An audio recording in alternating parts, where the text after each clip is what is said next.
Hey friends, hope you're all doing well. We're doing okay too, just really tired since we've been working non-stop. We wanted to answer a question many of you ask: how does our publishing process work? Most of our audiobooks are first posted on Patreon as paid content. They stay behind a paywall for a few months. After that, they become free to access on Patreon forever. Then, a few weeks later, we upload them to other platforms like YouTube, Facebook, and Twitter, X. Lately, our community hasn't been growing much, and we could really use your help. Please share our site in your Facebook groups, Discord servers, Reddit threads, Twitter, X, or with any friends who might be interested. Every little bit helps and we really appreciate it. Thanks a lot for being with us and supporting what we do. What followed was an intense and highly intellectual debate. Not even Yukino knew that, aside from the photography club's group chat, Haru had another, smaller group with Furukawa and Yoshino. The group name, chosen by Haru, was Racers Who Never Crash. As he made his way to the internet cafe, an unexpected message popped up on his phone. Megami Kato, are you free right now? I'd like to meet up about something. Haru, I was just heading to an internet cafe to game with Furukawa and the others. Megami Kato, I don't think I've ever been to an internet cafe before. Haru instantly understood. She wants to come along too. That made him curious. Megami rarely reached out to him. And even when they did talk, it was usually about work. Is this about the script? He quickly typed back, if you want to join us, I'll check with Furukawa and Yoshino first. Megami Kato, sorry for the trouble. Haru dropped a message in their group chat. The two must have been on their phones because they replied immediately. Furukawa, no problem. Then, out of nowhere, they started gossiping. Yoshino, wait, is your girlfriend Yukino coming? If so, we should book a private booth. Her aura is too strong. I can't even talk to her. Haru, not Yukino. It's Megami Kato. Furukawa and Yoshino, simultaneously, who's Megami Kato? Haru couldn't help but laugh. Haru, you guys were there when we filmed the short film, right? She was one of the leads. Were you even paying attention? Furukawa, oh, I think I remember. Barely. Haru sighed. During group scenes, Yukino had taken charge, giving out directions. Yutaha, on the other hand, didn't need to say a word, just standing there was enough to command attention. In comparison, Megami had seemed unremarkable. Haru thought back. From what he could recall, there had only been one girl who had talked to Megami during those scenes. Oh well. Not a big deal. He sent Megami a message confirming everything, and she replied with a polite thank you. Haru met up with Furukawa and Yoshino first, while Kato Megami was still on her way. So, where's this Kato girl you mentioned? She'll be here soon. Good. I want to see which extraordinary beauty managed to lure Yukinoshita's boyfriend away. Weren't you the ones who invited me out? Haru, you're missing the point. Guys inviting guys out is normal. But when a girl does it, it's different. The three of them joked around until a soft, clear voice interrupted, sorry for making you wait. All three turned their heads immediately. Furukawa and Yoshino visibly froze when they saw Kato Megami. Haru could easily read the confusion on their faces. With top-tier beauties like Yukinoshita and Kasumijoka in the photography club, the moment they heard a girl was joining them, they naturally assumed it would be another stunning girl of that caliber. But standing before them was a girl with an unremarkable presence. Decent looks, decent figure, nothing that stood out. Haru had expected this reaction. To ease the tension, he quickly introduced them to each other, smoothing over any awkwardness.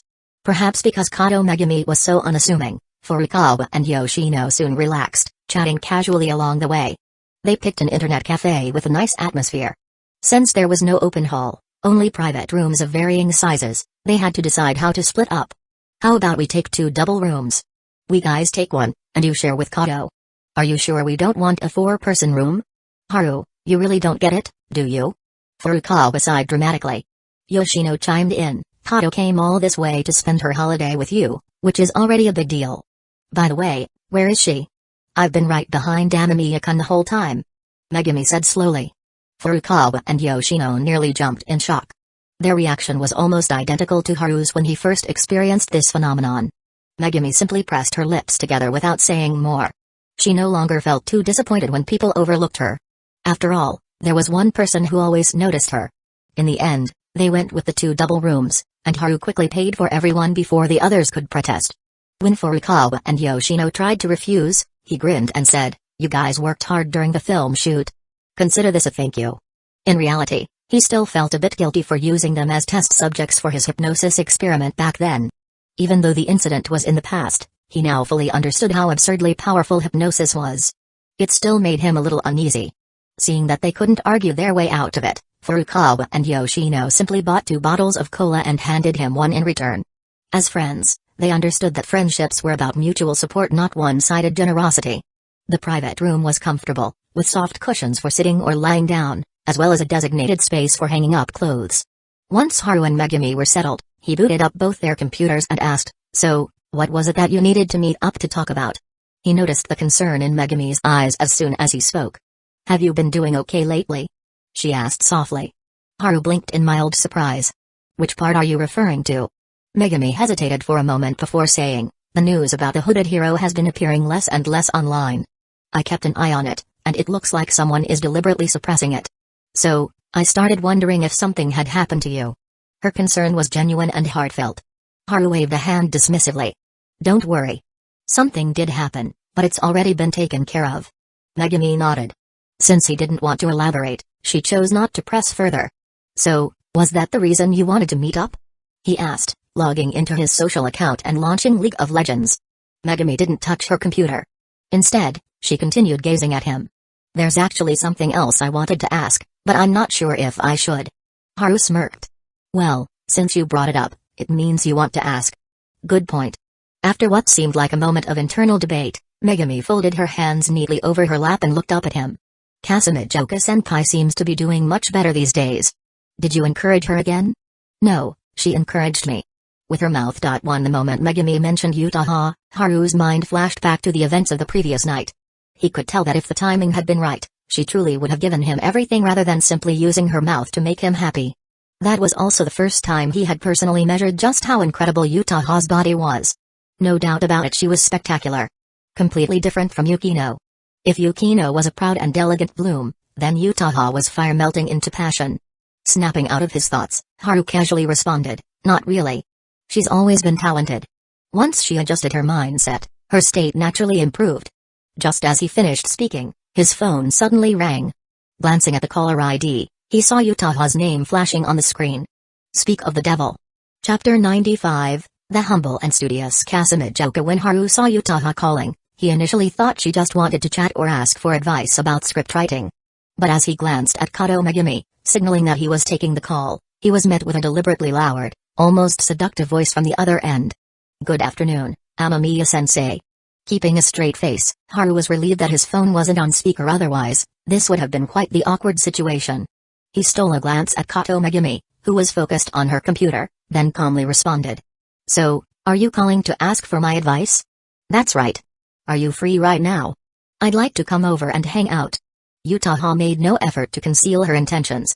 Whether her definition of hanging out was entirely innocent was up for debate. "I'm outside right now, actually. I'm with some friends." "Oh? With Furukawa and the others?" Since they had all worked together on the film project, she was naturally familiar with his 2 classmates. "Yeah, they invited me to the internet cafe to play some games. I had nothing else to do, so I came along. Just the 2 of them. Kato's here too." Utaha's voice suddenly lifted, a clear note of surprise in her tone. Kato Megumi remained as quiet as ever, not looking up or interjecting. "Which internet cafe are you at?" "I'm coming over." She didn't even give him a chance to respond before stating her decision outright. After Haru gave her the address and room number, the call ended abruptly. "Is Utaha-senpai coming over?" Kato Megumi finally spoke. As Haru connected to the voice chat with Furukawa and the others, he replied casually, "Yeah, she should be here soon." Kato Megumi nodded. "Looks like Utaha-senpai has become more enthusiastic since you encouraged her." Was that a subtle implication? Haru couldn't tell. But Kato Megumi remained as composed as ever, completely unreadable. It was impossible to decipher her thoughts, and her expression gave away nothing. As if she had merely made an offhand comment. "Do you want to play too?" Haru offered. Kato Megumi declined. "I'll just watch. Besides, when Utaha-senpai arrives, someone will have to go meet her. I already gave her the room number. She'll find it on her own. If no one goes to greet her, she'll overthink it." "Overthink?" "Yes. But what exactly she'll think?" "Well, you'd have to ask her yourself. I don't recall saying I was curious. But you are curious about what I'm thinking." The conversation hit a stalemate. Haru was already queued up in the match with Furukawa and the others, yet most of his attention remained on the girl beside him. Kato Megumi met his gaze directly. Did I guess wrong? If I did, I'll apologize. A masterful use of sincerity as a trump card. Haru felt a headache coming on. She always spoke so honestly, so naturally, maintaining that plain and unremarkable demeanor. It was a conversation style he wasn't used to. He couldn't help but recall his past observation this girl was his natural counter. When talking with Yukino, their discussions tended to be serious. As long as he acted playful, she would react with exasperation but ultimately follow his lead. Utaha, on the other hand, never hid her feelings toward him and was more than willing to play along, sometimes even teasing him in her own way. But Kato Megumi? She always appeared calm and unaffected. If you asked, she answered. If you spoke, she listened. Her approach was pure sincerity. At least, on the surface. You're not saying anything. So that means I was right. Kato Megumi reached her own conclusion. Haru let out a helpless chuckle. If Utaha-senpai knew you had this side to you, she'd be really surprised. I think she'd just see me as a reliable companion. Huh? Amamiya-kun, did you not know? Utaha-senpai and I are good friends. Every time she was upset because of you, she would come to me to talk. Haru was silent for a moment before replying, I just didn't expect your friendship to develop this fast. Relationships between girls are complicated. Kato Megumi spoke in a soft voice. Despite being a girl herself, she delivered that statement without the slightest fluctuation in emotion, almost as if she were educating Haru on how to understand women better. Sensing that the conversation was going off track, Haru decided to change the topic. I've been meaning to ask what's in that bag you're carrying? Oh, this cake and cookies. Kato Megumi lifted the black bag beside her. Haru had noticed it earlier, but he had assumed it contained something ordinary like a water bottle or a phone, so he hadn't given it much thought. Now, she carefully placed 2 small cakes on the table, leaving the packaging intact, as if waiting for something. Then, with a hint of expectation in her voice, she asked, the cookies you made last time were delicious, the ones Yukinoshita-san brought to the club. Haru blinked. Is this a thank you gift? Yes. Kato Megumi pushed the treats toward him. Thanks. I like snacking while I game, so this is perfect? Haru accepted without hesitation. A subtle glimmer of anticipation flickered in Kato Megumi's eyes. So, would you be willing to bake cookies for everyone again? Haru paused mid-unwrapping. Wait, was this her real reason for meeting me today? He wasn't sure, but the request itself was reasonable. She had said everyone. Not just herself. Since he already saw the photography club members as friends, baking something for them wasn't a big deal. As the game match began, Haru put on his headphones and focused. It was then that he realized something: the headphones were faulty. Likely due to negligence from the internet cafe staff, the sound leakage was significant. Not only could Kato Megumi hear the game's voice lines and sound effects, but she could also hear Furukawa and the others' excited chatter. She didn't seem to mind, so Haru didn't bring it up and instead focused on the match. Perhaps it was thanks to his steel body, or maybe even his auto-aim ability, but his reaction speed and game sense had improved significantly. With his accumulated experience, he carried Furukawa and the others to victory in the first round. Amamiya, how the hell are you so good? Don't tell me that whole thing about getting scouted by a pro gaming club wasn't just a joke? Dude, keep it up. I've been on a losing streak lately. My win rate depends on you now. Just as Haru was about to bask in their admiration, his phone vibrated. It was a call from Utaha. She's probably here. I'll go get her. Kato Megumi stood up and left the room. A moment later, she returned with a familiar curvaceous figure. A 2-person booth. The first thing Utaha noticed wasn't Haru, but rather the room setup.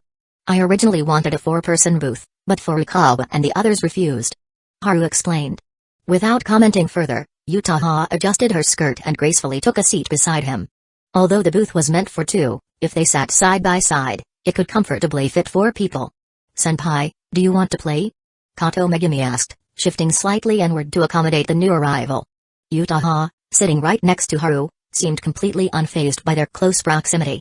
I'll watch for now, she said with a smile, shaking her head. Kato Megumi didn't push the matter. She casually opened a news website, checked for any new articles from Hooded Hero, and, finding none, closed the page. Meanwhile, Haru started his second game. That was when Furukawa's voice came through his faulty headphones. Haru, that girl just now wasn't Kato, right? Her voice sounds kinda familiar. Thanks to the sound leakage, both girls had clearly heard the question. Before Haru could respond, the beautifully made-up girl beside him leaned toward the mic and spoke. Hello, I'm Kazumijouka Utaha. Silence. Dead silence. What's wrong with you guys? She's just a senpai, Not a teacher. Why so nervous? Haru teased. We just didn't expect you to be able to invite Kazumi-Joka-senpai. Damn it, how many secrets are you hiding from us? You never asked, so I never told you. Bullshit. That's the most ridiculous excuse I've ever heard. I dare you to swear on your grandfather's name. I'm not Kindaeki. Why the hell would I swear like that? With Haru joking around, his teammates finally loosened up. Still, they couldn't help but feel relieved. Thank God they had chosen separate two-person booths. Otherwise, they might have had to fight Haru on the spot out of sheer jealousy. After all, she was one of the two most popular girls in school. The second match began, and since Furukawa and the others were in lower ranks and didn't encounter any high-level players, it was another easy win.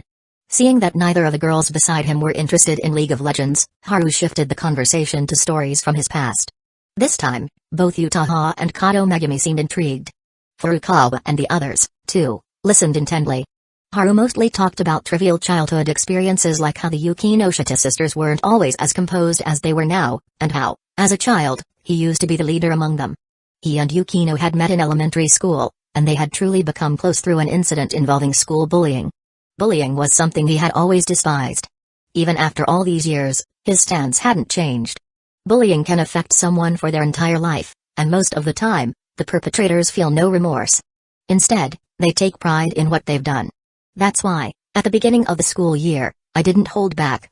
As she listened to his story, Utaha smiled softly, her expression filled with warmth. It was a rare, tender look that completely contrasted her usual demeanor. Megumi Kato sat properly beside them, quietly listening to the casual conversations about daily life. After winning 3 consecutive rounds of the game, Haru looked at Utaha and the others, noticing they didn't seem to have much to do. Aren't you getting bored just sitting here? He asked. As long as you keep talking, we won't be. Megumi replied honestly. Utaha nodded in agreement but then added, actually, why don't you teach me how to play? Haru was momentarily taken aback. This was the difference between her and Yukino. Utaha was always the type to take the initiative. Sure. Megumi, do you want to join too? If you do, I'll go grab another controller from the front desk. No need. She declined. With Utaha joining in, the 4th round of the game began. The atmosphere shifted slightly. Furukawa and the others were noticeably more polite in their conversations. Haru had initially planned to keep the mood lively, but Utaha suddenly chuckled. By the way, his headset was malfunctioning. We could hear everything you guys were saying earlier. The other side fell silent for a few seconds before Furukawa and his friend let out exaggerated groans. I knew something was off about the audio on your end. Why didn't you tell us sooner, Haru? When guys played games together, the conversation naturally tended to go off the rails sometimes. Now that they realized they had embarrassed themselves in front of a school celebrity, their mortification was obvious. I forgot. Haru shrugged, refusing to take the blame. As the 4th game progressed, Utaha showcased the results of her recent practice. She didn't just compliment Haru when he played well. If Furukawa and the others did something impressive, she made sure to acknowledge them too. And when someone made a mistake, she reassured them with an easygoing, no worries. Because she was still a beginner herself and had the lowest ranking among them. By the end of the match, the atmosphere was surprisingly harmonious, almost unnaturally so. Haru and Megumi both had the same thought: she's put in a lot of effort when it comes to social interactions. And the reason? There was no need to guess. She was clearly trying to surpass Yukino in certain areas. Furukawa and the others, on the other hand, had a much simpler thought: what kind of god-tier teammate is this? As evening approached, everyone headed home. Megumi excused herself first, leaving just Haru and Utaha walking together. You were seriously impressive today, Haru remarked as he recalled the afternoon's events. Utaha smirked.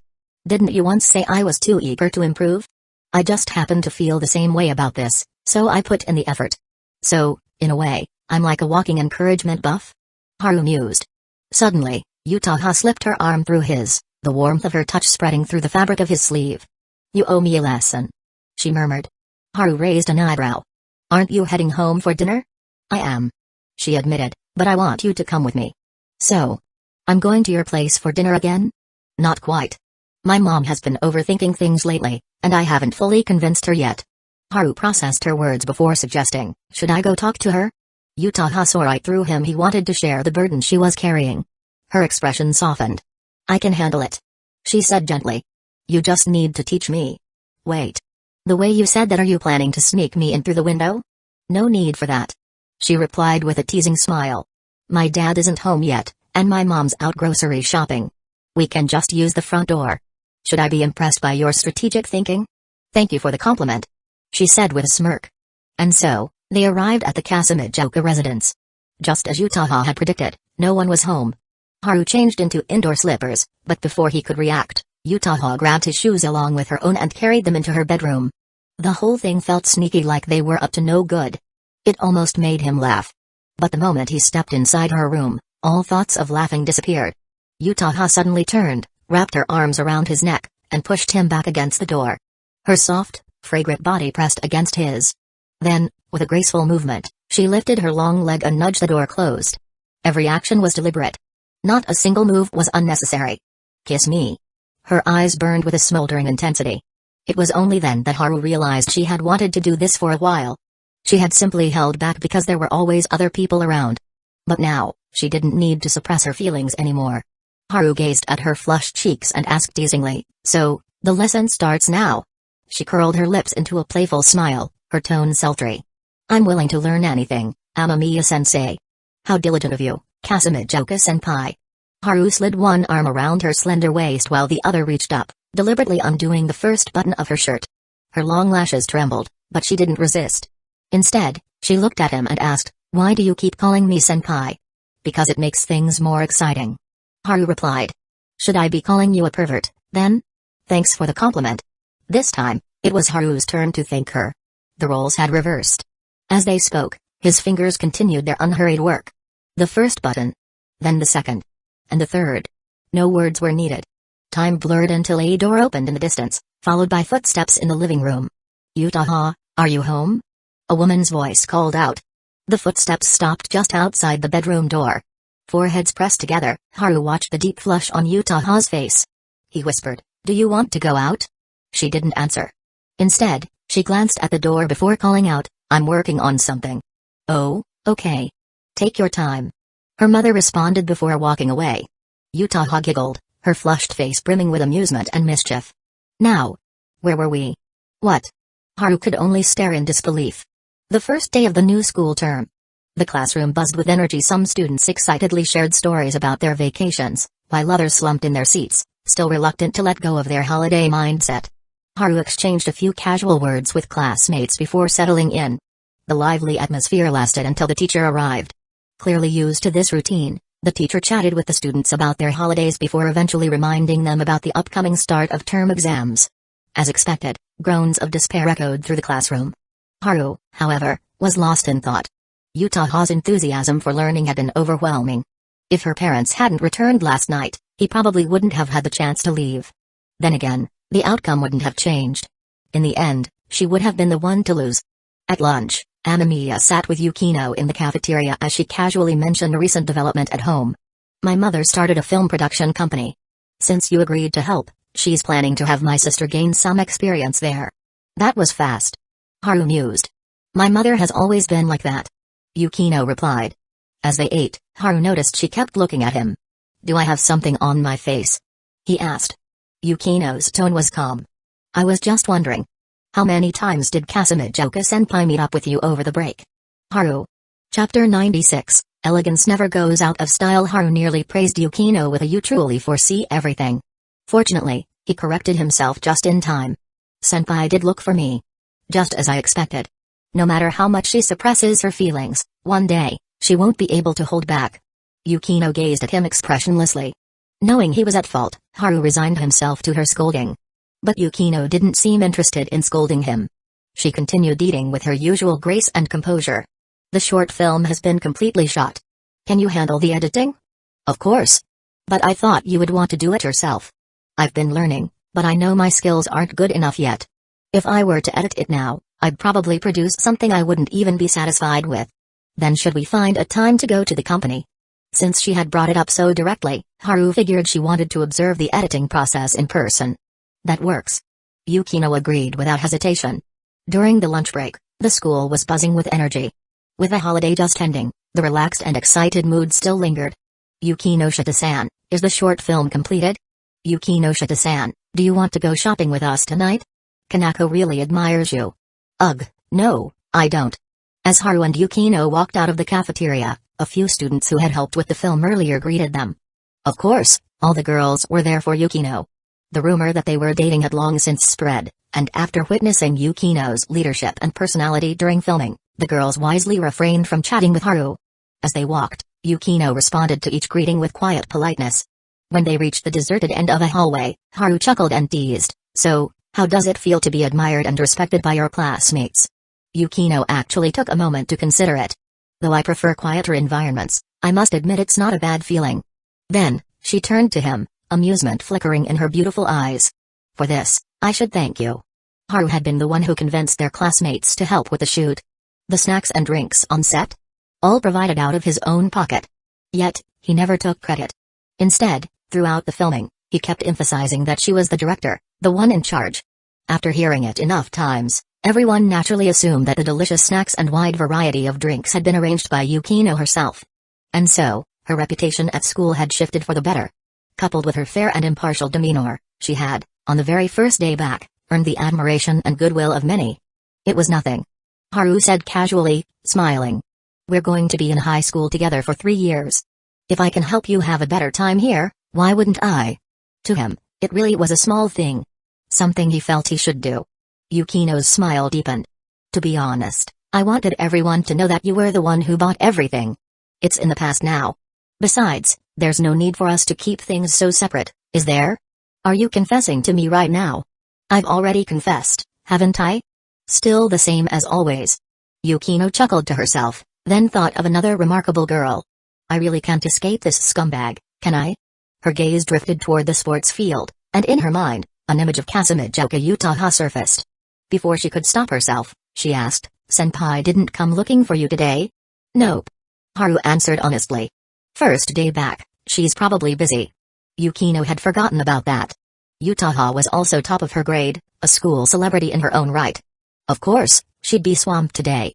Haru noticed her silence and added, "She probably doesn't have time to find me today. I spent most of the morning with Furukawa and the others." "Those two friends who openly discuss games with you?" So she hadn't forgotten them. Haru chuckled. "We don't just talk about those kinds of games.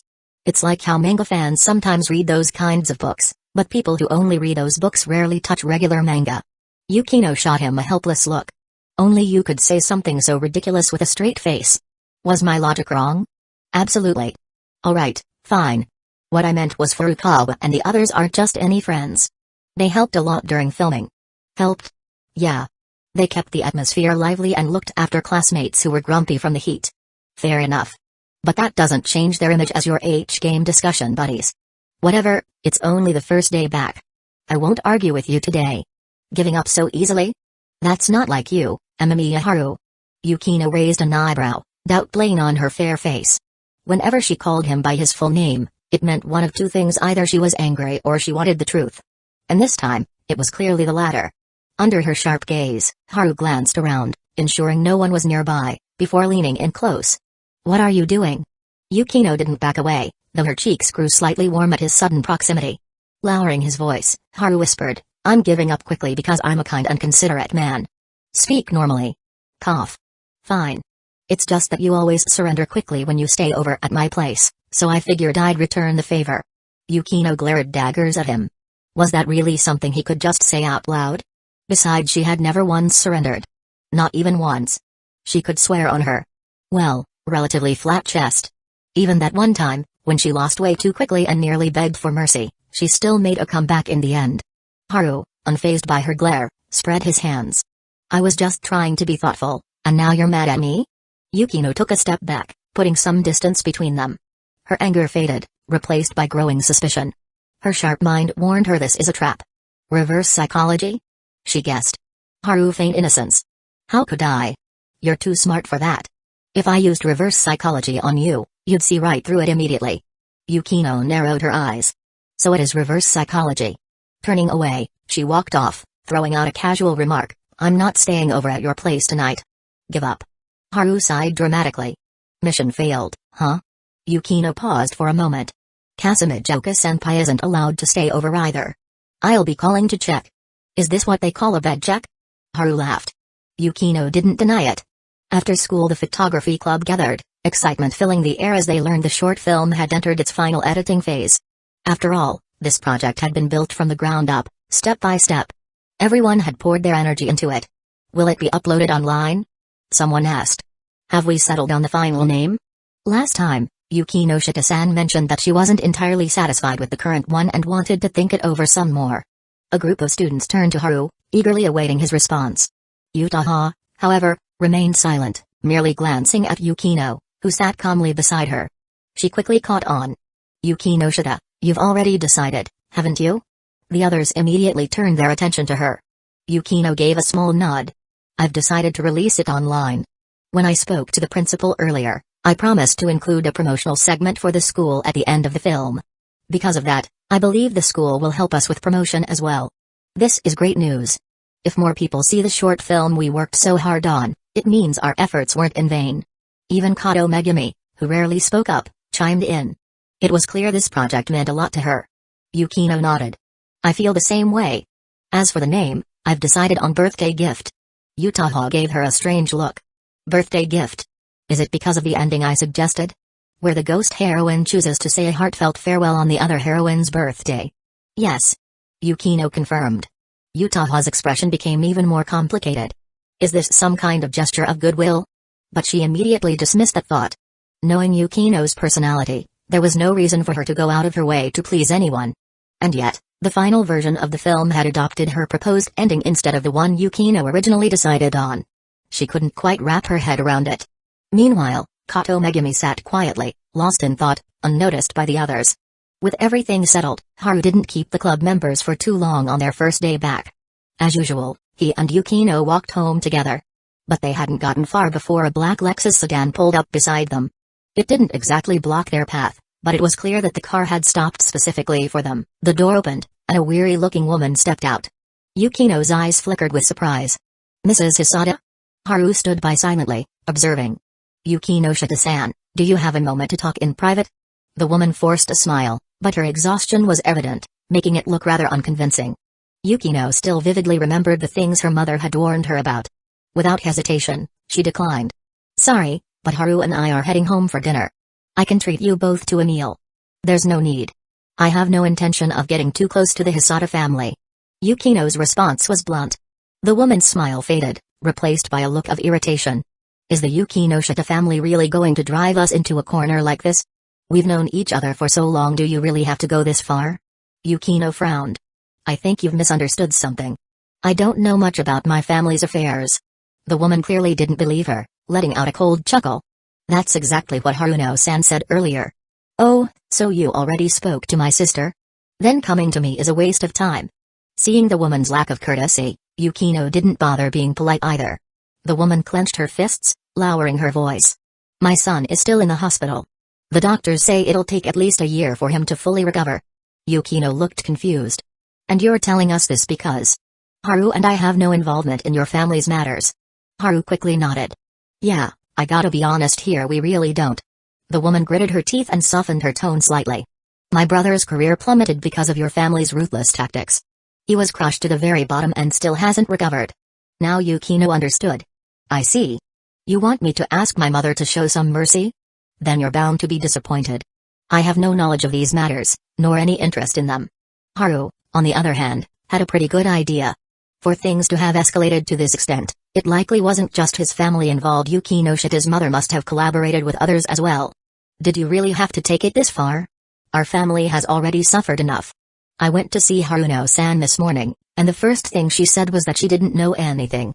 And now you're saying the same thing. The woman's face darkened further, her voice seething with resentment. The backbone of the Hisada family, my husband is now in prison. And thanks to the yacht incident, one of his legs was broken.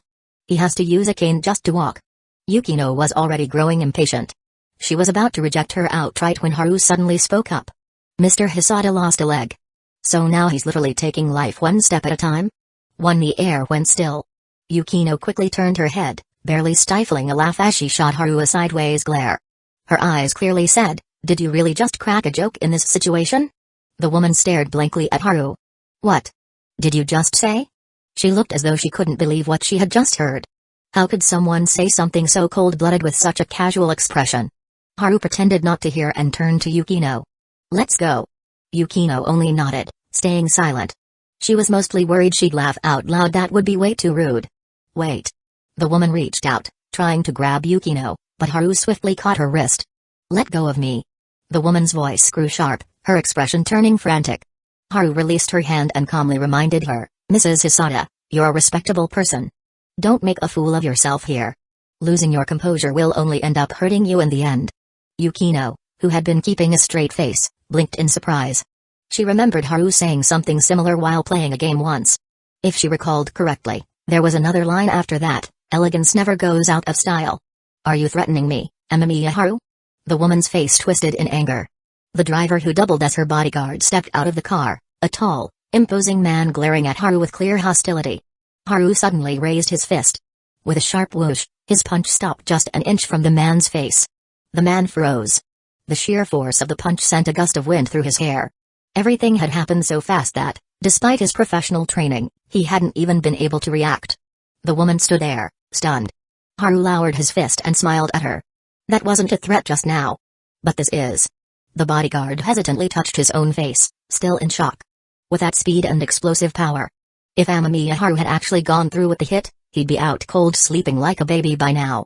Chapter 97, I am Tokyo's massaging. Haru and Yukino left without further obstruction this time. The woman stood frozen, watching their backs disappear into the distance before whipping around to glare at her bodyguard, who still looked shaken. What the hell were you doing? How could you let a high schooler scare you like that? The bodyguard forced a bitter smile. I don't even know how to explain it. As a trained professional, he was painfully aware of how terrifying Haru's punch had been. That sheer speed and force. If the kid had actually hit him, he wouldn't have even had time to react. His nose would have been shattered before he knew it. Let's go back. I'll talk to Mrs. Yukinoshita again. There's no way she's really planning to burn all bridges with us. The woman ranted for a bit in frustration before getting back into the car with her bodyguard. 2 peaceful days passed after that. Every day, Haru made sure to check in with Yukino, just in case the Hisata family had tried to bother her again. Mrs. Hisata probably won't come after me or my sister again. Yukino replied calmly. She should understand by now that if she wants to solve her family's problems, she'll have to get my mother involved.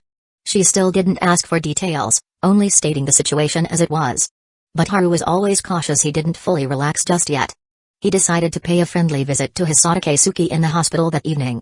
That afternoon, during the break after first period, Haru found himself in a heated discussion with a few classmates who had previously helped out in the photography club.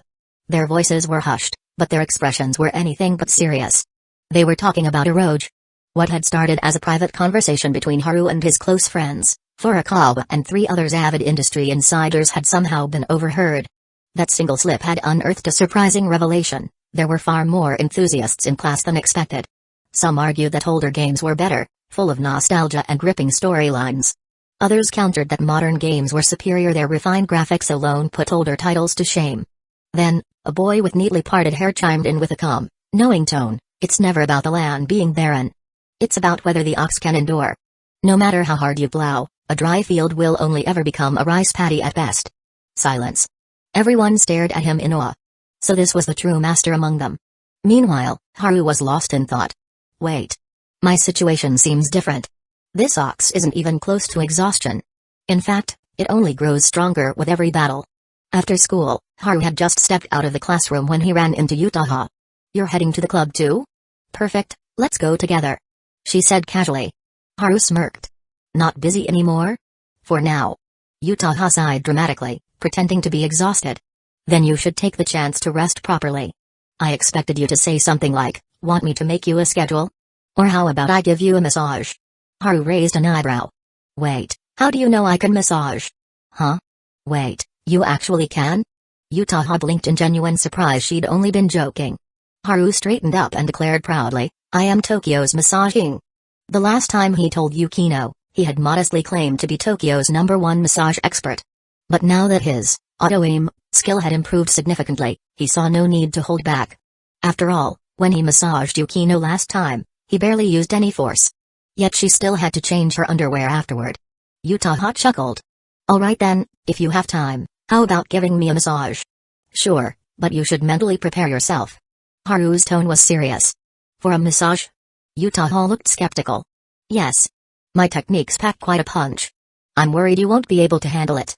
PFFT. You're getting better at saying dumb things. Yutaha scoffed, utterly unconvinced. A massage that required mental preparation? What, was he going to make her cry or something? She prided herself on her vast knowledge and intellect.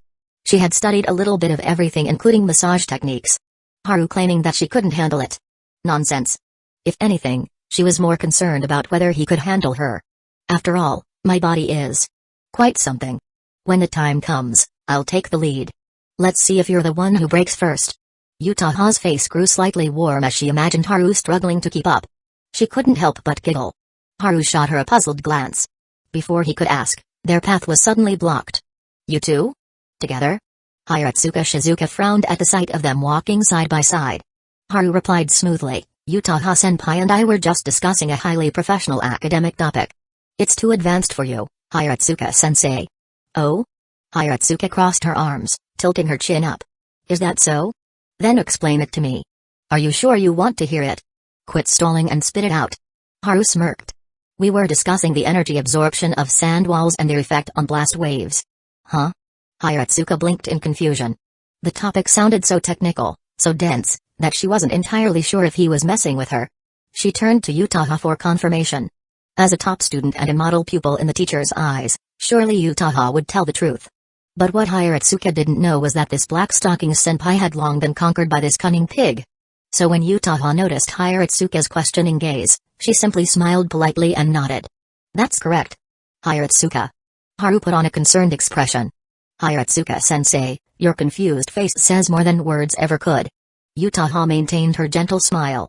He's right. Hiratsuka, something about this feels off. She wasn't about to let these two brats make a fool of her. She was still their teacher.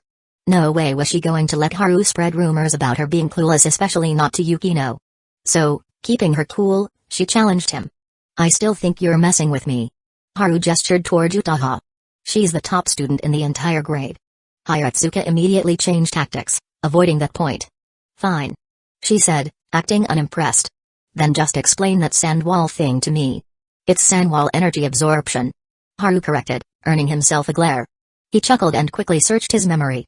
Thanks to his steel body, his brain functions had been significantly enhanced. He easily recalled the research paper he'd once read out of boredom. We were talking about how, under the impact of a blast wave, a sand wall disperses rapidly, converting explosion energy into particle motion and friction.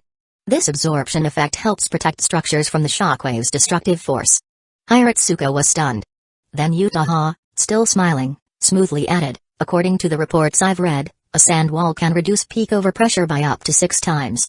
The extended duration of the blast wave weakens its impact, lowering external structural strain by 30% and reducing acceleration peak values on end caps by 50%. This clearly demonstrates its effectiveness in shockwave absorption. Hiratsuka's eyes widened. Wait. Is there another expert? Even Haru was slightly surprised. Yutaha glanced at him with a knowing smile. I just happened to read that report too. How was my performance? Haru gave her a thumbs up. Brilliant. Absolutely brilliant. Hiratsuka Shizuka crossed her arms and nodded repeatedly. So, sensei, you stopped us just to ask about this? Haru knew she was just putting on an act, but he decided to throw her a bone so she wouldn't lose too much face. At least this kid knows how to give me a way out. Hiratsuka gave him an approving smile. The principal wants to see you. Ah, so that's why you came looking for me. Shall we head over now? Sounds good. The two quickly made their decision. Yutaha spoke up as well. Can I come along? Hiratsuka waved a hand dismissively. Of course. The teachers all think highly of you, and the principal has praised you several times. Hearing that, Yutaha subconsciously straightened her posture and shot a smug glance at Haru. Her eyes practically asked, impressive, aren't I? Meanwhile, Haru's gaze had landed on her lips. They looked particularly glossy today. She must have put on lip balm. After all, Yutaha had already proven through her actions that she was quite passionate when it came to the kissing. The three of them arrived at the principal's office. Inside, the principal was playing shogi with an older man, whose temples had already started turning gray. You're here? The principal looked up upon hearing them enter. Hiratsuka smiled. Should we let him take over now? The principal turned to the older man across from him. What do you think? Haru and Yutaha exchanged confused glances. Take over for what? The older man looked over as well. So this is the student that you were bragging about? The one who's supposedly amazing at shogi? The principal's expression turned smug. He's not just good at shogi. His karate is top tier too. I'll even go so far as to say that, even compared to university-level competitors, he's a total monster. Now Haru and Utaha understood. The principal just wanted to show off. Utaha was full of curiosity and surprise. She had no idea Haru and the principal were this familiar with each other. That's quite the exaggeration. The older man chuckled. No matter how talented he is, he's still just a high school student. The principal immediately turned to Haru. Am I exaggerating? Haru initially wanted to be humble, but the principal was already giving him a look. The kind that roughly translated to, "You'd better act like a damn genius today." Haru almost laughed. Well, you're not wrong. I am pretty strong. And he's a shogi expert too. The principal added. The older man sighed, shaking his head with a smile. Alright, Amamiya-kun, was it? I'm the principal of Azabu Middle School. Let's have a match. Haru finally understood. So that's why the principal was so eager to show off. He must have been losing, so he dragged Hiratsuka to find help. After he sat down, Utaha and Hiratsuka immediately gathered around to spectate. The principal, meanwhile, just sat back with a grin, ready to enjoy the show. You want me to go easy on you? The older man asked, half-jokingly. Haru smirked. How about you wait until I win a few games first? The older man blinked in surprise. The principal burst into laughter. Yes. That's the attitude. Keep going, give me more of this. Utaha and Hiratsuka exchanged glances, both suppressing their amusement. Haru was doing a fantastic job boosting the principal's ego. The older man, however, didn't seem too bothered. Once the game started, he made his opening moves aggressively, his shogi style sharp and highly offensive. But unlike last time, Haru played at a steady, methodical pace, calculating every move carefully. He wasn't blindly bragging just now. He had his reasons. He'd spent years getting absolutely wrecked by Yukino in shogi. During his visits to her house, even her parents had joined in, watching and giving him pointers. After training under the 3 shogi masters of the Yukinoshita household for so long, his skills were naturally far above casual players. That said, because he only played against Yukino, he had no real gauge of how strong he was compared to the outside world. The battle raged on, with the older man attacking fiercely while Haru calmly plotted his counters. 17 minutes in, the outcome was decided. Again. The older man seemed to have gotten interested now. But before he could start another round, the principal laughed. Again? No way. He still has club activities. Amamiya isn't just in the karate club, he's also the president of the photography club. He doesn't have time to play endless matches with some old man. Then, the principal shot Haru a meaningful look. Haru understood immediately and stood up. You're just gonna leave after winning? Isn't that a little unfair? The older man chuckled, shaking his head. The principal pretended not to hear him and waved Haru and Utaha off. Alright, off you go. Haru rolled his eyes. So basically, I'm just your tool, huh? The principal just smirked and said nothing. As they walked out of the principal's office, Hiratsuka clapped Haru on the shoulder. Didn't know you were this good. It's not me who's impressive, it's Yukino. Haru shook his head. She's the one who trained me. Oh, that makes sense. That girl is ridiculously talented. Hiratsuka nodded thoughtfully. I should drop by your photography club sometime. With that, she turned and left. After walking alongside Haru for a while, Utaha suddenly spoke up. Would you practice shogi with me sometime? Haru glanced at her with a grin. Feeling competitive? Utaha smiled softly. I don't need to beat her. But I'd rather not lose too badly. Meanwhile, back at the photography club, Kato Megumi had just finished asking Yukino for some advice when she casually asked, did Amamiya-kun and Utaha-senpai get held up by something? Perhaps. Yukino responded indifferently. Kato simply nodded and returned to taking notes. Yukino, on the other hand, remained calm as she flipped through her study materials. Her composure was that of a commander, completely unfazed. Just how far have Utaha-senpai and that guy gone? Can she even handle him? Physically? For once, Yukino's thoughts took an uncharacteristically indecent turn. A moment later, she regained her usual composure. Chapter 98, Yukino's stockings. Am I going crazy? Why am I thinking about something like that? Yukino snapped out of her thoughts, feeling a bit frustrated as she covered her forehead with her hand. Her delicate bangs, pressed down by her fingers, stayed in place as the wind blowing through the window failed to stir them. She turned her gaze back to the notes in her hands, but no matter how hard she tried, she couldn't focus. Deep down, she knew that with her strong self-control, she would never lose herself completely in such thoughts. Sure, she enjoyed their duo matches a lot. But fun was fun, she still had her limits. The reason her mind was in chaos right now was simple: she was too weak. No matter how much she refused to admit it, the truth was undeniable. She couldn't even see the hope of defeating him. Ever since that day when Haru admitted everything, when she forgave him, when that woman tried to take all the blame upon herself, as if she wanted to absorb Yukino's anger, she knew strange thoughts would start creeping into her mind. It couldn't be helped. Yutaha's figure was simply too stunning. At 168 centimeters, she was tall no matter where you went in Japan. And when it came to comparing two equally outstanding girls, Yukino had to admit just in terms of leg length and bust size alone, she had lost by a landslide. A while later, Yutaha arrived at the photography club room. After casually greeting the others, she met Yukino's gaze and explained, "He's at the karate club." Yukino nodded, her voice calm as ever. "You were together just now?" "Yeah," Yutaha admitted without hesitation. Everyone in the club except Megumi Kata reacted as if they had just misheard something. But before anyone could jump to conclusions, Yutaha quickly explained what had happened with the principal. "Oh, he was playing shogi?"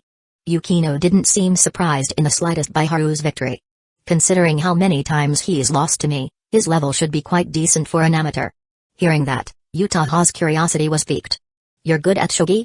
"I wasn't at first," Yukino admitted. "He actually started learning before me, just so he could challenge my father. Later, he asked me to be his practice partner. In the beginning, I lost to him a few times." That part made Yutaha raise an eyebrow. And then? Yukino looked at her as if the answer should be obvious. "After that, he kept losing to me." "How else do you think his skills improved so fast under my training?" Yutaha sighed. "I should have figured." For a moment, she had been too focused on envying their childhood bond to think logically. After a pause, she asked, "So basically, he almost never won against you?" "Not exactly," Yukino replied. "Eventually, he switched to a different board game. Then, he started winning more often." "What game?" "Gamaku." Yukino's expression, as she uttered that word, was one of pure disdain. Yutaha, Megumi Kato and the others were also a bit lost in thought.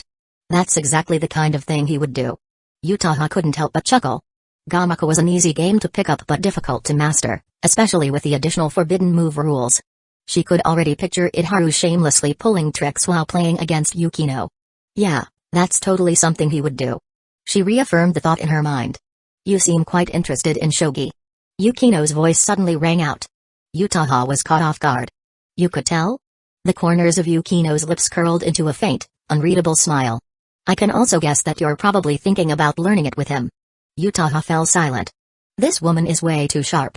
Yukino, seemingly oblivious to her reaction, continued in a calm tone, "If you're serious about learning shogi, having Haru as your opponent might not be the best choice." "You mean, you want to be my opponent?" Yutaha immediately caught on. Yukino gave a small nod.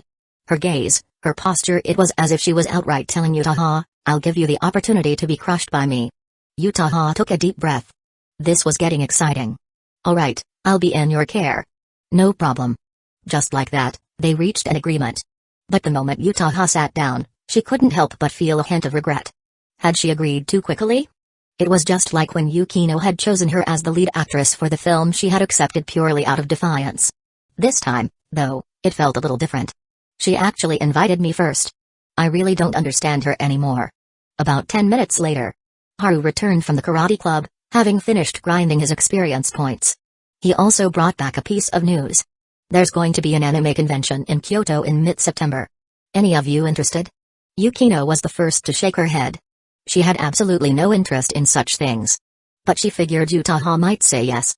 And sure enough, in the next second, the black stocking senpai spoke up. "You're inviting everyone to go together?" "I'm in." Then, she suddenly turned to Yukino. "You should come too." "I believe I just declined."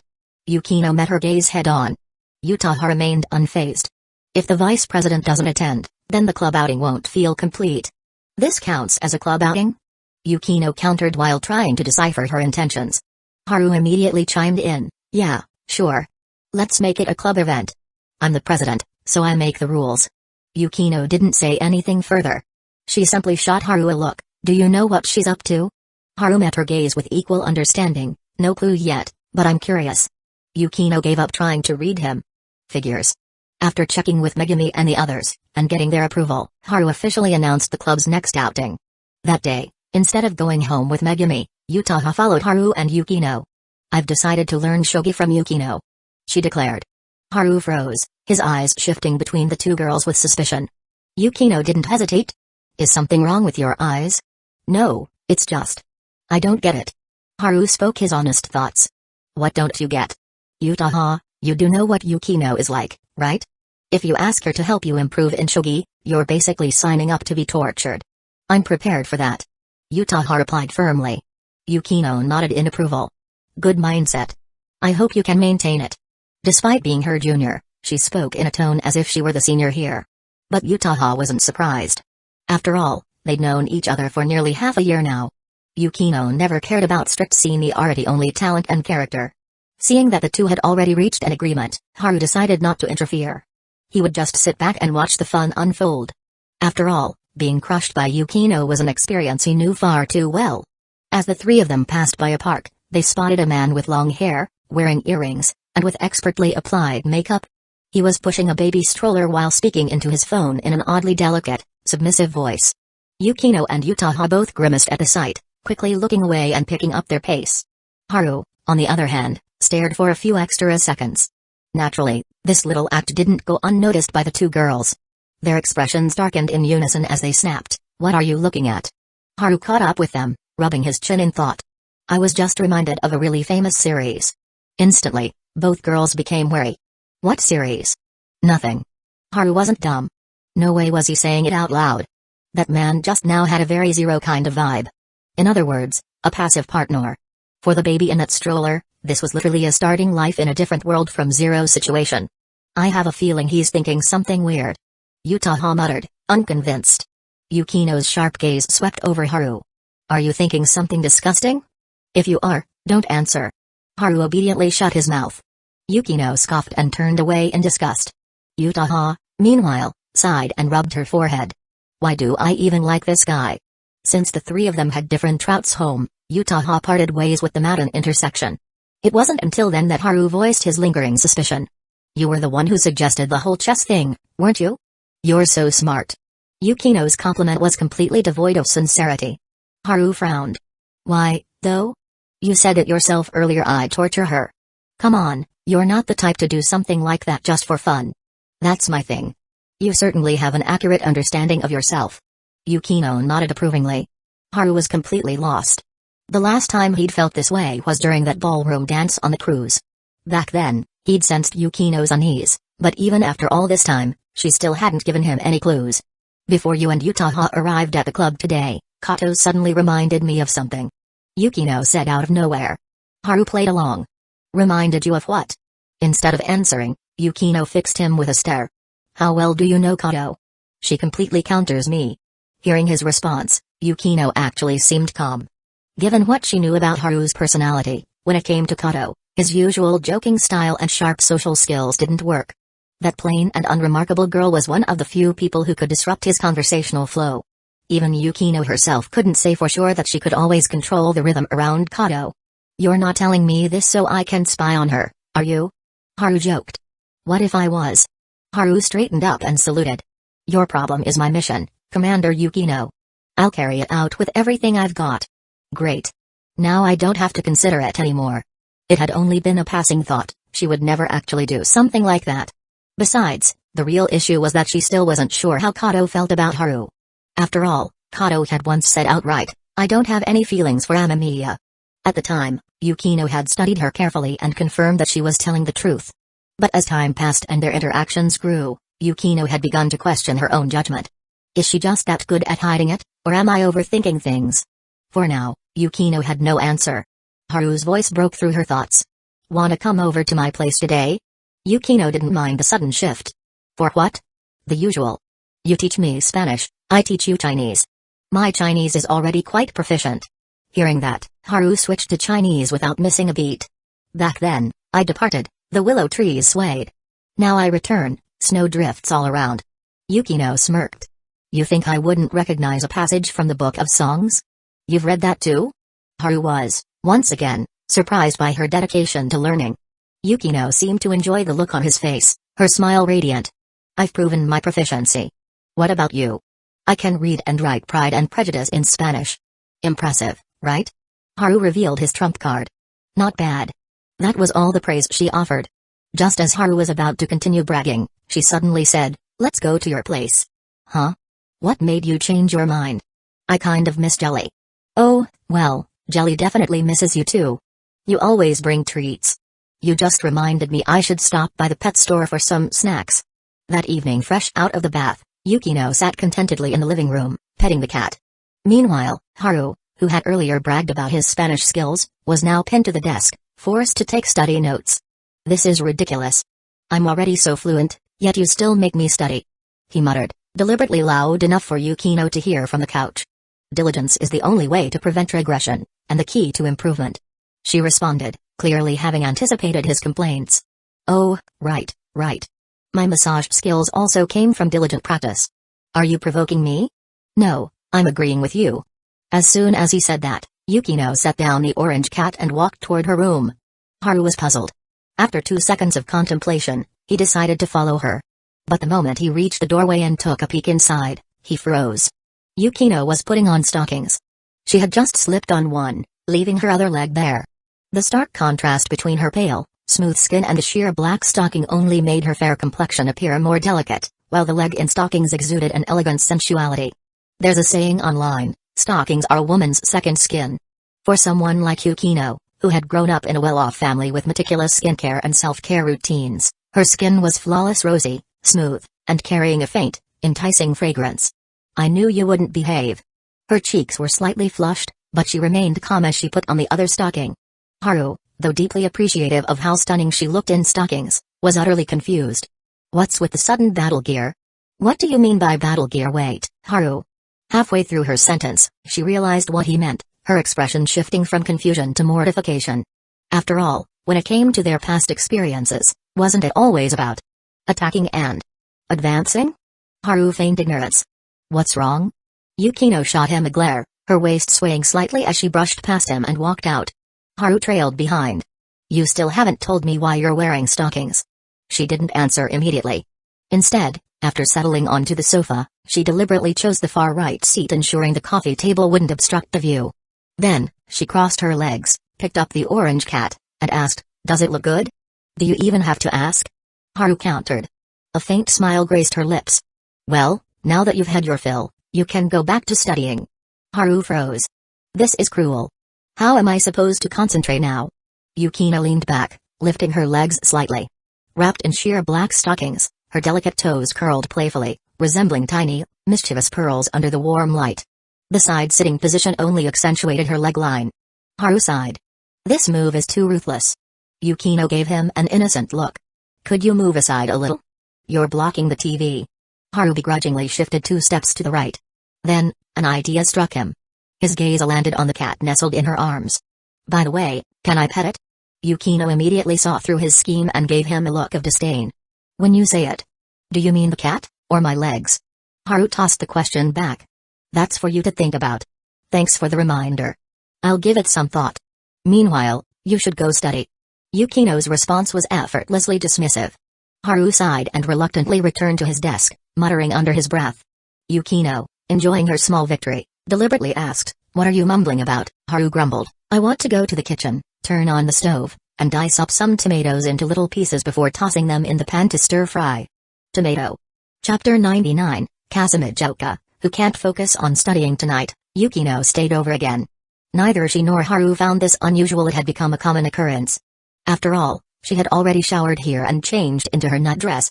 There was no need to explicitly announce, "I'm not going home tonight." At 10:30 p.m., she lay down in the bedroom. Naturally, the stockings had to come off. She hadn't thought much about it, but the moment she started taking them off, a certain someone dashed to the doorway, hand raised high. "Let me. I'm the best at taking off stockings." Unable to stand his foolish grin, Yukino gave up. She had already taken off one stocking halfway, but she pulled it back on then, with Haru watching expectantly, she kicked him right out of the bedroom. Aikido master, kid. At 11 p.m., Haru noticed the bedroom lights were off, except for the soft glow of the bedside lamp. So, he brushed his teeth, washed his face, and did 100 push-ups to burn off some energy. But in truth, that amount of exercise barely drained him. If anything, it just gave him more experience points. When he entered the bedroom, Yukino was lying on her side. Only a corner of the blanket covered her chest, leaving her long, fair legs exposed, slightly bent, her curves accentuated beautifully under the dim light. At first, Haru thought she was asleep. He moved cautiously, making no sound as he approached the bed. But the moment he sat down, he heard her breathing hitch just for an instant before it returned to normal. All right. I feel connected to you, and you're playing mind games with me." Still keeping his movements gentle, Haru reached out not to lie down, but to pinch Yukino's soft little foot. Instantly, her breath hitched again. Haru almost laughed. He ran his fingers upward, tracing from her delicate ankle to her smooth, slender calf. Then further, toward the thigh concealed beneath her nightdress. "That's enough." Yukino finally broke character, eyes glaring, her cheeks flushed. Haru feigned surprise. "Oh? You were awake? Did it feel good?" she asked, flashing an enchanting smile like a magician revealing a trick. Haru immediately recognized the trouble's coming signal. Without hesitation, he flopped down beside her and murmured, "The night sky looks nice tonight." "I just checked, absolutely stunning." Yukino scoffed and turned her back to him. The bedside lamp flicked off. Darkness enveloped the room. She knew he wouldn't be able to fall asleep anytime soon. Neither would she. After waiting for a bit, she listened to his breathing, slow and even, possibly lost in thought. Then, with a small smirk in the dark, she lifted a leg and lightly nudged his waist. His steady breathing faltered. Then resumed. Yukino chuckled and whispered in Chinese, "This is called an eye for an eye. Are you showing off your Chinese skills?" Haru, catching a whiff of her intoxicating scent, seamlessly switched to Chinese as well. "I never need to show off something like that." "True, you are top of the class." "Jealous? You could always work harder on the upcoming exams and try to surpass me." "I don't like the phrase try to surpass you." "Then what do you like?" "I like it better when you drop the word try." The room fell silent. 3 seconds later, Yukino kicked him, annoyed. She ditched the Chinese. "Do you enjoy making dirty jokes?" "Not really." Haru knew better than to dig himself deeper. 1 point was enough, he wasn't about to push her too far. "Oh? So now you know fear? Where'd all that confidence from before go?" she provoked. But instead of a verbal reply, she heard rustling sounds beside her. "What are you doing?" She frowned, sensing that Haru had sat up. She turned on the bedside lamp only to see him pulling down his pants. "What the hell are you doing?" Yukino repeated, her face instantly heating up. Haru, completely unashamed, declared, "Didn't you just ask where my confidence went? I'm showing you. Are you trying to prove that you're a pervert?" "Wait, turn off the light." "Turn it off." Late night. Yukino fell into an exhausted sleep. A deep, peaceful sleep. Meanwhile, Haru was still full of energy. Tonight, he felt accomplished. Because tonight, she had finally surrendered. Seeing her red-faced, frustrated, and unwillingly admitting, "I lost," was an image far too satisfying to forget. After savoring his moment of triumph, Haru carefully loosened his arms around Yukino and slipped out of bed. He grabbed a hooded sweatshirt and a mask, picked up a bag, and quietly left the apartment. A certain hospital room Hisata lay in his bed, his eyes lifeless. His bodyguards should have been present, but he had driven them away in a fit of frustration. Ever since his legs had been crippled, his life had turned upside down. Every time he recalled what had happened that night in the villa, he felt nothing but despair. A monster like that shouldn't exist outside of movies. Dodging bullets, punching through walls with bare hands, everything he had witnessed defied his understanding of what it meant to be human. So when news reports of the hooded hero became more positive, he actually felt relieved. In his mind, the only reason he had provoked such a being was because he had drawn too much attention to himself while investigating them. And now that the reports were dying down, it meant he was safe. For now. Revenge would have to wait. Wait. Why is there someone standing on the windowsill? Hisata froze. He blinked, focusing his gaze. No mistake. There was someone standing outside his 5th-floor window. "Good evening," Haru greeted. "Always be polite when visiting someone." You. Terror twisted Hisata's face. The voice was unmistakable. "Don't scream," Haru said casually, stepping inside. "It's late. You don't want to disturb the other patients, do you?" Hisata gawked at the window behind him. "5th floor. What do you want?" he asked, his breath coming in shallow gasps. Haru offered some friendly advice. "Deep breaths. Feeling dizzy is normal." Hisata gritted his teeth. "What the hell are you planning?" "Just giving your family something to do." Haru picked up Hisata's phone from the bedside table. After Hisata reluctantly gave up his passcode, Haru fiddled with it for a moment before turning the screen toward him. Hisata stared in shock at the balance displayed on the screen. Where did this money come from? Your brother took out a loan for you. Haru said casually.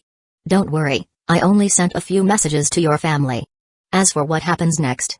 Haru met his eyes. Hisata's expression shifted from fear to blank emptiness. You probably forgot, didn't you? Haru's voice was calm but firm. Your family knew about the hooded hero. Your older brother, the one fighting you for inheritance. Your mother. They've been working with him all along. Deep down, you've always known. You were just too afraid to face it. As Haru spoke, his hypnosis skill took effect. Hisata's face darkened with rage.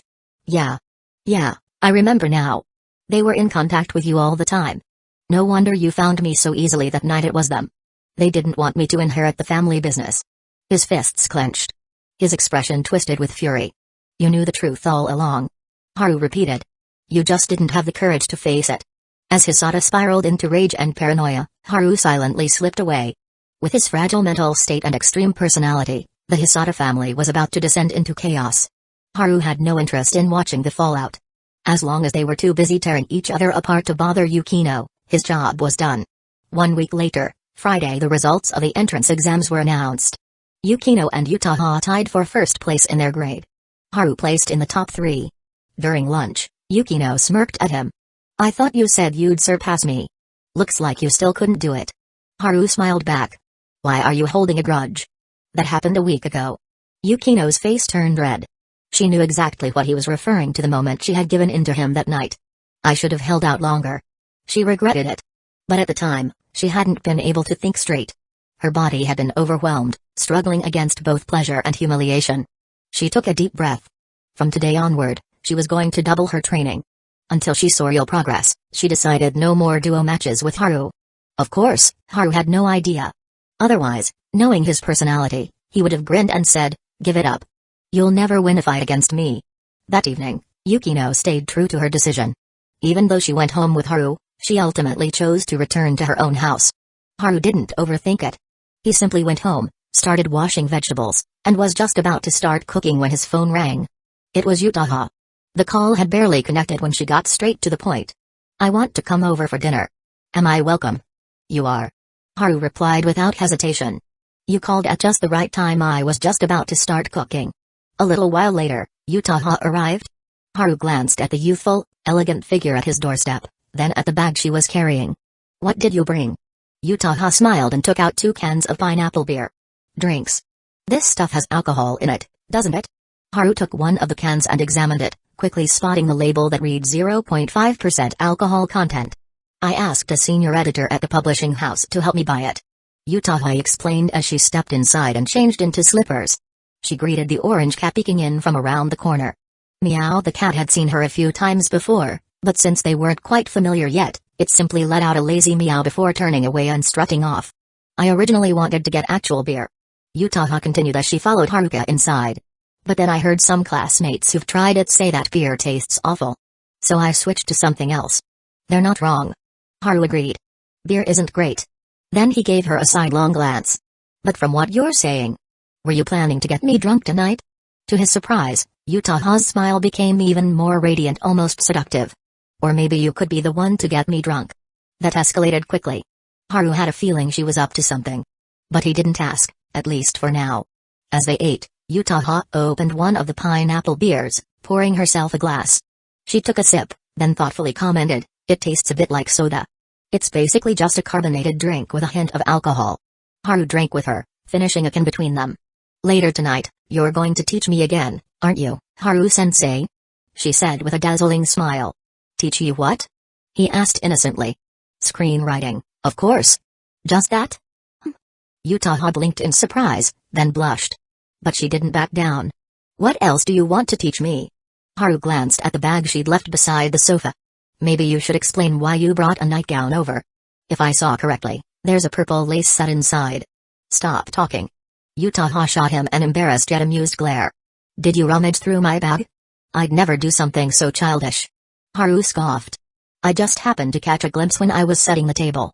Should I be praising your observational skills? If you'd like, feel free to shower me with compliments. Utaha locked eyes with him, her deep red irises gleaming under the warm light, mysterious, almost dreamy. After a few seconds, she lightly covered her cheeks with her hands and murmured, I told my parents I'd be spending the night at Megami's place. Then, as if proud of her own cleverness, she added, after school started, I made sure to take Megami to my house a few times. My parents adore her. Haru finally understood. She had planned this out thoroughly. She was fully prepared to show him more of her expertise. And this time, it would be more than just a preview. I have a feeling you won't be able to focus on studying tonight, Haru observed. Yutaha blushed but still smiled confidently. That's not necessarily true. I'm pretty talented, you know. Haru didn't ask what kind of talent she meant. But the last girl who boasted about her endurance, Yukinoshita Yukino, ended up begging for mercy. Sure enough, as the night went on, just as Haru had predicted, Yutaha couldn't concentrate on studying at all. Maybe it was nervousness about what was to come. Or maybe it was anticipation. She kept stealing glances at him.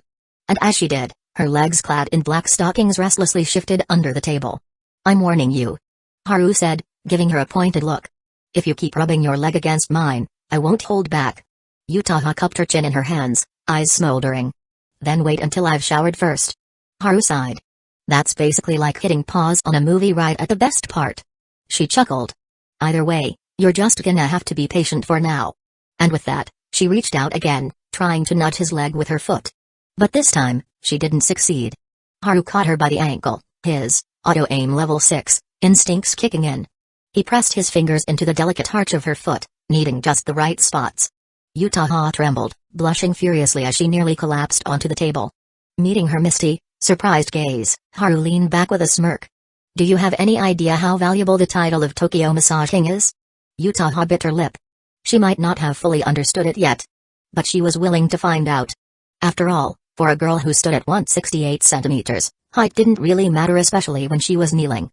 Chapter 100, The Heroine. After dinner, Haru stood at the kitchen sink, washing the dishes. Yutaha, meanwhile, stood at the doorway, holding an orange cat in her arms. She had originally wanted to help, but Haru had politely refused with a simple, guests should just relax. The cat was calm in her embrace, already accustomed to human affection after spending so much time around people. However, Yutaha's petting skills were far inferior to Yukino's. She absent-mindedly stroked the cat's head, her gaze fixed on Haru, unable to hide the warmth and happiness welling up inside her. This scene, it was one she had seen before at home. Whenever her father had free time, he would sometimes take the initiative to wash the dishes, while her mother would stand by the doorway, watching with a gentle smile. Just like a married couple. The thought crossed her mind. What are you thinking about? Haru had already noticed her lingering gaze. Yutaha shook her head. I just realized something. Jelly actually knows how to use the bathroom on its own. I trained it before. It took a lot of tries, but unfortunately, cats just aren't as quick to learn as dogs. More accurately, it's about obedience. She corrected him. Then, as if something came to mind, she looked down at the cat in her arms. I heard something interesting at the editorial office today. My editor knows someone who's planning to shoot a pet commercial, but they haven't found the right cat yet. Haru instinctively turned around. You want Jelly to be in it? Well, since it can even use the bathroom properly, I think it's pretty smart. Maybe it could earn you some advertising money. We can talk about it later. I'm not particularly interested in the money. Yutaha had only mentioned it in passing, so seeing him uninterested, she let the topic drop. Once Haru finished the dishes, she put the cat down on the living room floor and grabbed her clothes to take a shower. She locked the bathroom door, lifted her long, jet black hair, and wrapped it in a towel. As a girl, especially one with hair as long as hers, if her hair wasn't particularly dirty, she would rather not wash it. Not only was it troublesome to wash, but drying and combing it was even more of a hassle. She quickly undressed, removing her skirt, stockings, and underwear, exposing her tall and shapely figure to the cool air. She paused in front of the mirror, observing herself. Her breathing was slightly uneven. A mix of nervousness and anticipation. Ever since she had given Haru her first kiss, she had been looking forward to this moment. Just as she had told him, I can give you everything. I'm different from Yukinoshita. A sense of pride filled her as she smiled to herself and stepped into the bathtub. When she emerged from the bathroom, she was wearing only a black slip dress, the kind that hugged her figure, accentuating her astonishing curves. Her waist-to-hip ratio was exceptional. In simple terms, she had the kind of body people would describe as perfect for childbearing. She walked over to the couch and sat down beside Haru, her subtly fragrant body leaning against his. Her posture was relaxed, one leg stretched out slightly, making her already long legs seem even more striking. Are you sure about this? Haru understood exactly what it meant for her to sit so close. He turned to meet her gaze, his expression serious. Yutaha felt a little shy, but perhaps because she had been waiting for this day for so long, she didn't panic. Instead, she curved her lips into a teasing smile. "Are you nervous? I admire your confidence right now," Haru remarked dryly. Her eyes gleamed with both amusement and challenge. "You'll find out soon enough whether I'm just putting on an act." "Well, you are the heroine tonight." Haru nodded solemnly as he stood up. It was his turn to shower. Watching him disappear into the bathroom, Yutaha placed a hand over her chest, taking 2 deep breaths. "Even now, I can't help but feel nervous." Thinking back to his words, the heroine, she couldn't help but smile again. A short while later, Haru emerged from the bathroom. He was only wearing a pair of boxer briefs, his upper body bare as he towel-dried his hair. Yutaha openly admired his physique, deliberately teasing, "I didn't get a good look at you last time at the pool. Tonight, I finally have the chance." She rested her hand under her chin, tilting her head slightly. "Your muscle definition is surprisingly good. Looks like all that training paid off." "Oh? So now you're giving me a review?" Haru picked up the hairdryer, shooting her look. She smiled even more mischievously. "What's wrong? Are you finally feeling nervous about being judged by your senior?" Haru suddenly paused. Yutaha thought he was flustered and was about to tease him further when, without warning, he turned around and casually tossed the hairdryer onto the single-seater couch beside him. "Wait, what are you? Shouldn't you be drying your hair off?" Before she could finish her sentence, Haru scooped her up effortlessly, carrying her in his arms. The way she had been sitting made it far too easy for him to pick her up like this. Yutaha instinctively wrapped her arms around his neck. Any attempt to hide her shyness completely collapsed, her face and neck turning a deep shade of pink. "You were acting pretty smug just now," Haru remarked, still holding her. After the initial surprise, Yutaha quickly regained her composure. And then she showed him what made her different from Yukino. "As your senior, I must be strict with my disrespectful junior. And as for being smug..." Her voice took on a playful, authoritative tone. "Should I take that as a sign of your lack of respect?" She fell into character instantly. Her blushing face maintained a serious expression as she deliberately gave him a reprimanding look, her voice laced with feigned scolding. "You must have forgotten who I am," he muttered, carrying her toward the bedroom. "Back at the start of the school year, I took on a group of senior bullies without hesitation." He paused for a moment before continuing, "which means I'm much better at defying my seniors than respecting them." Yutaha sensed there was more to his words than just their literal meaning. There was something about the way he said it. Something peculiar. Unfortunately, her understanding of wordplay wasn't quite strong enough to decipher the hidden implication. But soon, she wouldn't have the time to think about it anymore. Haru carried her into the bedroom. It wasn't her first time here. She had been in this room before when she had came to him for lessons on script writing, when she had explored the space out of curiosity. "You really are an insolent junior," she murmured softly. Her arms remained wrapped around his neck, unwilling to let go. Haru was completely enveloped in her scent. And now that she had just bathed, the fragrance seemed to have blended into her very skin, forming an intoxicating allure that made it impossible to focus on anything else. Every breath drew his eyes to the soft curve of her lips, the dewy glow of her eyes, the subtle shifts in her expression.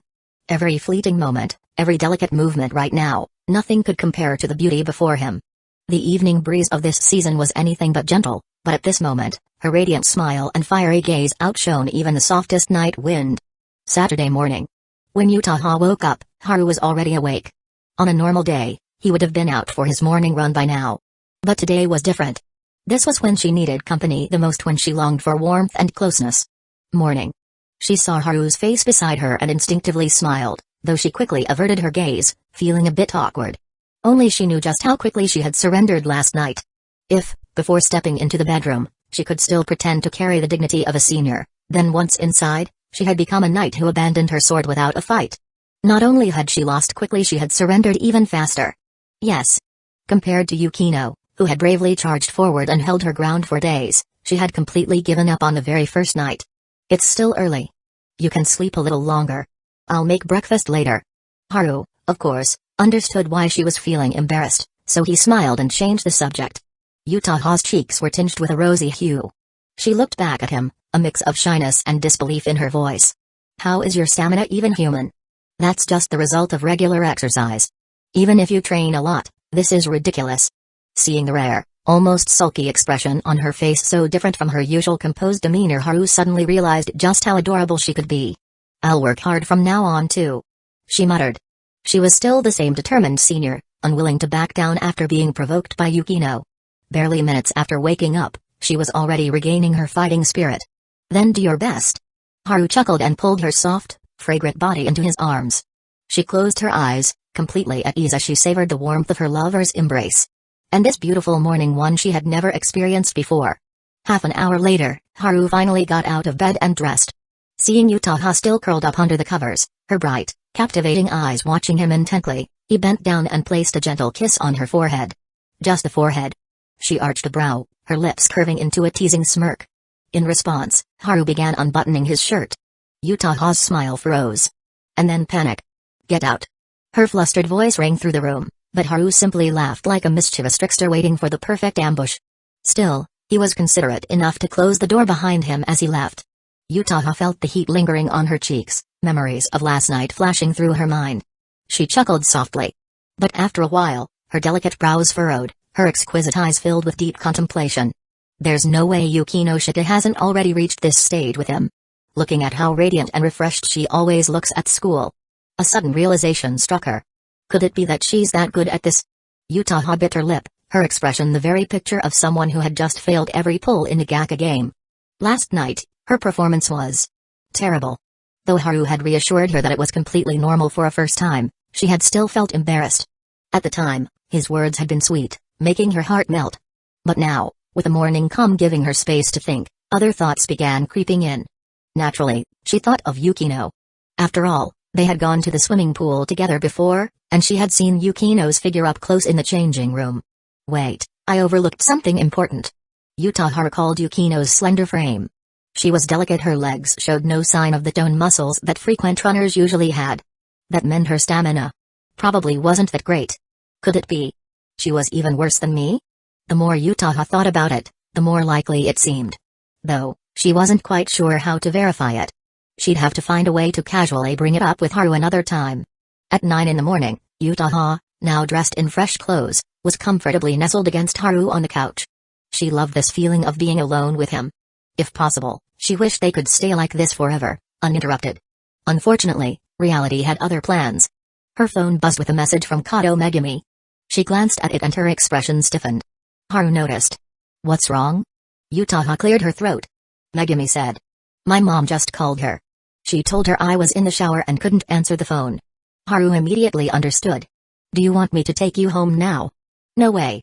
Like how she was going back so soon. Instead, she adjusted her position, lazily leaning into his embrace with a playful smile. Megumi's reliable. She's already handled it for me.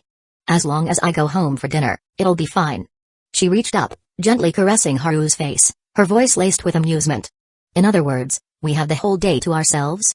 Haru had just opened his mouth to respond when she cut him off with a knowing smirk. That is, unless Yukinoshita comes looking for you. How did you know that's what I was thinking? Because I'm smart. After lunch, Yutaha felt much better, no longer sore or exhausted.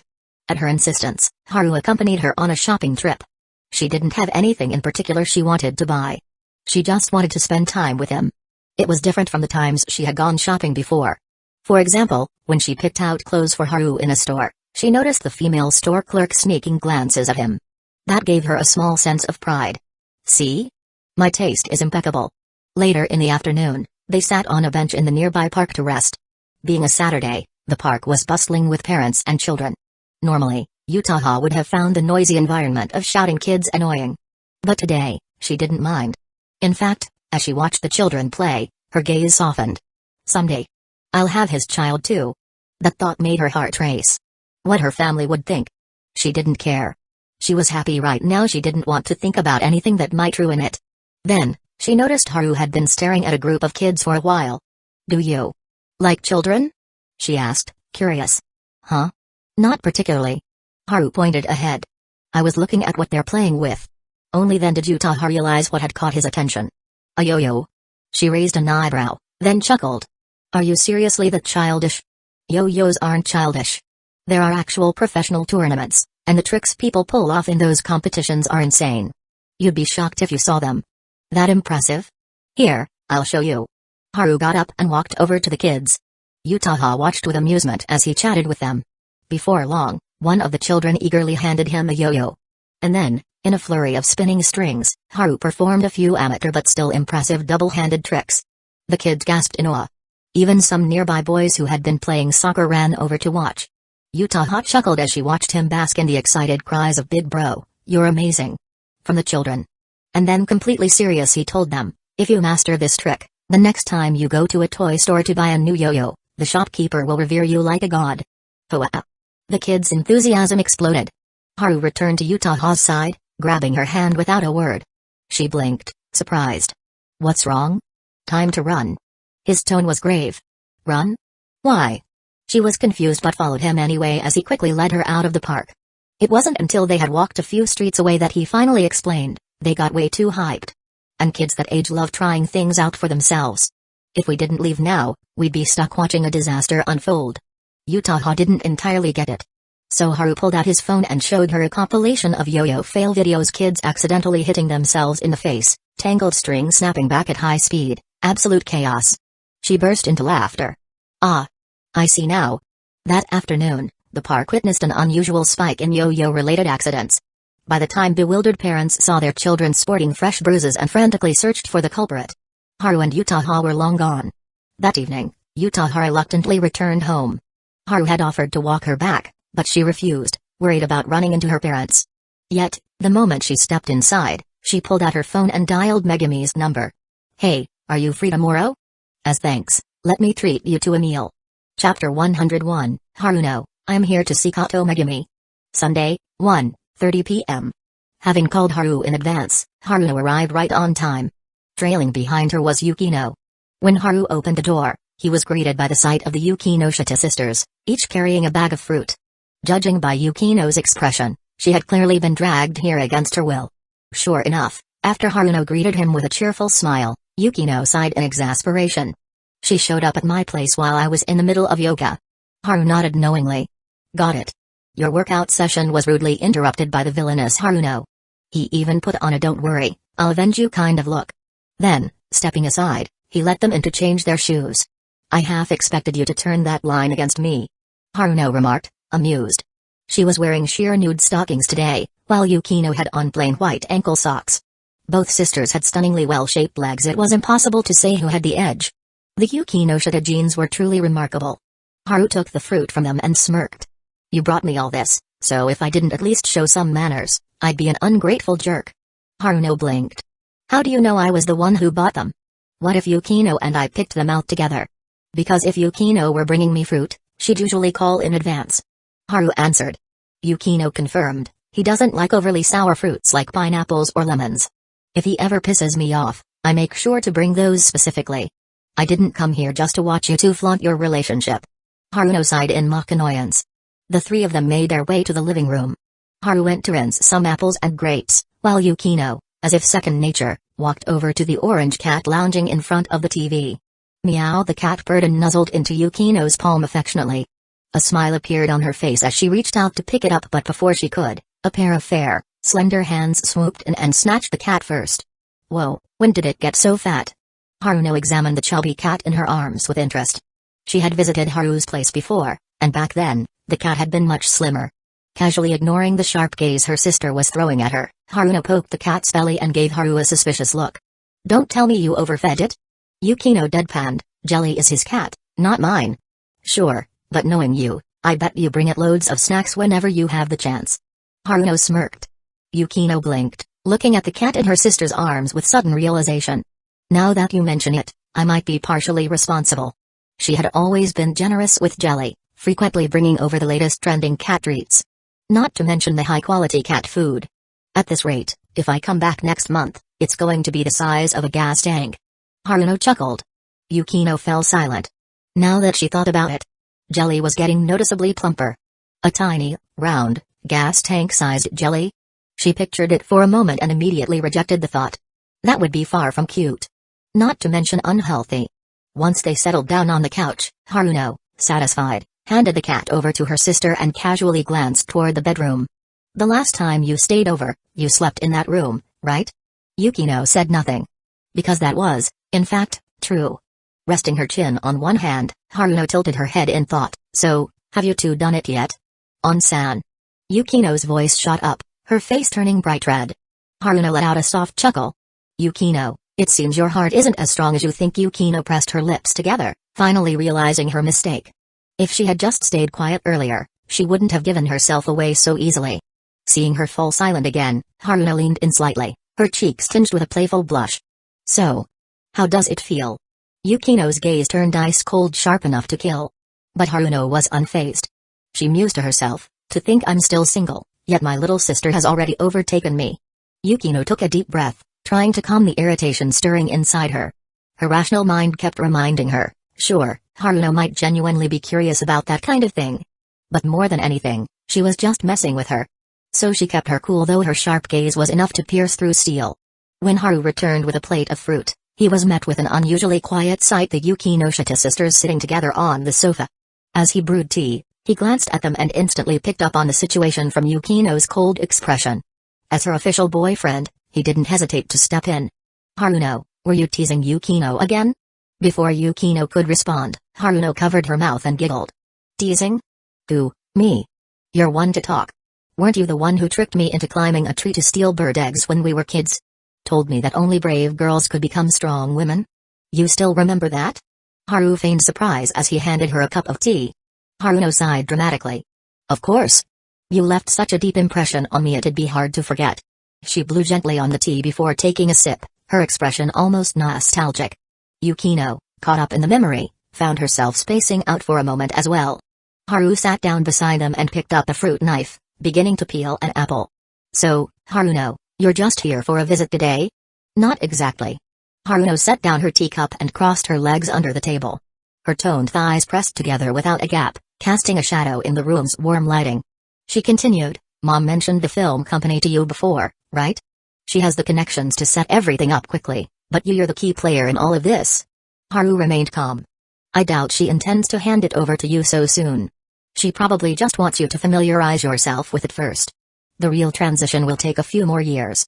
Then, as if reading between the lines, he added, she hasn't told me directly, but I get the feeling that, in her eyes, your main responsibility still lies with the Yukinoshita family, not in some side venture. Haruno smiled slyly. Smart guy. Here, have a grape. She peeled one carefully, then extended her hand only to suddenly redirect it toward Yukino's lips. Yukino blinked, surprised, before parting her lips to accept it. Thanks. Wait, what about my reward? Haru protested. Haruno beamed. Consider this a verbal reward. So unfair. Absolutely unfair. Did you just meet me today? They chatted idly for a while before Haruno took another sip of tea and said, Yukino and I are going to drop by your company later. I'd like a tour. Oh, right. A flicker of curiosity danced in her eyes. Is the short film you guys shot finished with post-production? Not yet. Haru admitted. Since we have time today, why don't we finish it? That last part was directed at Yukino. She thought for a moment, then nodded in agreement. Just then, Haru's phone vibrated. He didn't even need to check, he already knew it was another message from Yutaha. And by another, he meant that she'd been practically glued to him since last night. After all, she had just taken a step into unfamiliar territory. If not for the risk of her parents finding out, she'd probably be stuck to him right now. Pausing his movements, he picked up his phone and glanced at the screen. Sure enough, an unread message from Yutaha. Along with a photo. Thinking it was just a meme, he tapped it open. His pupils contracted for half a second before his expression returned to normal. It was a picture of her legs. Judging by the background, she had taken it at home last night. Dressed in only a nightgown, she lounged against the headboard of her bed. The deep blue bedsheets contrasted against her smooth, porcelain-like skin, making her legs look even more delicate. Her legs were casually crossed, one foot resting against the other ankle. Her right foot was slightly raised, toes soft and neatly trimmed. But the real kicker, her left leg was clad in a black stocking. Her right leg was bare. Accompanied by a message, a reward for you. The intent was crystal clear. Long legs, black stockings, and, more importantly, stockings, not pantyhose. Was this a battle invitation? This girl was playing with fire. Without hesitation, Haru typed the fastest reply of his life, nice legs. Then, he locked his phone and resumed peeling the apple. Only for the peel to snap midway. The Yukinoshita sisters were occupied, one petting a cat, the other watching TV, so neither of them noticed. Haru sighed in disappointment but continued peeling until the apple was done. Then he looked up and asked, want an apple?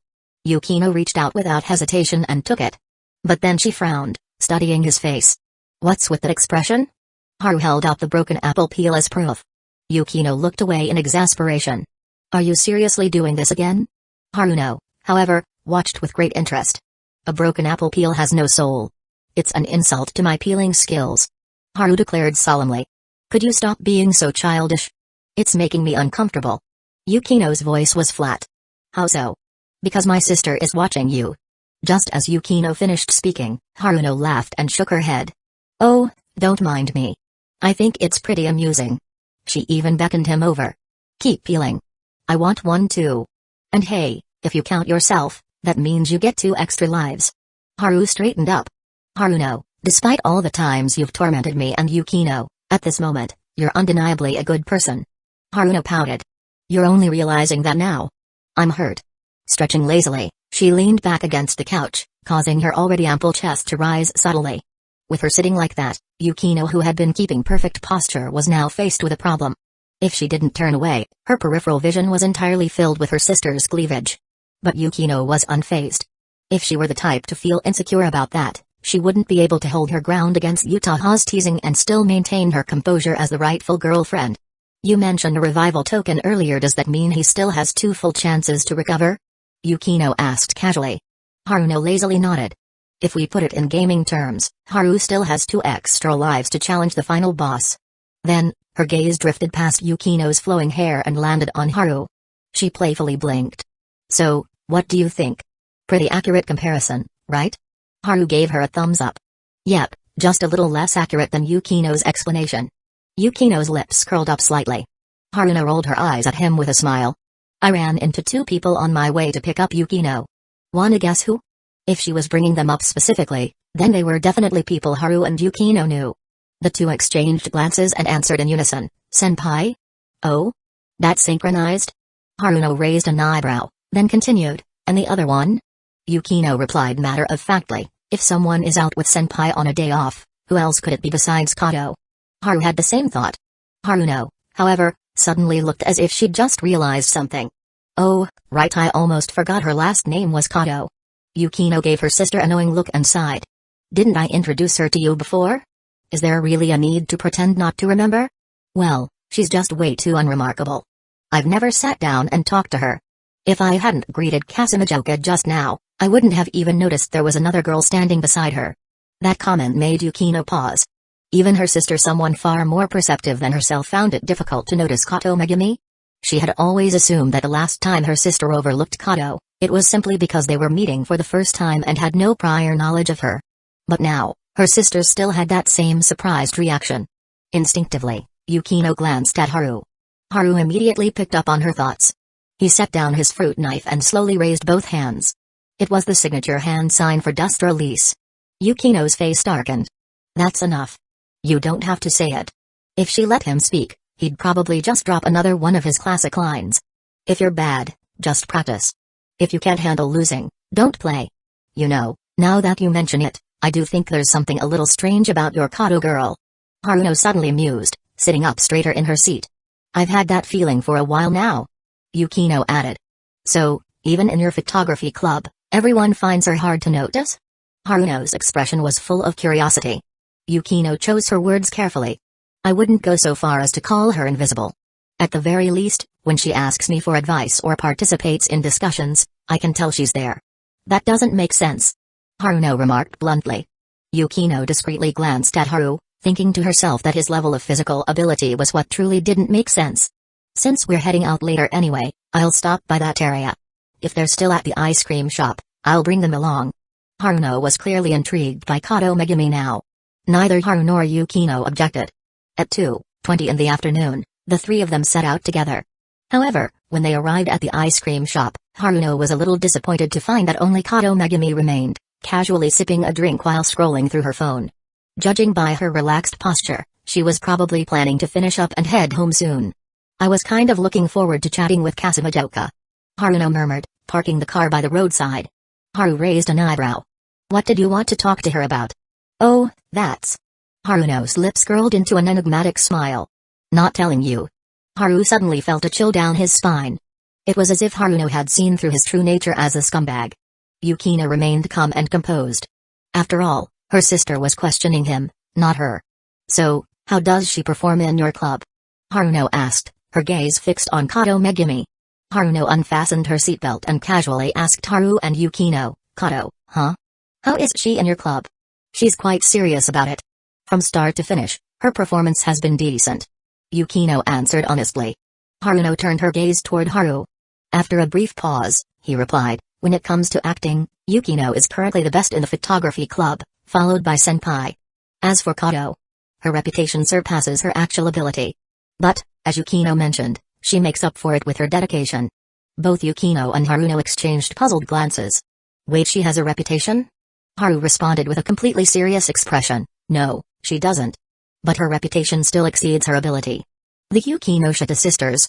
Chapter 102, the Yukinoshita sisters find the key point. Hello, Kato-san. Just as Megumi Kato was about to head home, she was intercepted by Haruno, who greeted her with a bright smile.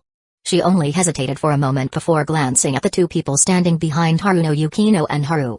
Understanding the situation, she politely greeted all three of them. She adjusted so quickly. Haruno was slightly surprised but didn't show it on her face. She was beginning to believe what Yukino had said about Megumi. She really wasn't as ordinary as she appeared to be. After Haruno explained the purpose of their visit and extended an invitation, Megumi accepted without any hesitation. I'd also like to see firsthand how the post-production of the movie I starred in is being handled. As she got into the car, there was a faint sense of anticipation in her demeanor. Since the back seat was now occupied by two girls, Haru naturally took the front passenger seat. Haruno glanced at the rear-view mirror. Both Megumi and Yukino sat quietly, not engaging in conversation. It was as if they were playing a silent game where the first to speak would lose. She gave Haru a look. It's your turn. Haru chuckled helplessly and broke the silence. Kato, were you just with Senpai? If you had arrived 5 minutes earlier, you would have seen her. Megumi answered honestly. 5 minutes? So you were keeping track of the time? Haruno asked casually. Megumi maintained her friendly demeanor. Since you greeted us earlier, I was wondering if you might turn around and come back to find us. You seemed quite interested in us. As she spoke, she glanced at Yukino, who was listening intently. But I didn't expect you to come back with Amamiya-kun and Yukino-san. Smart girl. Haruno praised with a smile. But I'm not that much older than you, so you don't have to be so formal with me. Got it, Haruno-san? At that moment, Yukino spoke up. You and Senpai were discussing the script? Megumi looked a little surprised. How did you know that, Yukinoshita-san? Because Senpai often gets absorbed in developing character settings when she's at the club. Since you're one of the protagonists, it makes sense that she'd discuss it with you. That makes sense. Megumi nodded but added, but the main reason she asked me out today was to treat me to something as thanks for a favor I did for her. Haru remained calm as he listened. He knew exactly what she was referring to. And that made him admire Megumi's composure even more. Even while being scrutinized by the sharp gazes of the Yukinoshita sisters, she remained perfectly calm. Once the conversation had started, it naturally flowed, though most of the talking was done by Haru and Haruno. Yukino mostly listened, occasionally chiming in. Megumi, on the other hand, was simple. She only answered when asked. She seemed very honest, yet the way she answered ensured that important details never got left out. When the car arrived at the company building, Haru led the way inside. It was Megumi's first time here, and she couldn't help but glance around every few steps. Haruno, smiling like a dutiful tour guide, was actually observing her closely. The group eventually reached the editing studio and took their seats. Yukino and Haru sat next to the staff, engaging in discussions about the post-production process. Meanwhile, Haruno turned her head toward Megumi, who was sitting beside her, watching the editing process with curious eyes. Earlier, as they entered, Haruno had momentarily looked away to join the discussion. By the time she turned back, Megumi had already quietly followed Haru and Yukino to sit among the staff. This makes no sense. For the second time, Haruno found herself thinking that Megumi was far from normal. She had encountered low-presence individuals before, those quiet, unremarkable students from her school days. But the way Megumi blended into the background was completely different. Haruno-san, why do you keep staring at me? Megumi asked, tilting her head slightly. Haruno studied her pale, delicate face and smiled casually. Have you ever noticed your own situation? If you're talking about my presence, Amamiya-kun can always find me easily. Haru can do that? Yes. He told me that once people get familiar with me, it won't be a problem anymore. He also said I shouldn't overthink it or let it bother me. As Megumi spoke, her gaze unconsciously drifted toward Haru, who was focused on his work. Haruno wanted to say she didn't believe it.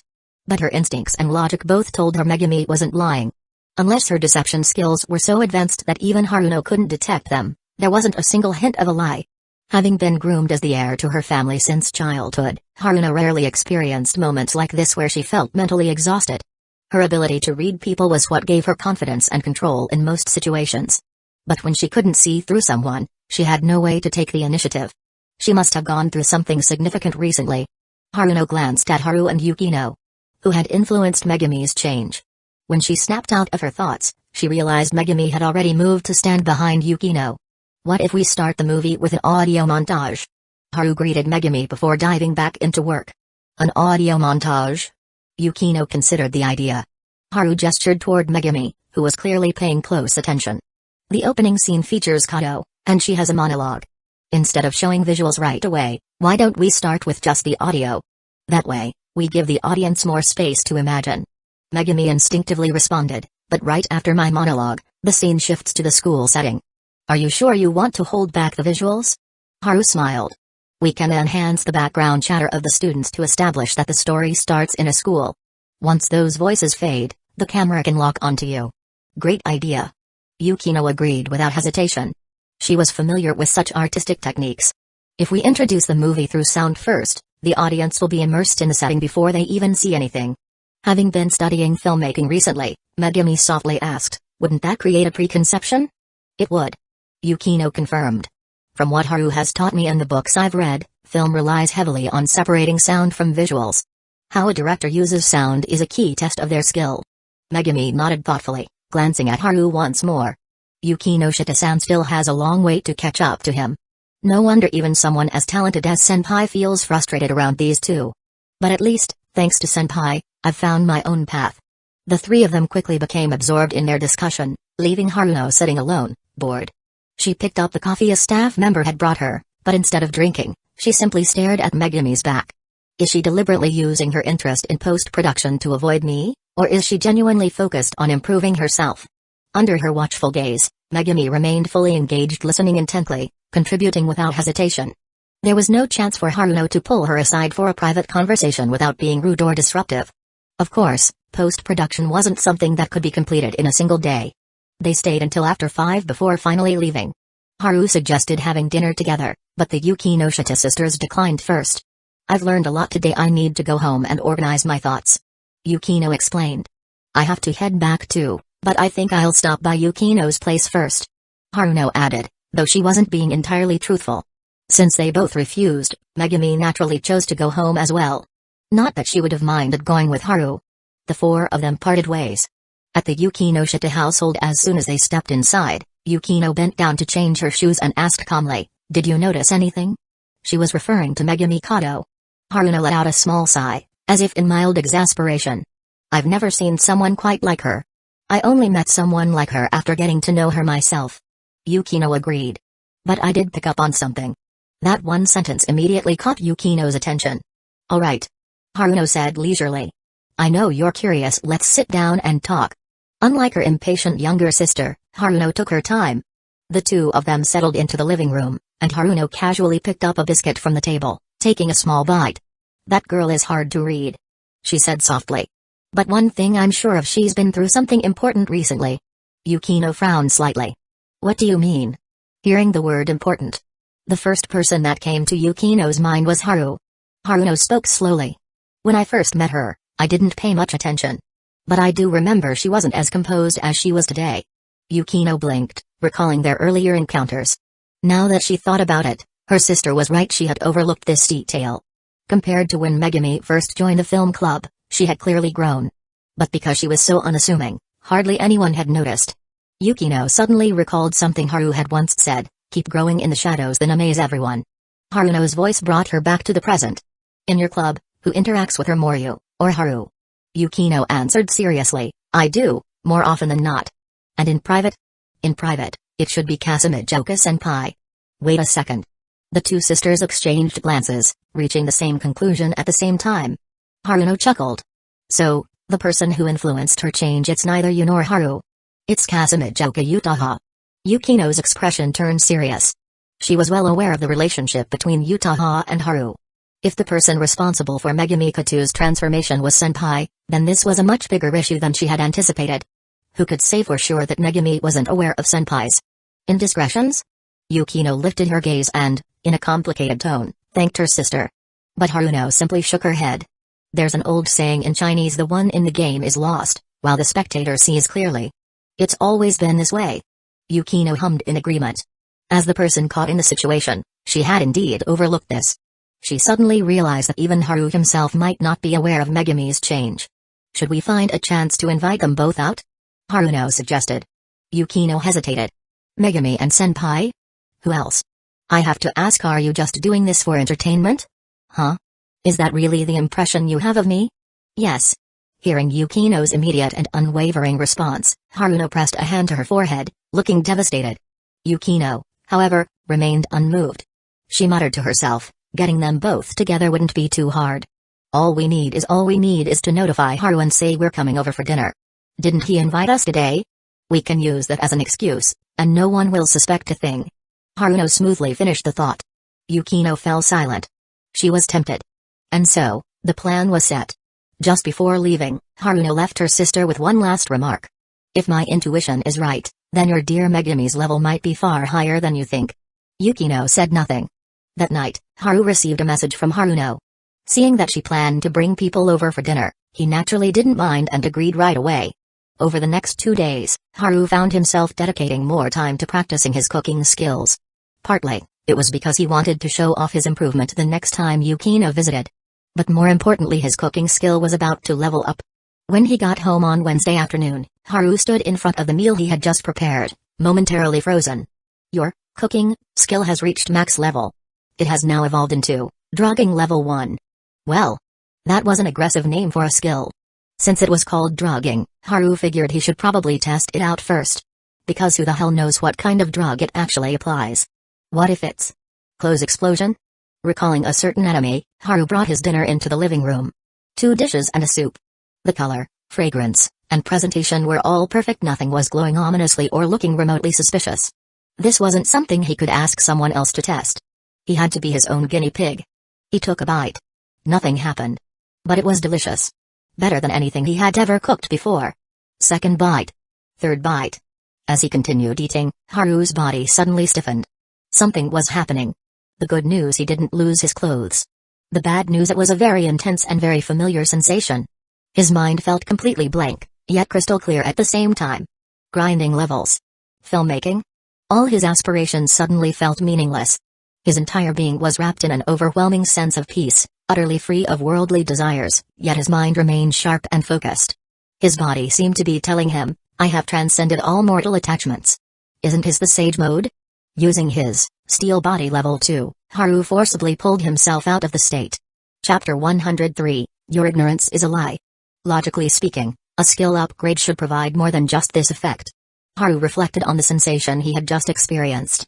If a person's self-control was weak, they would easily sink into it. That state of pure contentment, free from all worldly desires, could appeal to people of all ages. But if that was all there was to it, then, drugging was significantly inferior to his previous 2 skill upgrades. After pondering for a moment, Haru decided to test it again. As soon as the food entered his stomach, the sage mode reactivated. This time, however, he didn't immediately force himself out of it. Instead, he resisted the urge to simply lie down and do nothing, choosing instead to walk around the house. The sensation remained just as strong as before. Then, as he began boiling water for tea, he made an important discovery. Brewing tea wasn't a separate skill, it was categorized under cooking, meaning he had always been quite proficient at it. But at this moment, under the influence of sage mode, he could clearly sense the tiniest improvements in his tea brewing technique. Even the most minute details, he could notice them. To verify this theory, he headed to his home gym. You are training. Steel body, EXP plus 271, you are training. Steel body, EXP plus 287, the experience gain was noticeably higher than usual. Haru kept running on the treadmill as notification after notification scrolled past, confirming his hypothesis.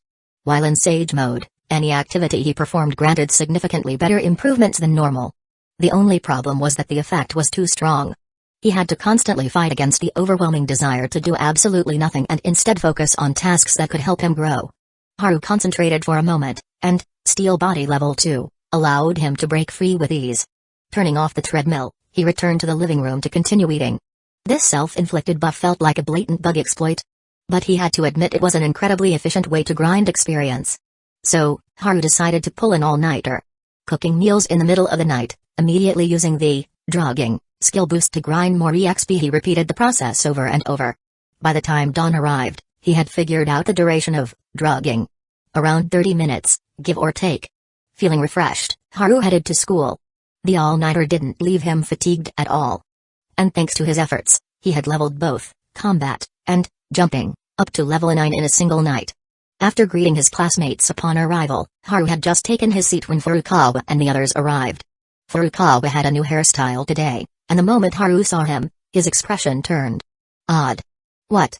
Is there something wrong with my hair? Noticing Haru staring at his hairstyle, Furukawa chuckled a bit awkwardly. Your new haircut reminds me of someone from the past.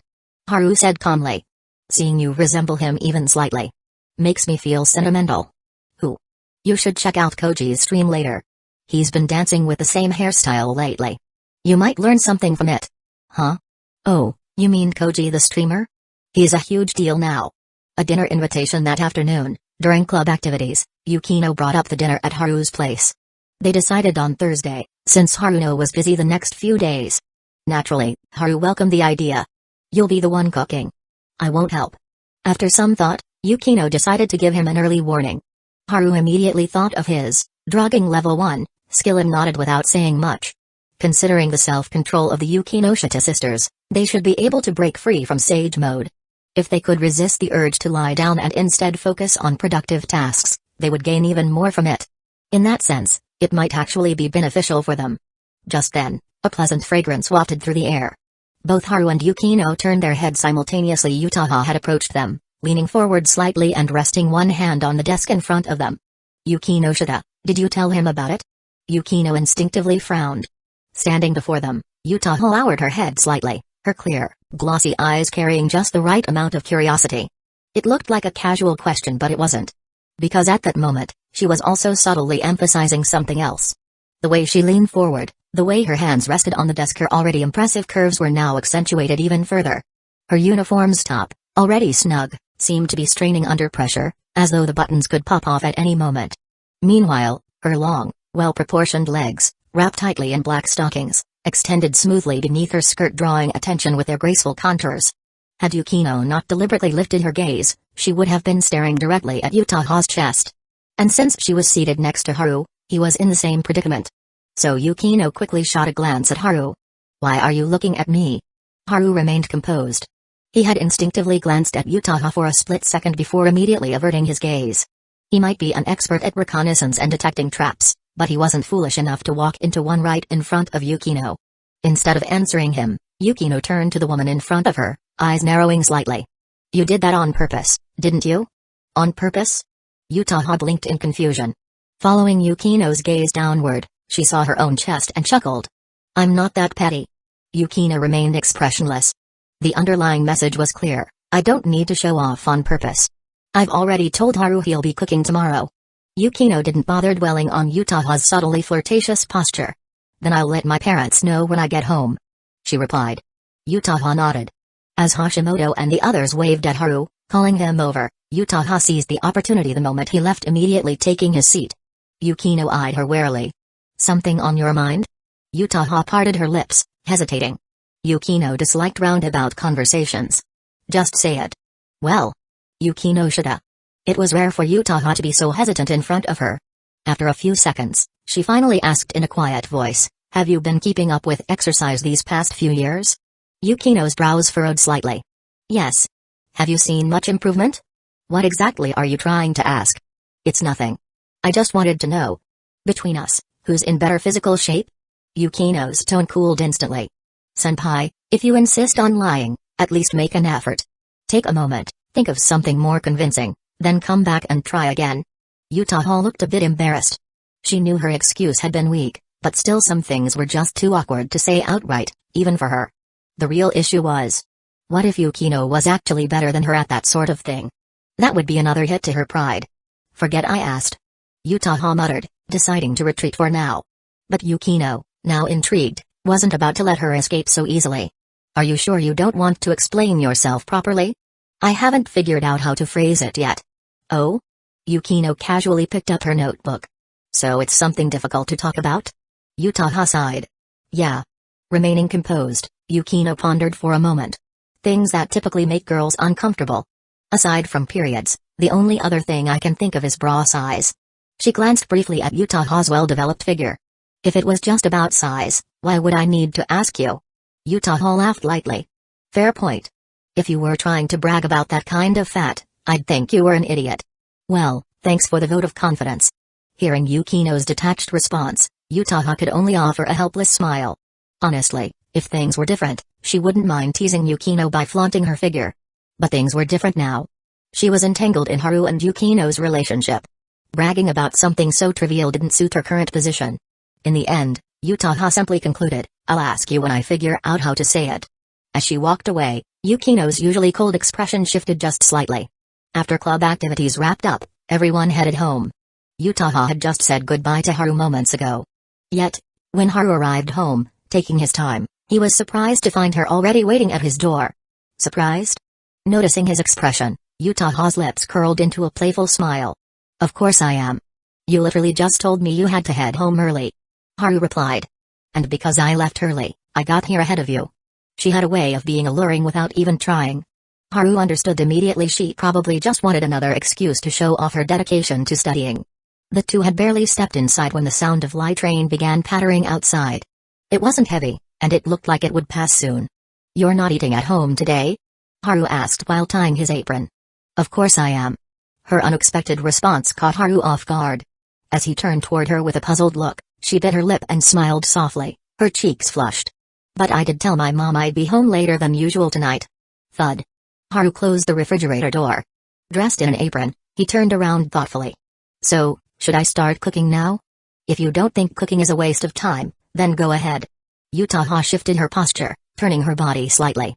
Her long legs sprawled out casually, and as she leaned back against the sofa, her arms naturally followed suit. The rain outside drummed softly, its sound crisp and clear.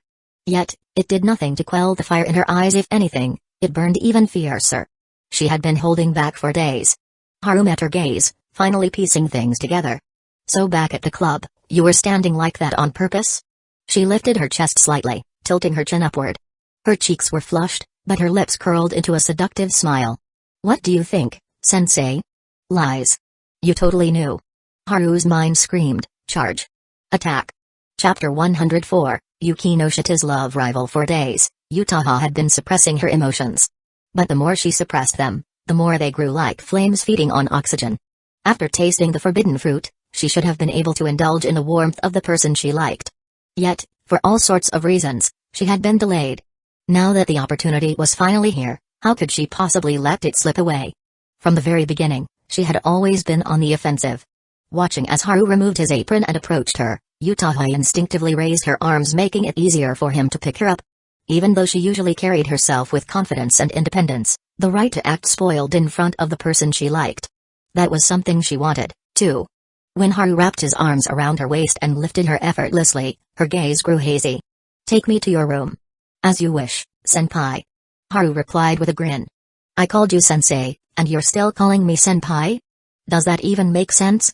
She laughed, her face burning. Let's just call each other whatever we want. The orange cat lounging on the couch lazily lifted its head, staring at them with confusion. Whatever those two were up to. A cat's brain couldn't quite comprehend. But as soon as the bedroom door clicked shut, the cat understood no one was coming to pet it anytime soon. It promptly rolled onto its back and sprawled out in an ungraceful, yet comfortable, pose for a nap. Inside the bedroom, the curtains had already been drawn, blocking out the light from outside. The warm glow of the room's lamps cast soft shadows across the walls. Emotions surged. Yutaha no longer felt like talking. The moment Haru set her down, she immediately closed the distance between them, her lips finding his. Their bodies pressed together. Her long, shapely legs instinctively parted as she melted into his embrace. She had a naturally well-proportioned figure, wide hips and a slender waist, an elite among her peers, unmatched by any girl at their school. Because of her posture, the hem of her skirt lifted ever so slightly, accentuating the exquisite curvature of her body. Outside, the rain seemed to intensify. Yutaha's eyes fluttered shut, her flushed cheeks glowing under the soft light. And when she finally opened them, her gaze shimmered with an intoxicating allure. She was breathtaking, like a flower swaying in the wind, tempting and untamed. Just as neither of them wanted to think about anything else, an ill-timed ringtone shattered the moment. Haru's phone vibrated in his pocket. Yutaha's breath hitched, her voice coming out in a whisper. "Are you going to answer that?" She obviously didn't want him to. Being interrupted at a time like this was beyond frustrating. Haru pulled out his phone and glanced at the caller ID. "Haruno?" Yutaha's foggy eyes regained a hint of clarity. "You should answer it. If Yukinoshita's sister is calling you out of the blue, it's probably something important." "Not necessarily. She's a very unpredictable person." Despite his words, Haru still picked up the call. "Yo, Haru, tomorrow, I'm bringing Shizuka along. Set an extra pair of chopsticks, will you?" "That's fine, but how many people are coming in total? Counting me and Yukino?" "5. 5? Haru instinctively glanced down at the blushing senpai in his arms.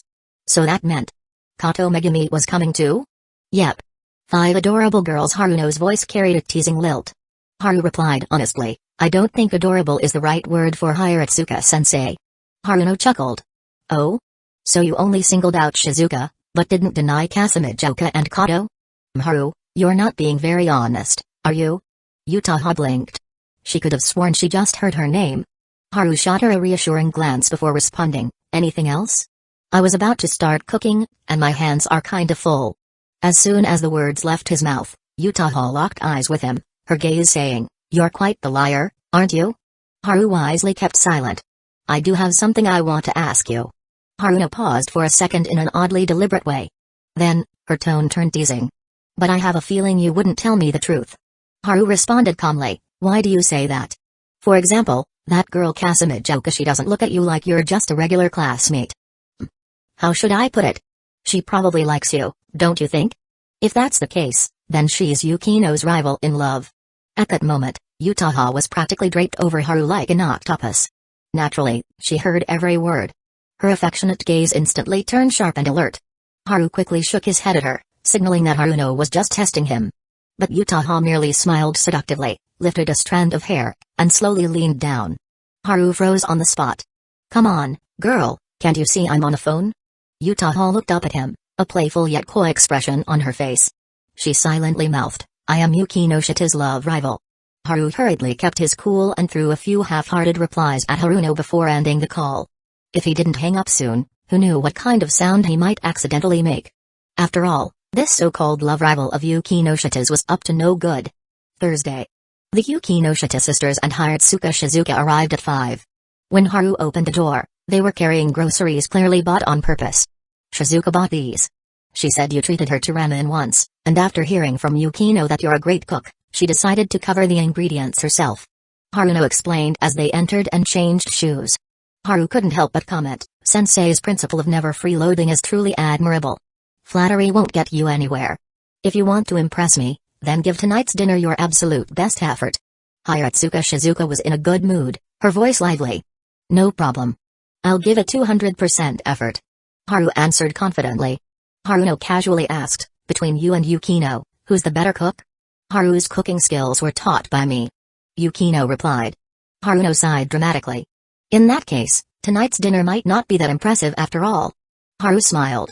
"I hope you can still say that after you've had a taste." Haruno paused for a moment, intrigued. As Haru started preparing the ingredients, she curiously turned to Yukino. "Is his cooking actually that good?" Yukino glanced at Hiratsuka Shizuka, who was looking around, then picked up a chubby orange cat. "Haru's skills are at a professional chef's level. Though, of course, he's still a little behind me." Haruno scoffed. "Then why was he so confident just now? Here I thought he'd actually surpassed you." Yukino answered nonchalantly, "You know what he's like, don't you?" "That's true. He's been that way since he was little." Neither sister seemed to believe Haru's cooking was anything extraordinary. A little while later, Yutaha and Kato Megumi arrived. Both had changed out of their school uniforms into their preferred casual outfits. Since they were both members of the photography club, Hiratsuka Shizuka wasn't surprised. She greeted them warmly and invited them to chat in the living room. During their conversation, Haruno's attention remained on Yutaha. For some reason, her intuition told her something's off about this girl's emotions. She couldn't pinpoint what it was, though, so she didn't probe further. In reality, Haruno's intuition was spot on. On the way over, Yutaha kept replaying yesterday's events in her mind. Once again, she had lost terribly. And not just that, because she had assumed her physical endurance was better than Yukino's, she ended up going home with trembling legs. Next time, I can't be so reckless. That guy's body is of a monster. Yutaha was momentarily lost in thought. Meanwhile, Megumi was chatting with Hiratsuka Shizuka. So, your club's project is already in post-production? Young people sure are full of energy. Shizuka commented with a hint of adult-like nostalgia. Megumi humbly replied, actually, Yukinoshita-san did most of the work. She took on a lot by herself. Shizuka raised a brow. And what about that Haru kid? Isn't he the club president? He wants this project to be a learning experience for everyone, so he's mostly letting Yukinoshita-san take the lead. He only steps in when mistakes need correcting. I see. Their conversation was loud enough for the others to hear. Haruno subtly nudged her sister. That girl is pretty deceiving, isn't she? Yukino remained expressionless. She wasn't interested in discussing this topic in front of others. Yutaha also stayed silent, keeping part of her attention on Haruno. Yesterday's phone call had come at an inconvenient moment, and Yutaha had overheard some things. Now, she was on guard. Did she actually figure something out, or is she just randomly guessing? Then she heard Haruno say, I think I'll check out Haru's bedroom. Yukino, go ask him for me. Why should I? Because if I ask, he'll probably think I'm up to something and say no. Well, sorry, but I think that's exactly what you're doing. Fine, I'll ask myself. The moment Haruno got up and headed for the kitchen, Yutaha's body stiffened. Because before she went home yesterday, she had deliberately left a certain item in Haru's room. She had been teasing him at the time, saying, since you like my legs so much, you must want my stockings, right? Before he could refuse, she had placed them on his bed. And now, hearing that Haruno wanted to visit Haru's room? How could she not be nervous? She figured Haru had probably washed them and put them away by now. But what if Haruno decided to check the closet? After 2 seconds of hesitation, Yutaha stood up as well. I'll go see if he needs help with anything. It was a natural excuse. Hiratsuka Shizuka didn't think anything of it. Megumi and Yukino didn't react immediately either. Only Haruno, walking in front, paused for the slightest moment. Hey. Gotcha. So, my intuition was right after all. Yutaha was worried about her checking the closet. But Haruno? She just wanted to test her own instincts. So, as Yutaha caught up, Haruno slowed her steps and said lightly, Kasamijoka-san, you're being awfully suspicious. Yutaha's heart skipped a beat. Chapter 105, Now it's sage time. As soon as Haruno spoke, Yutaha felt as if the world around her had been put on mute. Haruno stood there, her smile friendly yet carrying a hint of something deeper. From the couch behind them, Hiratsuka Shizuka and Kato Megumi continued their conversation. Yukino, outwardly calm, was quietly paying attention to the exchange. It took Yutaha less than a second to shift from initial surprise and nervousness to a composed and steady mindset. What are you talking about, Miss Haruno? She asked, her beautifully made-up face showing just the right amount of confusion. Haruno's voice remained warm. You and Haru? Yutaha responded smoothly, oh, that's what you mean? I'm a member of the photography club, and I know him very well. Only answering that and avoiding my actual question, isn't that a bit too obvious? I don't know exactly what you're implying, Miss Haruno, but from your tone, it seems like you're not very friendly toward me. She smiled faintly. There's a book that says, if you approach someone with preconceived malice, no matter how they respond, you'll always twist it into the answer you want to hear. Haruno waved a hand, still smiling. No need to be so tense. I was just asking casually. As she turned away, she subtly exchanged a glance with her sister. Yukino understood her meaning immediately. This Kasamijoka girl is quite impressive. That was what Haruno's eyes conveyed. Kato Megumi, as if completely unaware of their silent conversation, continued answering Hiratsuka's questions about the photography club with sincerity. By the time Haruno and Yutaha reached the kitchen doorway, they were instantly hit by a rich and mouth-watering aroma. Neither of them had eaten dinner yet, purposely saving their appetite. Now, with that irresistible scent in the air, they both instinctively swallowed. Give me another 30 minutes. Haru said, catching the moment they both looked a little too eager. He assumed they had came to rush him. Haruno didn't bother hiding her surprise. This is the inferior cooking that Yukino was talking about? Judging by the smell alone, I'd say this meal is going to be absolutely delicious. Yutaha's admiration for Haru deepened as she gazed at him, her eyes sparkling. As expected of the man I like. If you can already tell how amazing my cooking is, why are you still standing here, disturbing me? Haru asked, deliberately acting impatient. Neither of them took offense. Yutaha chuckled. Need any help? I've been working on my cooking skills during the holidays. No need. Haru rejected the offer outright. His cooking skills had already surpassed Yukino's by a significant margin. Having someone less skilled assist him would only slow him down, as he would instinctively want to correct their mistakes. It wasn't that he was a perfectionist, but when he had the ability to do something exceptionally well, he found it hard to settle for mediocrity. Haru, can I have a taste of that chicken nugget? Haruno's sharp eyes immediately locked onto the plate of chicken nuggets.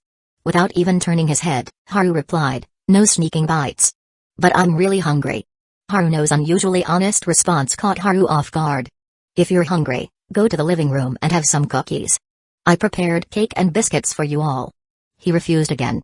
But after seeing your cooking, how could cookies possibly satisfy me? Haruno said in a teasing tone. Haru shot her a glance, wondering if she was being suggestive on purpose.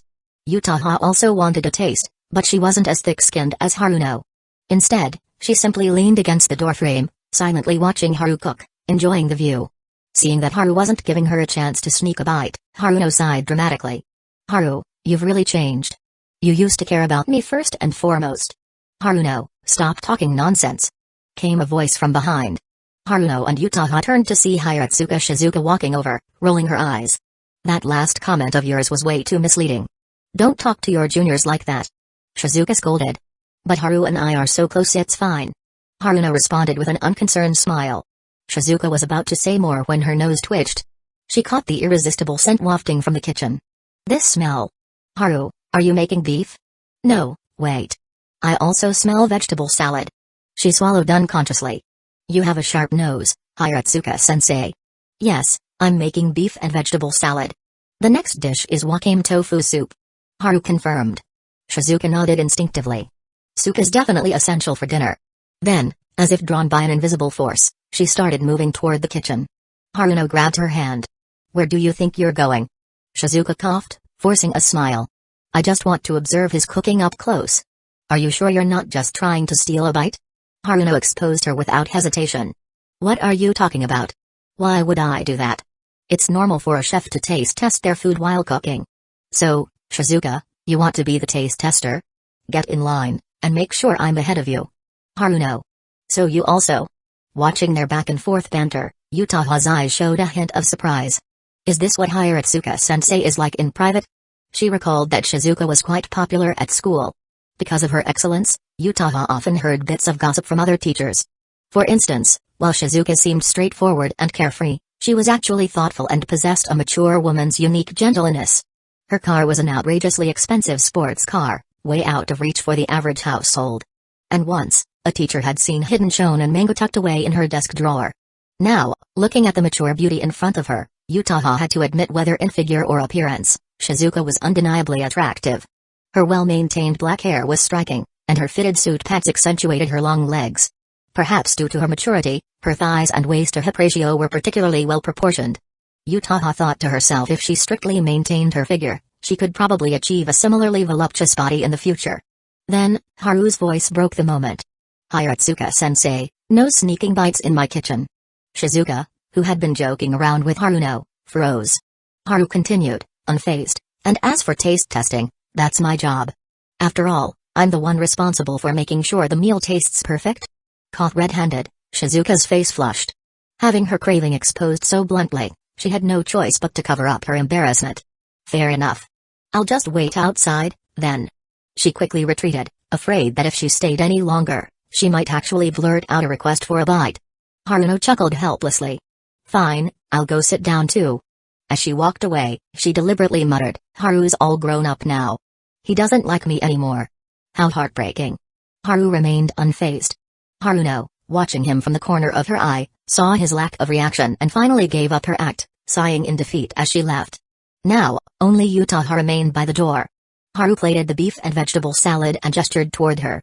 Want to try some? His drugging skill had been thoroughly tested. Simply tasting a dish wouldn't trigger its effect. Eh? Yutaha blinked, then broke into a sweet smile. Didn't you just say no sneaking bites? Yeah. No sneaking bites. But you can help taste test. Haru maintained a very methodical double standard. Yutaha's smile grew even brighter as she stepped forward, parting her lips. Haru picked up a piece of beef, blew on it to ensure it wasn't too hot, and gently placed it into her mouth. The moment the beef touched her tongue, Yutaha's eyes lit up. So good. The taste was leagues beyond her mother's cooking. It was also the most delicious thing she had ever eaten. I want another piece. She leaned in, opening her mouth in front of Haru, revealing her soft pink tongue and pearly white teeth. Haru chuckled and shook his head. A taste test should be just that one bite is enough. You need to hold on to that anticipation for later, or else the excitement of the meal will be lost. Yutaha found his logic a bit odd. But she agreed nonetheless. As Haru was preparing the soup, Yukino entered the kitchen. She paid no mind to Yutaha leaning against the doorway and instead curiously asked, "My sister and Hiratsuka-sensei were raving about your cooking. Did they already try some?" "No." Haru replied honestly. "They wanted to sneak a bite, but I refused." Yukino looked even more skeptical. "Then why are they praising you so much?" "The aroma." Haru gestured for her to come closer. Yukino stepped into the kitchen. The moment she did, her fair face showed a trace of surprise. Yutaha teased from the side, "Are you craving a taste too? He let me try a bite earlier. Want to give it a shot? I guarantee you won't be disappointed." Yukino was tempted. But she remained rational. "Haru, have you been secretly practicing?" "Yes." Haru admitted without hesitation. "After all, you were the one who taught me to cook. If I didn't put in the extra effort, wouldn't I always be stuck beneath you?" "Beneath her?" Yutaha's face flushed, her mind suddenly conjuring an image of herself as a dominant knight towering over Haru. Yukino, however, didn't entertain such thoughts. Maintaining her composure, she pointed at the cola chicken. "I want to try that." "Sure, help yourself but only one piece." "All right." Yukino picked up a pair of chopsticks and took a piece. As she opened her mouth, Yutaha immediately turned to watch, her eyes brimming with curiosity and anticipation. Yukino frowned slightly, annoyed. "Senpai, could you tone down that expression? It's just that it's really delicious." Yutaha laughed, unfazed. Yukino ignored her and took a bite. The moment the chicken touched her tongue, her expression shifted. Haru was watching her closely. "Your skills have improved dramatically." Yukino chewed slowly, savoring the taste, and only after swallowing did she finally speak, her voice tinged with shock. Haru crossed his arms smugly. "Then I expect some proper praise." Yutaha stifled a laugh. "This is the first time I've ever seen Yukinoshita make that face." Yukino realized she had let her surprise show but didn't bother denying it. Haru's improvement was simply too staggering. Even as his teacher, she had to admit just from this one dish alone, he had already surpassed her. "How did you do it?" Her curiosity was fully piqued, her eyes shining. Haru raised a single finger. "The secret to success is sticking to your goals and beliefs." Yutaha blinked. "Is this a quote from the French philosopher Jean-Jacques Rousseau?" Yukino nodded. "It is." Then she looked back at Haru, her voice laced with wonder.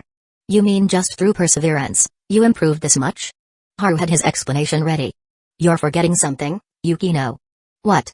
"The internet is incredibly advanced now. Every recipe imaginable is available online. If you're determined to perfect a dish and truly dedicate yourself to mastering it, you can absolutely make something delicious." "I won't argue with that." Yukino accepted his reasoning. She knew that Haru was never one to lack patience. If he had truly set his mind on surpassing her, then he would undoubtedly achieve it. Thinking about it, she felt both surprise and a small sense of pride. After all, this was the man she had chosen. She cast a fleeting glance at Yutaha. And the man she had chosen as well. Yukino was reserved and had excellent self-control. Since Yutaha had only taken a single bite, she naturally wouldn't ask for a second one. Even though her appetite was now fully awakened. The two girls remained silent, simply standing at the doorway, watching and admiring Haru as he cooked.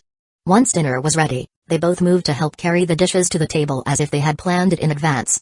As they each carried a plate, their gazes met for a brief moment before they quickly and calmly looked away. Haru also brought out a dish. "Finally, we can eat." "Haru, no, you really were starving, huh?" "I'm digging in." One voice after another rang out as the aroma of freshly prepared food filled the living room. The sound of chopsticks clinking against plates never stopped. Everyone was eating non-stop. Even the house's orange tabby cat was drawn to the fragrance. Not wanting it to disrupt the meal, Haru swiftly picked it up and tossed it into the gym room. Drugging, skill activated. The moment Haru felt the effect, he instinctively resisted it, relying on his experience and steel body level 2 to stay conscious. The others weren't so lucky. The meal was met with endless praise, every dish met with admiration. And yet, after finishing, everyone slumped into their chairs, sitting in completely unrefined postures, making it obvious that they had no intention of moving. Even the usually composed Kato Megumi was now half reclining in her seat, her eyes filled with pure contentment. Anticipating this outcome, Haru silently took it upon himself to clean up. After clearing the table, he headed to the bathroom. As he turned on the faucet at the sink, a faint fragrance suddenly drifted in from behind him. He turned around only to see Haruno approaching with a relaxed expression, flashing him a smile. "Oh, it's you." Such a casual remark. Then, without hesitation, Haruno walked past him toward the toilet. In her post-meal sage mode, she didn't seem to care in the slightest that Haru was still standing right there. She simply lifted her skirt, pulling down the black fabric beneath it to her thighs, then sat down on the toilet. "Haru, what the?" Chapter 106, I'm doomed. The moment Haruno sat down, Haru moved at his fastest speed ever, bolting out of the bathroom. At the same time, he shut the door behind him. The sound of running water soon followed from inside. With lingering embarrassment, Haru returned to the living room. Unlike him, the others didn't possess steel body, so they couldn't resist the drugging skills effects. Haruno, now in a nothing in the world bothers me state, didn't even care that Haru had seen her in the bathroom. She remained as unbothered as ever. In the living room, Yukino and the others were visibly relaxed, some absent-mindedly watching TV, while others had closed their eyes to rest. Before long, Haruno returned from the bathroom. She didn't seem to hold a grudge over what had happened. Passing by Haru without a word, she made her way to the sofa, plopped down, kicked off her slippers, and casually propped her feet onto Yukino, who was still resting with her eyes closed. Haru didn't disturb their relaxation and instead headed to the kitchen to do the dishes. But after a few minutes, the sound of approaching footsteps reached his ears. He turned around to see Kato Megumi, her expression calm as ever. She looked no different than usual. "I'd like to ask you something," she said, rolling up her sleeves and stepping forward to help with the dishes. Haru remained unfazed. Through extensive testing, he was certain that drugging only affected others subtly. No one would ever suspect anything unusual. But Kato's next word surprised him. "Earlier, Hiratsuka-sensei and I had a brief talk about photography. She's not an expert, but as an experienced adult, she still offered some valuable insights." She spoke softly, her gaze slowly settling on Haru. "Even though I wanted to rest, I just ran through my thoughts again. And realized that I'm in a really good state of mind right now." Haru masked his surprise. "So, you mean? I'd like you to teach me more about photography." Kato's voice was gentle yet firm. "There's no equipment here, but I just want to learn the theory. Besides, I can help with the dishes while we talk. This way, you won't be stuck here alone and bored." Under the buff's effects, her thoughts were sharper than ever, considering everything down to the smallest detail. More impressively, she had resisted the overwhelming urge to simply lounge around. That alone caught Haru off guard. Then he recalled something. Whenever Kato wasn't being acknowledged in their club, she would always quietly sit in the background and study on her own. This girl was always calm, rational, and kind to everyone. Her composure was different from Yukino's. While Yukino was cold and distant, Kato exuded warmth and gentleness. Under the effects of the drugging skill, Megumi Kato, upon seeing Haru washing the dishes alone, instinctively resisted the buff's influence. As someone who always cared for others, she immediately stepped in to help. If Yukino wasn't resting with her eyes closed at the moment, she probably would have done the same. Yutaha, however, was different. When Haru passed through the living room earlier, the black-stocking senior was lounging comfortably in her chair, a look of satisfaction on her face. Her shirt's top two buttons had been undone, revealing a fair expanse of her slender neck. "It's rare to have some downtime. Are you sure you want to spend it studying?" Haru wanted to see how long Megumi Kato could persist, so he deliberately asked, "At least for now, I don't intend to change my mind." Megumi responded softly. The more she talked with Haru, the more she felt like she was in an incredibly good state of mind. It would be a shame not to put this mood to good use. "All right then." Haru agreed. Thus, the two began their lesson in the kitchen, Haru earning experience points in hypnosis, while Megumi Kato became increasingly engaged in the conversation, her entire being filled with the intoxicating sensation of acquiring knowledge. By the time the 30-minute buff wore off, the excitement that had been building in Megumi's heart gradually settled back into its usual calm. Just as Haru had tested, she didn't find anything strange. Instead, she murmured to herself thoughtfully, "Did I study too long? My efficiency seems to have dropped. I don't feel as sharp as I did just now." "Maybe you're just reaching a level-up bottleneck," Haru replied. "A level up? Like in video games, right before you level up, it always feels like you need way too much experience, and you just wish you could instantly push through." "I see." Megumi nodded, her eyes gleaming with a faint light. The two removed their dishwashing gloves and tidied up the kitchen. As she wiped down the sink with a cloth, She said softly, Amamiya-kun, you're surprisingly knowledgeable about a lot of things. You even seem more experienced than most adults. Could it be that you've uncovered my secret identity as a superhero? Haru teased. Megumi, of course, didn't take him seriously. As she wiped the counter, she asked, you haven't gone out as hooded hero recently, have you? Not for now. I figured I'd wait until the hype completely dies down before acting again. That's the most rational approach. Oh? So you see me as a rational person? No, I think you're a Chiyunabiu with a kind heart. Megumi smiled warmly. Doing heroic deeds like that, it's something you rarely see these days. Recalling how she had once mentioned her admiration for protecting the weak, Haru chuckled, that's true. By the time they returned to the living room, Yukino and the others had returned to normal. Shizuka Hiratsuka was marveling at Haru's cooking skills, while both Utaha and Yukino seemed unusually relaxed. Under the buff's effects, they had never felt such profound relaxation before. That sensation lingered in their minds, leaving them completely refreshed, washing away all the mental fatigue they had accumulated from their busy days. We have to come here more often. Both girls came to the same conclusion. They weren't foodies, it wasn't the meal that tempted them. Rather, they simply craved that blissful feeling of ease. And deep in their subconscious, they didn't find anything strange about it at all. Instead, they rationalized it as, this is Haru's home. He's someone I like. Of course, I'd be most at ease here. The only one who hadn't spoken yet was Haruno. She sat quietly on the couch, her sharp eyes fixed intently on Haru. Haru pretended not to notice and instead suggested, so, what's next? Are you all going shopping, heading home, or is there something else you'd like to do? I'll rest a little longer, then head home. Shizuka Hiratsuka said lazily, leaning back into her chair. It's been ages since I felt this relaxed. Your place is a hidden paradise, Haru. She had considered lighting a cigarette but, remembering the number of minors present, decided against it. Haru then turned to Yukino and the others. Same here, I'll head home later. Yukino said. Utaha smiled, then I'll leave with Yukinoshita.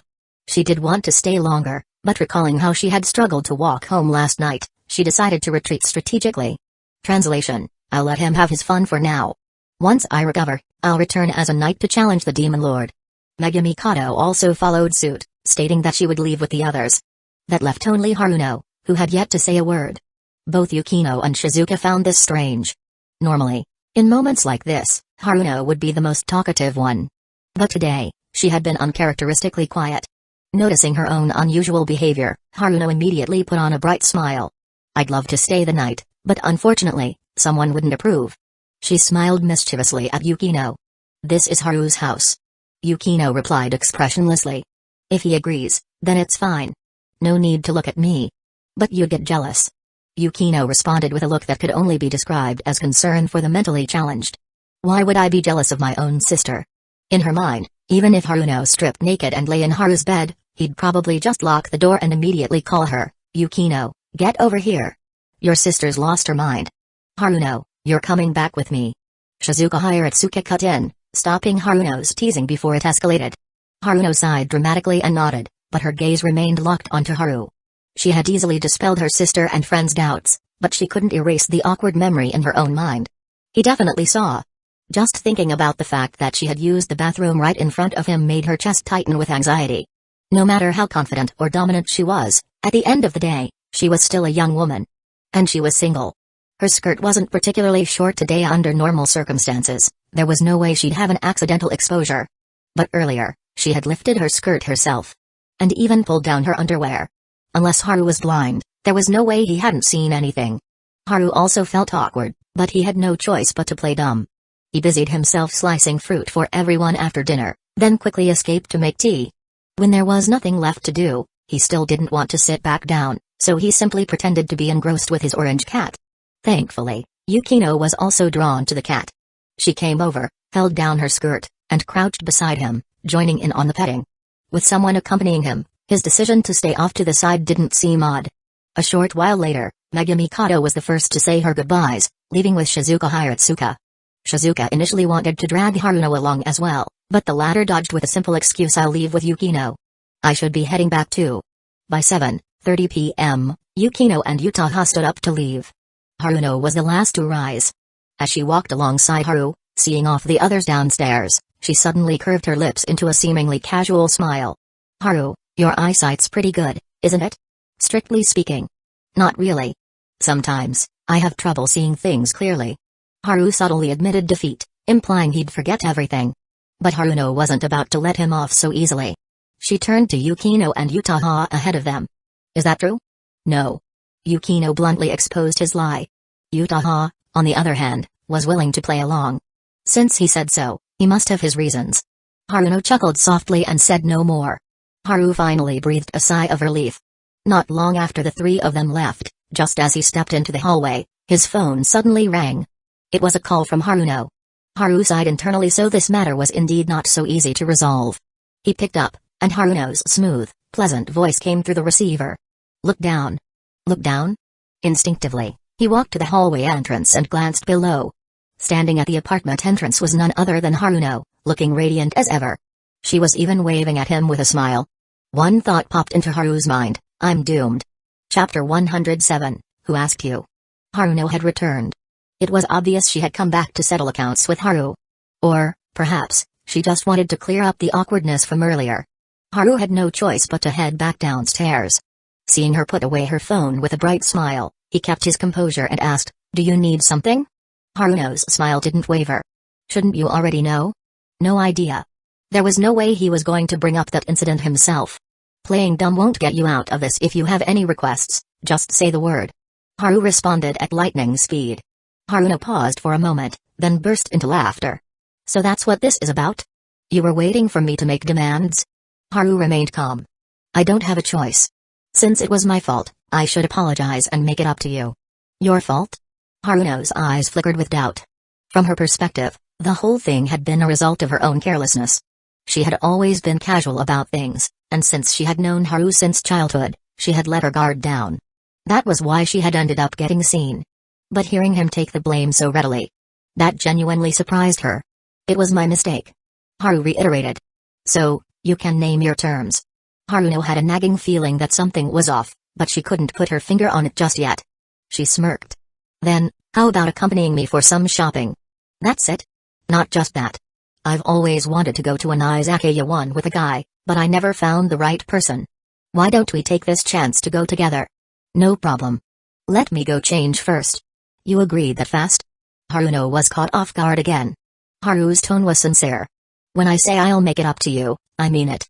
Now Haruno was really suspicious. Of course, Haru knew she was catching on. But before she could react, he turned and headed upstairs.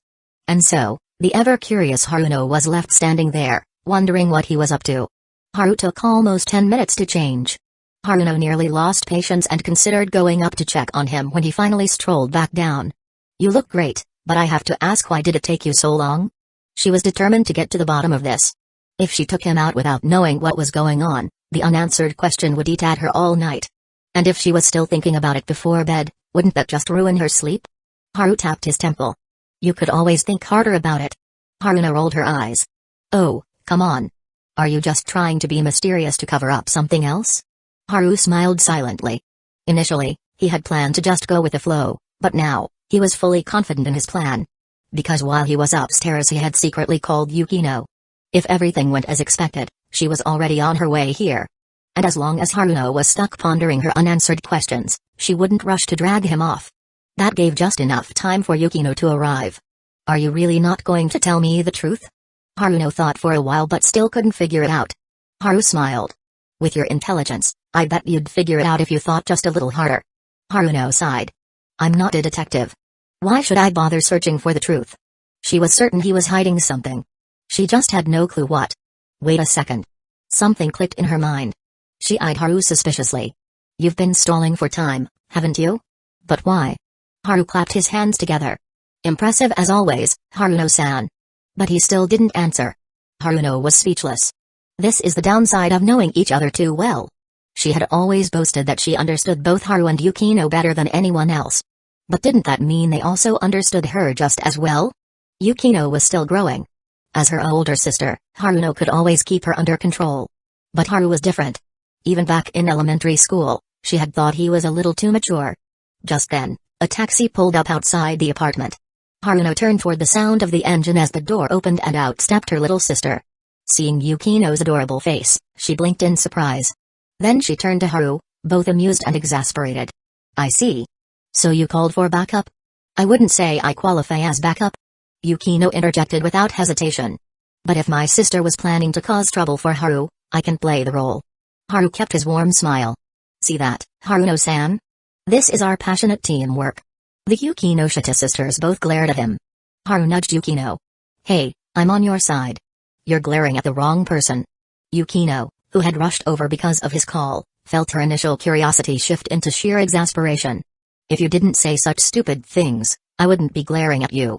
Now that Yukino was involved, everything became much simpler. Haruno had never actually been angry, nor had she intended to seriously scold Haru over the awkward incident. The real reason she had come back was simple: she wanted to make sure Haru forgot what happened, tease him a little, and maybe squeeze some benefits out of the situation. After all, since he had seen everything, shouldn't she at least get something in return? But with Yukino's unexpected arrival, Haruno's plan had completely fallen apart. They didn't end up going anywhere right away. Instead, the three of them sat down at a cafe across the street. Yukino was the first to speak. Why did you come back, sister? Haruno deflected with her own question. What did Haru tell you? He said you were going to beat him up. He was terrified and begged me to save him. I was curious, so I came over. Yukino didn't bother hiding anything. Haruno couldn't help but laugh. Look at him now, does he look scared? He's grinning like an idiot. She gestured at Haru, who was indeed smiling beside Yukino. Tone it down. Yukino nudged him with her elbow. Haruno sighed. I just wanted him to go to an izakaya with me. But instead, he called you over. Yukino's expression immediately turned stern. He's underage. He can't go to places like that. Haruno feigned shock, covering her mouth. Oh? That's what you're concerned about? I thought you'd be against him going out with me at night. Yukino's gaze remained steady as she stared at her sister. Haru helpfully translated, what she means is, you just said something stupid. Haruno shot him a look. Who asked you? Haru elbowed Yukino. Yukino sighed but still played along. I did. Haruno. Haru held up 2 fingers. Team combo, round 2. Yukino deadpanned. I regret cooperating with you. Haruno chuckled. Watching you two get along so well makes me a little jealous. Haruno leaned in with a curious smirk. By the way, Yukino, after hearing how ridiculous your call was, I'm surprised you actually came. Haru interjected casually, it's called the Yukino summoning ritual success rate, 100%. Yukino shot him a cold glance. I hate to disappoint you, but that success rate is actually only 50%. Why? Because it depends on my mood. If I'm in a bad mood, I definitely wouldn't come. As she spoke, her sharp gaze locked onto Haru. Like right now, for example, my mood is already getting worse. Haru stroked his chin in thought. So it's only 50%, huh? That means you're about the same as Daigo. Yukino blinked. Who's Daigo? The protagonist of Ultraman Tiga. His crash landing rate is around 50%. Yukino fell silent for a second before giving Haru a particularly dangerous look. How did you even connect those two completely unrelated things? Do you want me to scold you right now? Haruno burst into laughter. Yes. Scold him. Do it for me too. Haru, seeing where this was going, wisely admitted defeat. After finishing their drinks, the three went their separate ways. Since it was already dark, Haruno decided to escort her sister home. Later that night, just as Haru arrived home, he received a message from Haruno, you were smart this time. But the next time, my invitation to the izakaya still stands. Haru chuckled, deleting the message immediately. Next time? Next time, I'll just summon Yukino again. And if even Yukino can't stop her, I'll call her mom. Haru had full confidence that he could get Mrs. Yukinoshita involved. Though that was a last resort. If she ever found out she was being summoned just to block Haruno, that elegant and beautiful woman would surely transform into the most terrifying demon queen of House Yukinoshita. Another day, another visit. The next day after school, Yukino voluntarily followed Haru home. Yesterday's sage mode had been way too comfortable. The exhaustion she'd built up from studying and training had completely vanished, all thanks to the restful evening. She liked that feeling. And of course, she wasn't the only one. Utaha also showed up. Yukino gave her a flat look.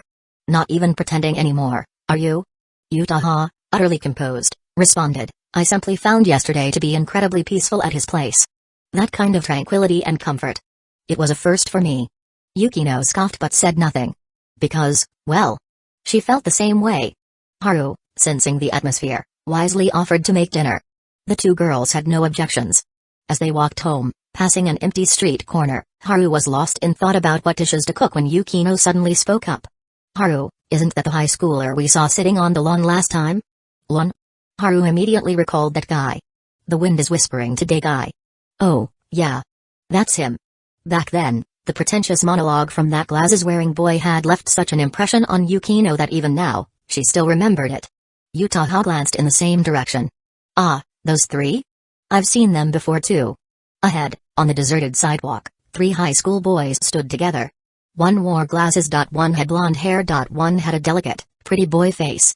At that moment, the glasses-wearing boy dramatically held up a long, straight wooden stick and solemnly declared, after all the sacrifices, the Sword of Kings is finally in my grasp.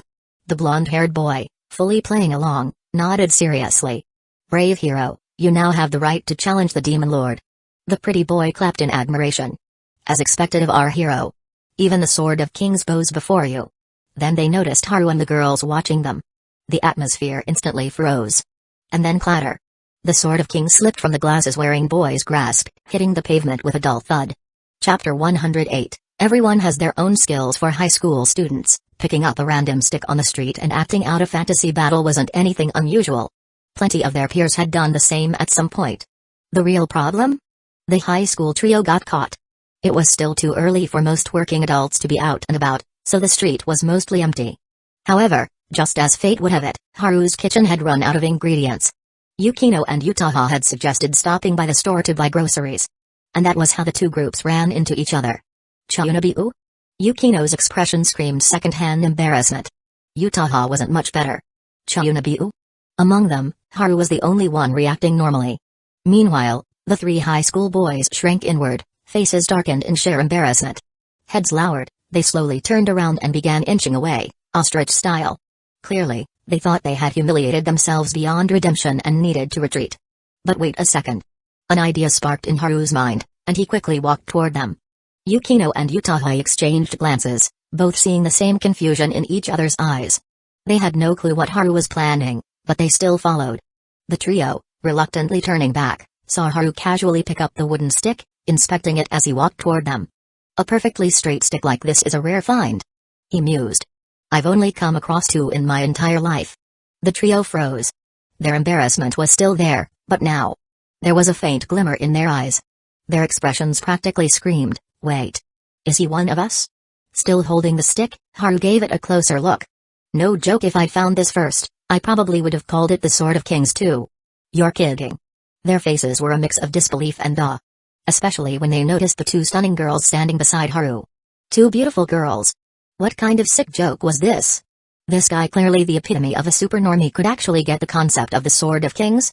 You guys ever heard of 13 stances of the sword? Haru asked, gripping the stick. The three shook their heads in perfect sync.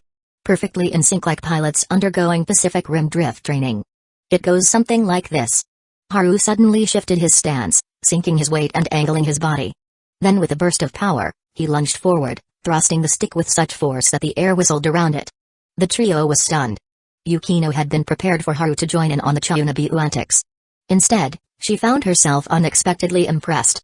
That actually looks both fast and powerful. If that hit someone, I imagine it'd really hurt.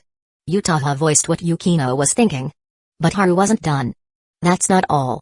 Recalling swordplay videos he'd seen online, Haru fluidly transitioned into a series of elegant movements, finishing with a flawless wall kick, flipping twice in midair before landing smoothly.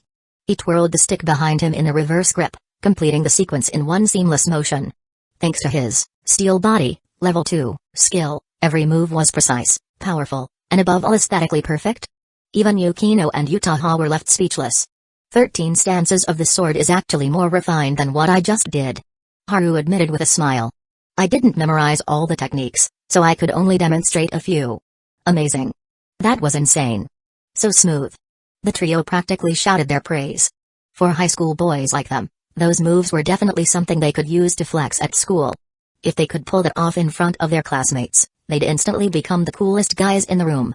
This technique is called 13 stances of the sword, right? Hold on, I need to write this down.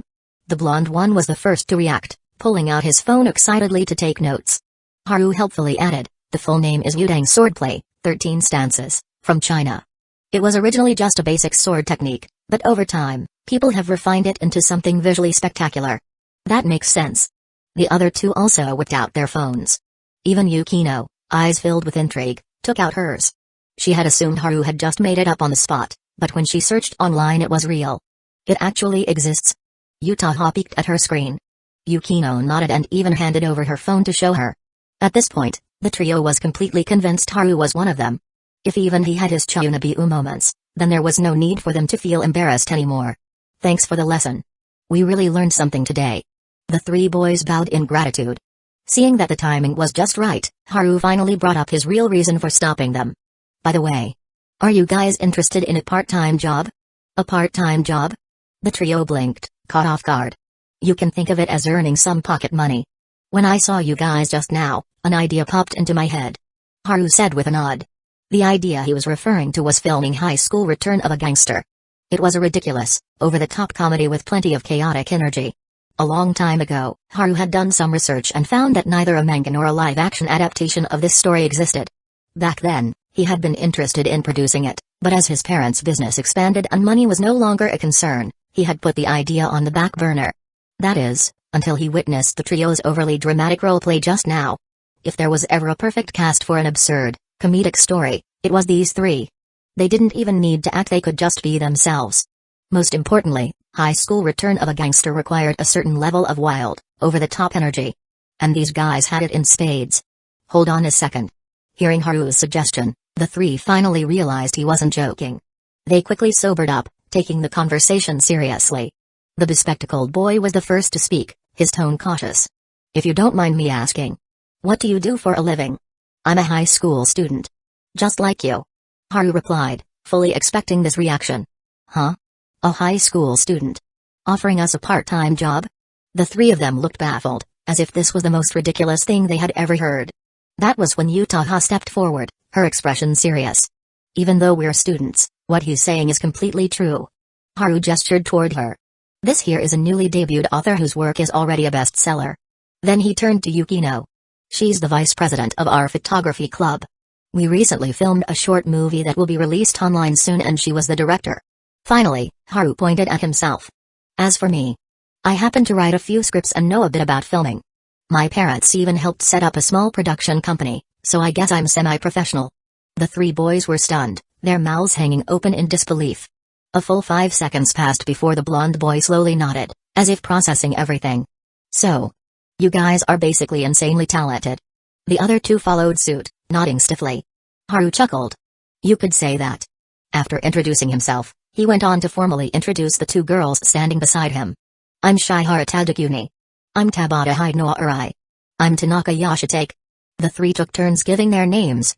Then, Tadakuni, who had the most refined appearance of the trio, hesitantly asked, the part-time job you mentioned. Could it be? That's right. I want you to act in it. Haru confirmed with a smile. Acting? No way, we're not professionals. Although, I am kinda interested. Their reactions varied. Watching this unfold, Yukino and Yutaha finally understood why Haru had stopped these three in the first place.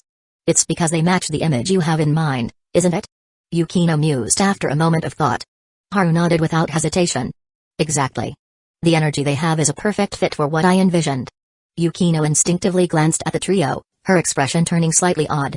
Yutaha, equally perceptive, pressed her lips together as a knowing glint flashed in her eyes. The same thought crossed both of their minds. Does he mean their comedic energy? From what they had seen of the trio's overly theatrical behavior earlier, they definitely fit the goofy image. Neither of them particularly enjoyed slapstick comedy, but they were rational enough to recognize its appeal. There was an audience for this kind of humor, even if it wasn't to their taste. That said, calling it comedic energy outright felt a little too blunt, so they both chose to keep that opinion to themselves. Amamiya-kun, you're really serious about having us act? After a long pause, the trio asked once again, as if still struggling to believe it. Haru met their gazes. I know it sounds unbelievable, but I'm not joking. I genuinely think you guys have the right presence for it. Presence, huh? I never thought I had any sort of presence before. The three of them looked slightly embarrassed, but also a little pleased. Haru raised a hand to interrupt them, smiling as he said, there's no need to give me an answer right away. Take your time and think it over. Oh, and since you're all minors, your parents need to be informed about this. Understood, we'll keep that in mind.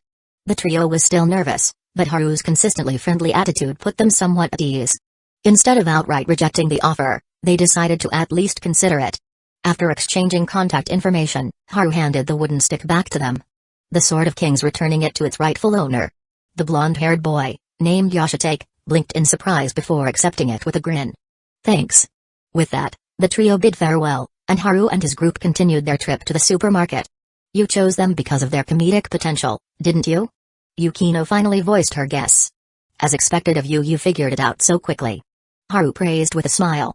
Comedy skits may have low production costs, but they're not easy to pull off. Yutaha mused, already analyzing it from a professional standpoint. After spending so much time with Haru, both she and Yukino had developed an understanding of the industry. They knew that comedy was one of the best examples of achieving greatness with minimal resources. However, because everyone's sense of humor differed, executing comedy effectively was incredibly challenging. What do you think of their delivery? I mean, the way they performed while holding that wooden stick. Haru asked instead of explaining. Yukino and Yutaha exchanged glances. It's not my style, but I'm sure a lot of guys at school would love it. Yutaha answered first. Yukino thought for a moment before nodding. It's similar to the Kamen Rider shows you like. I've seen other students act out scenes like that at school. If that's the case, then yes, they definitely have talent. Haru nodded in agreement.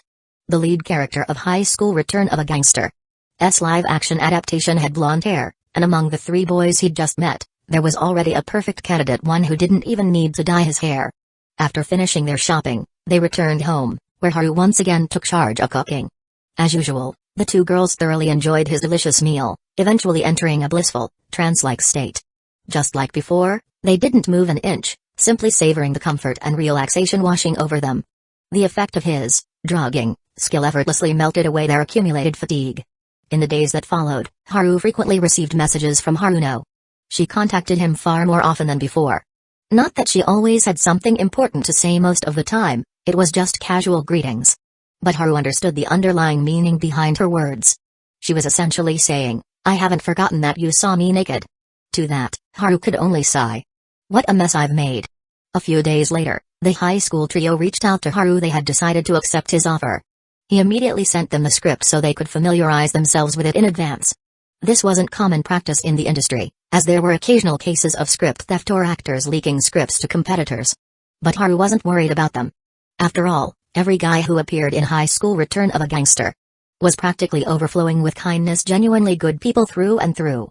As for negotiating contracts with their parents, Haru left that to the professionals at the company. He firmly believed in one thing: leave professional matters to the professionals. Time passed, and soon, late September arrived. With the photography club's planned trip to the anime convention drawing near, Haru headed out after school one day to buy a few power banks. He knew from experience that bringing extra power banks was essential not just for himself but also for Yukino and the other girls, who would undoubtedly take tons of pictures. On his way back, dark clouds loomed over the sky, and the wind picked up, howling through the streets and making the shop banners flap wildly. Each gust carried the foreboding promise of an impending storm.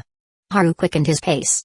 Then, at a street corner, a beret was suddenly swept up by the wind and flew straight toward him. His instincts kicked in. He reached out and caught it. For a moment, he froze. This scene looked oddly familiar. Following the direction the hat had come from, he spotted a familiar figure standing near an open space. Sure enough, it was Megumi Kato. The girl was gently pressing down her tousled hair, her soft gaze falling upon a group of children nearby, who were crouched down, practicing their yo-yo tricks with great concentration. Their eyes met. A faint trace of amusement flickered in her gaze. Haru approached, shopping bag in hand, and returned the hat. What a coincidence. Thank you, Megumi said, accepting it and placing it back on her head. Just as Haru was about to ask, are you out shopping too? Megumi turned to one of the children and spoke softly. You got it wrong again. That trick doesn't work that way. Oh. You're right. I messed up again. Thanks for the tip, big sis. The child grinned sheepishly before pulling back the yo-yo to try again. Only then did Megumi look at Haru. So, are you out shopping too? Haru was momentarily speechless. What a good move to turn of tables.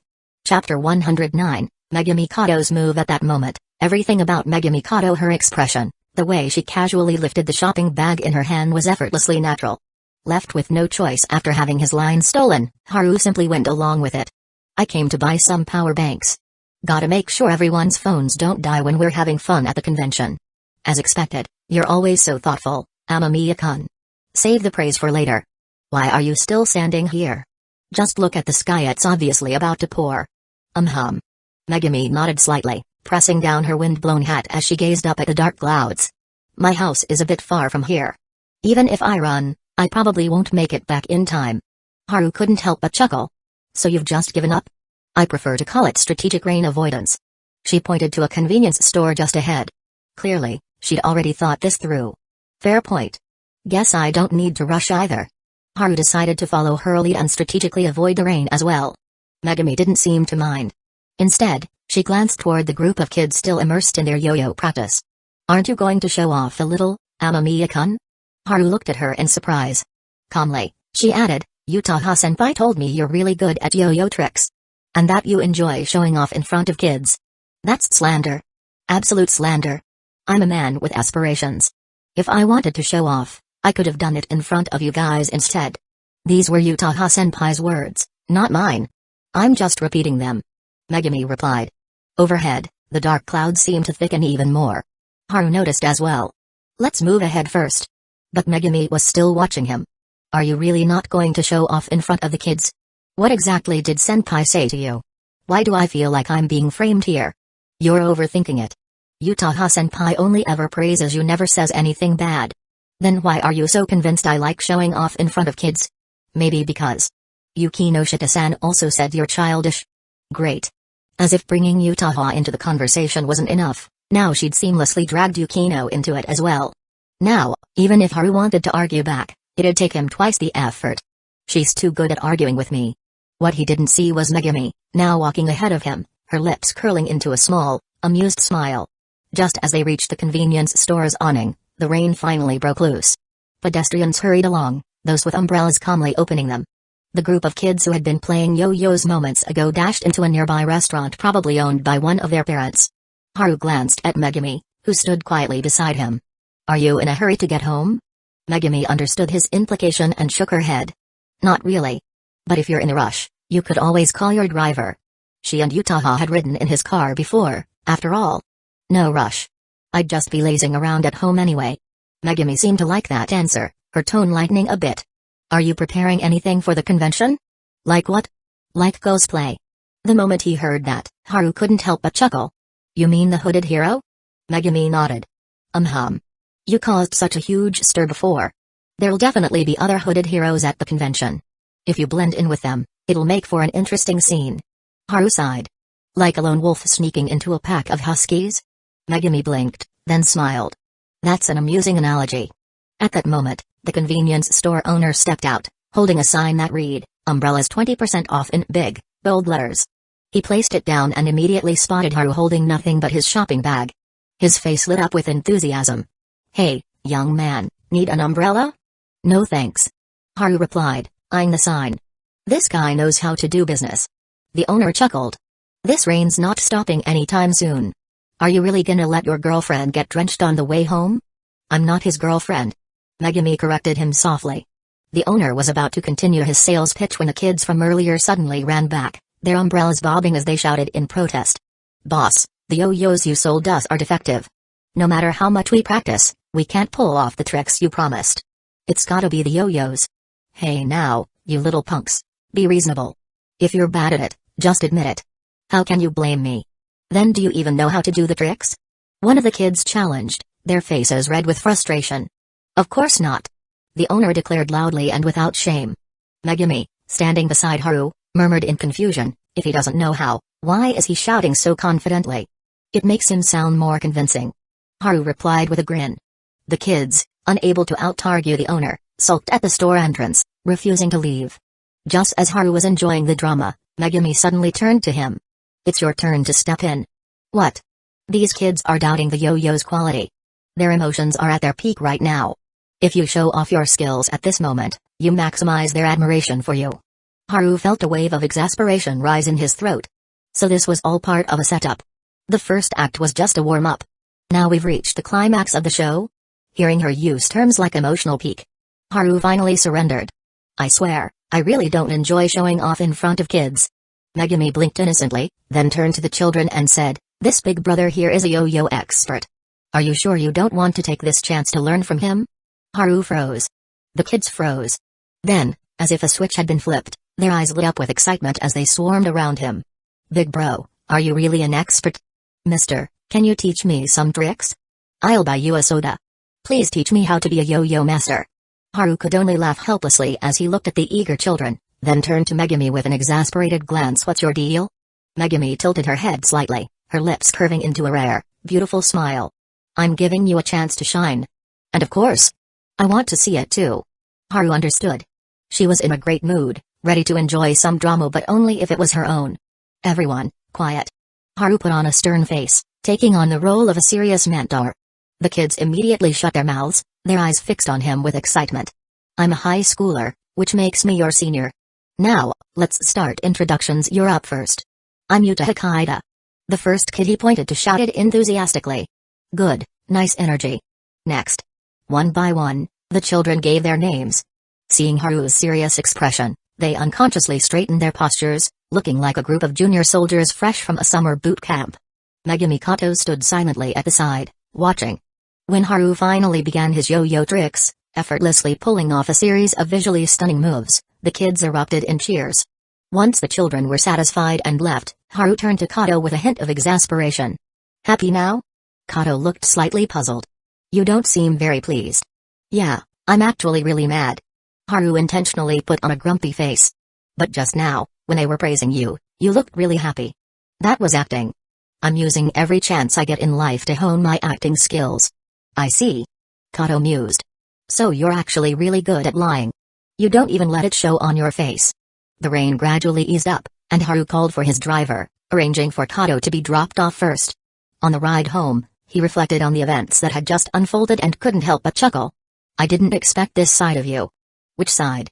Kato asked, playing along. You using me to distract the kids? That's not like the quiet, reserved version of you I see in the club. That's because the person standing next to me is you. Kato's gaze flickered, her voice gentle. Is that the only question you have? Haru paused. There's more? Kato simply looked at him, offering no answer. Can't you at least give me a hint? Nope. If I gave hints, it wouldn't be a real guessing game, would it?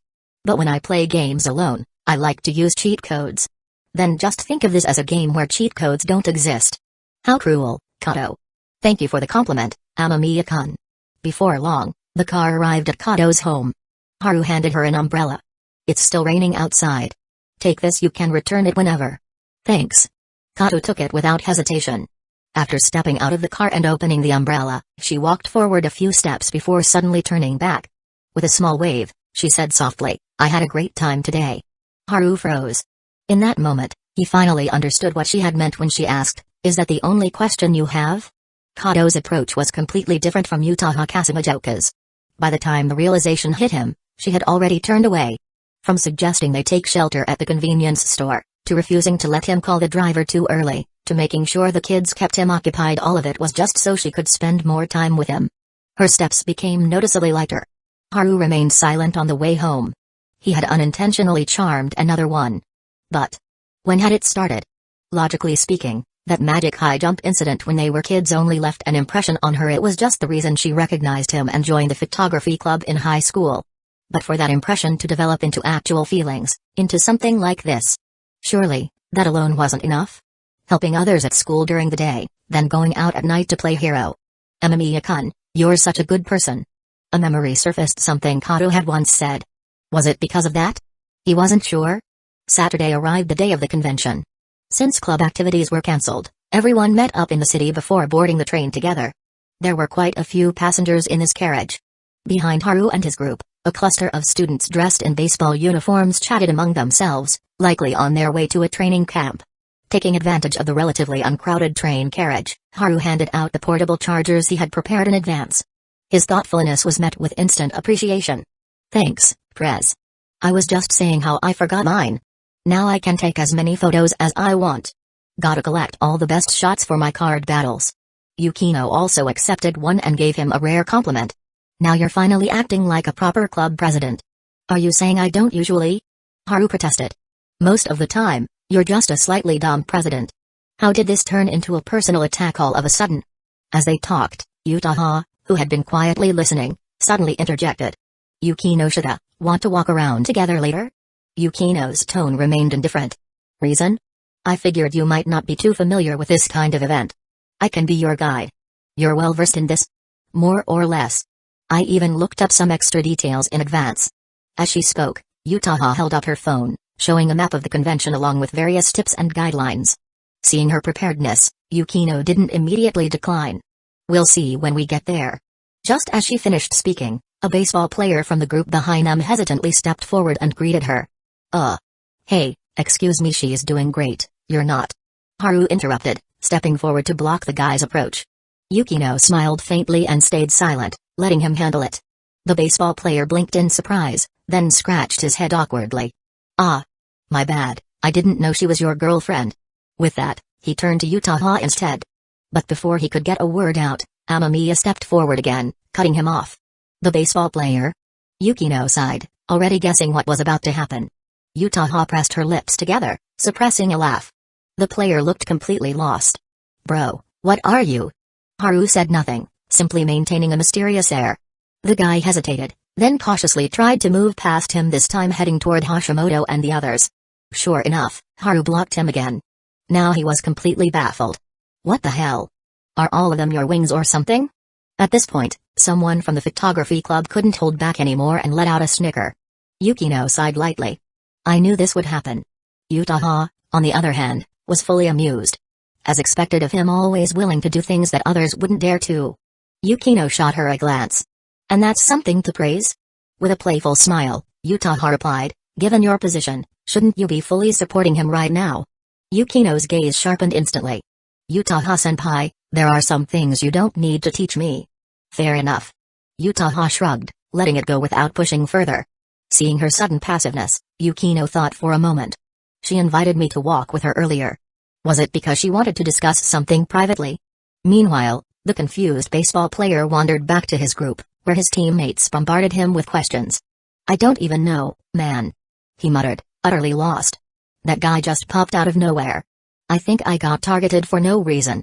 Chapter 110, Yutaha and the fishnet stockings. Today, Yukino was wearing an over-the-knee skirt, its hemline resting just above her rounded knees, revealing her slender, fair calves.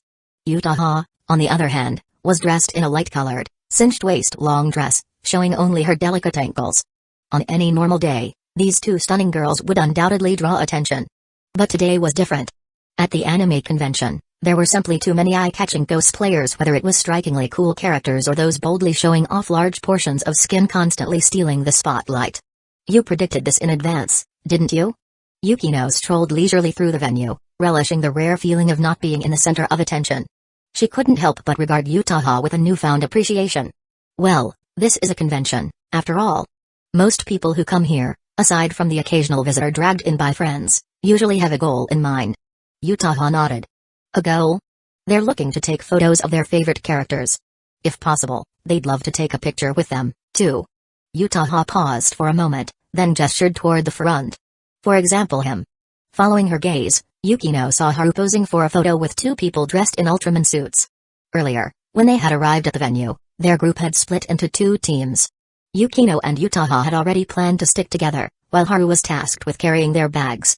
And then there was Megumi. The reason she was referred to as just Megumi was that, unlike the two of them who couldn't help but be captivated by the dazzling sights around them, she remained as quiet and docile as a harmless little rabbit. Wherever Haru went, she followed, only occasionally glancing at her surroundings. When did she get over there? Yukino pointed at Megumi, who was now holding the camera and helping Haru take photos. Yutaha chuckled helplessly. You're asking me? Realizing her mistake, Yukino fell silent.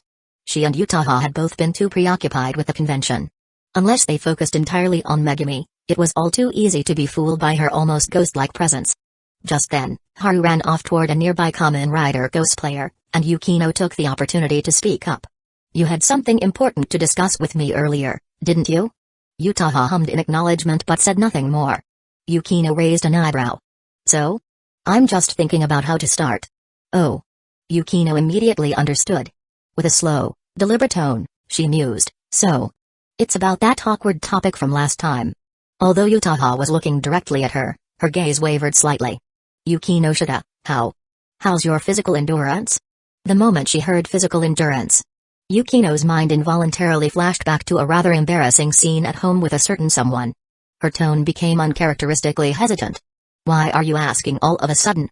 Yutaha hesitated, then, after a few seconds, as if making up her mind, she leaned in slightly and lowered her voice. Don't you think he's ridiculously strong? Like, way stronger than he should be? A faint blush crept onto Yukino's face as she shot her a glare. Have you been hanging around that guy too much? Since when did you start bringing up dirty jokes like this? No wonder Yutaha had been so hesitant last time, it was because of this. Wait. So they really have gotten to that stage. Yukino's chest rose and fell ever so slightly. She had long anticipated this outcome. In fact, she could even guess that Yutaha was probably the one who had made the first move. But now that she was hearing it directly from her, she found herself feeling thoroughly annoyed. I know this isn't exactly appropriate to bring up, but I really think his strength is kind of overwhelming. Yutaha's expression turned awkward. After much deliberation, she finally voiced her concerns. After all, both of them were passengers on the same ship. The problem was that the ship was rocking too much, and Yutaha was struggling to keep up. Which was why she was desperate to know if Yukino was facing the same struggle. I'm not discussing this with you. Yukino cut her off without hesitation. Yutaha leaned in closer, whispering, I can share the details of my experience with you. Yukino's gaze turned icy. Clearing her throat, Yutaha turned away, wisely deciding to drop the subject. Yukino's rejection was crystal clear. A hint of regret flickered in Yutaha's eyes. I finally understand why Haru likes you. Yukino's expression remained blank. What exactly are you trying to say? Yutaha had a feeling she wasn't about to hear anything pleasant. Sure enough, Yukino coldly remarked, you're just like him. At your core, you're both hopeless perverts. A deep blush spread across Yutaha's face. Well, she couldn't exactly deny it. She really was addicted to doing those things with him. Whether it was playing the role of a noble knight or pressing against the wall with her hair cascading over her shoulders, she found herself thoroughly enjoying it. And Haru had complimented her waist-to-hip ratio more than once. That praise left her both embarrassed and, if she was being honest, just a little proud. Which was probably why she didn't mind indulging him, whether it meant leaning against a wall or... Senpai, if possible, could you please wipe that awful look off your face? Yukino's voice cut through her thoughts. Yutaha's cheeks burned. Realizing she had no way to refute the accusation, she hurriedly changed the subject. Why is he still over there taking photos? Is he planning to just leave us here? A pathetic attempt to dodge the conversation. Yukino said with cutting precision. Yutaha, still blushing, met her gaze but quickly recovered her composure. There are times when avoidance is actually quite useful. Yukino didn't bother continuing the debate. To her, it was pointless. But Yutaha's reaction just now did reveal something interesting. She didn't last long either. Somehow, that thought made Yukino feel much better.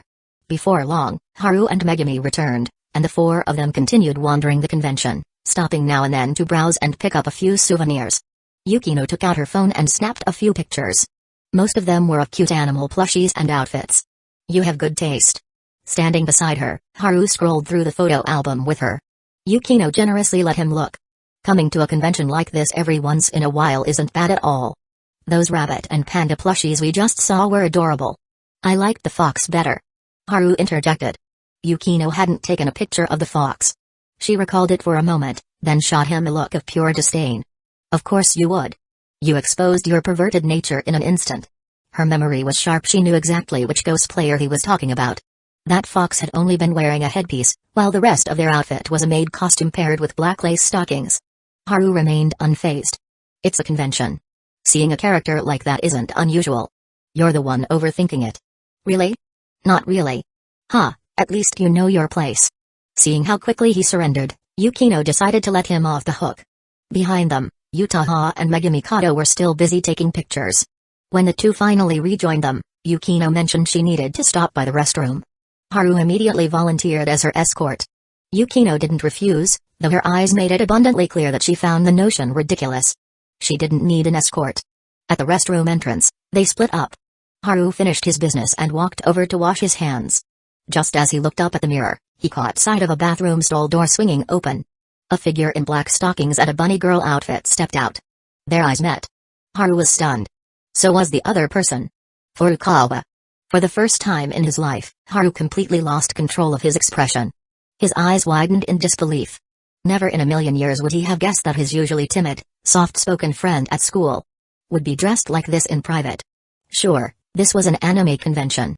Male cosplayers weren't exactly rare. But the problem was this was his friend. Haru? What are you doing here? Furukawa looked utterly mortified. Haru's mind was still reeling. Not just me, the entire photography club is here. Nani? Furukawa's face turned an even deeper shade of red. Haru finally looked away, muttering, how did I never notice? You're into cross-dressing?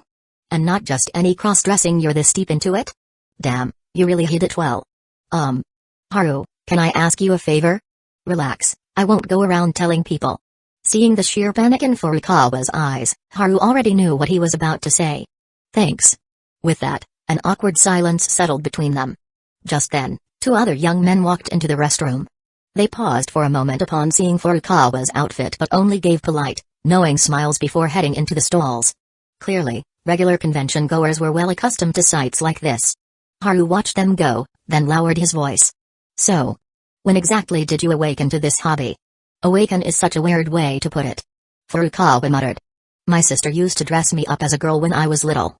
At some point, I realized I didn't really mind. And your preferences? What? I'm straight, obviously. Furukawa scowled, raising his voice. Only then did Haru fully relax. That's good. I was really worried you'd hit me with a bro, do I smell nice? One day. That'd be the end of our friendship? After surviving the shock of seeing his friend in a bunny girl outfit, Haru felt the rest of the convention had just gotten way more exciting. Who knew? Maybe as they kept walking, another one of his classmates would pop up and cosplay. What's taking you so long? When Haru stepped out, Yukino was already waiting at the entrance, arms crossed. Nothing. Let's go. Without another word, Haru grabbed Yukino's hand and started walking. She blinked in surprise. What exactly happened in there? They knew each other too well, she could tell at a glance that something was off about him. She glanced back toward the restroom. At that moment, Furukawa stepped out, now wearing a mask. Yukino's eyes landed on the bunny girl outfit, and for a split second, she was visibly taken aback. Haru cleared his throat. This is normal. Yukino was silent for 2 full seconds before slowly nodding. Senpai mentioned this kind of thing before. But seeing it with my own eyes is something else entirely. She glanced at Furukawa again then frowned. Why does the way he walks seem familiar? Of course it's familiar. Furukawa was always running around behind the scenes during their club's film shoots. Haru's expression didn't change. It's obvious. The visual shock just overwhelmed your brain, so now you're making random connections. Maybe. Yukino didn't pay much attention to it. After the two of them returned, they wandered around for a bit longer before finding a spot to rest. The girls leaned against the wall behind him while Haru sat forward, idly watching the cosplayers passing by. He recognized quite a few characters from different games, most of them female. But he had no desire to take any photos. After all, he already had 3 beautiful girls with completely different charms accompanying him. The best scenery was right beside him, there was no need to capture anything else. You're staring pretty intently. Why not take a few pictures? Yutaha strolled up beside him, her smile holding a deeper meaning. I'm not interested. Haru put on the same deadpan expression as the infamous grow guy meme. Really? Of course. Hearing that, Yutaha's smile turned into one of genuine delight. She leaned in closer, lowering her voice. You know, I originally planned to wear a dress today with black stockings, just like the one you like. Haru's gaze instinctively flickered to her long skirt. So why did you change your mind? A faint blush rose to Yutaha's cheeks. Her alluring eyes shimmered with an almost teasing light as her lips parted slightly. Want to see? Well, saying no would be a lie. But saying yes feels a little too straightforward. Haru was, after all, an honest man. Yutaha chuckled, her face still flushed. Then follow me. Haru didn't budge. Quit messing around. Yutaha could tell what he was thinking, and her smile deepened. Maybe you should turn around and check where did your dear Yukino go? Haru's heart skipped a beat. He immediately spun around to look. Yukino was no longer in the rest area. His gaze darted around in search of her until he spotted her and Megumi Kato standing by a plush toy booth. The stand was filled with adorable stuffed animals, cats, dogs, pandas, and more. By the time he turned back around, Yutaha was already flashing a triumphant smile. Megumi is a reliable accomplice. Then, before Haru could even process what was happening, Yutaha leaned in further, her voice dripping with charm. I actually wore fishnet stockings today. Black ones. You once told me my legs suited them perfectly. Now do you understand why I switched to a long skirt? Haru instinctively nodded. Yutaha's smile grew even more playful. So, do you want to see? As she spoke, her long lashes quivered slightly, her breath coming just a bit quicker. The soft rise and fall of her chest only made her words more enticing. Her intoxicating scent wrapped around Haru, filling the air between them, threatening to pull him into her spell. Before he could even answer, Yutaha, who had clearly planned this from the start, grabbed his hand and began leading him toward the restroom. Her pace was quick, decisive. Haru held back for a moment, then couldn't help but mutter, "Why does it feel like I'm the one wearing fishnets, and you can't wait to see? Time is running out." That was all she said. But her meaning was crystal clear. Yukino was sharp. Even with Megami's level-headed composure, she wouldn't be able to distract her for too long. In this scenario, Yutaha was playing the aggressive carry, while Megami had taken on the role of a gold-tier support. And Haru? Well, deep down, he wouldn't mind being the carry himself. Chapter 111, Everyone here is a weakling. Where exactly are we going? As Yutaha dragged her along, his mind raced. A changing room? Unlikely. The convention had only just begun. Whether it was a dressing area for invited guests or the general public, there was no way it would be empty. You'll find out soon enough. Yutaha flashed him a cryptic smile. Then, she led him straight to the restroom entrance. No way. There's absolutely no way I'm going into the women's restroom. Haru shook his head firmly. Even if it was empty, he refused. That would be way too sketchy. Not even if it meant getting to see those fishnets you've been dying to see? Yutaha whispered like the devil tempting a lost soul. I'm not going in. Haru stood his ground. Yutaha looked momentarily surprised, but her expression remained composed. How strange.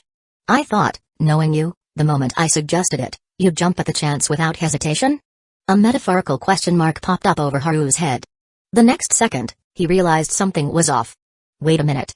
What did you and Yukino talk about earlier? Yutaha froze for a split second but didn't answer. Haru locked eyes with her, studying her expression. So I was right? But I still don't get it. Why would Yukino agree to you dragging me off just to look at fishnet stockings? Yutaha's lips curled into a sly smile. Since you've already guessed part of it, why not take another shot? Not enough intel, lack of clues. I can't figure it out. Giving up so soon? I'm not giving up. But maybe I could think better if you showed me the fishnet stockings first? Yutaha was momentarily speechless. She shot him an unimpressed look. Is this what they call staying true to oneself? If you're complimenting me, then yes. Of course, it's a compliment. That's the scent of a lie.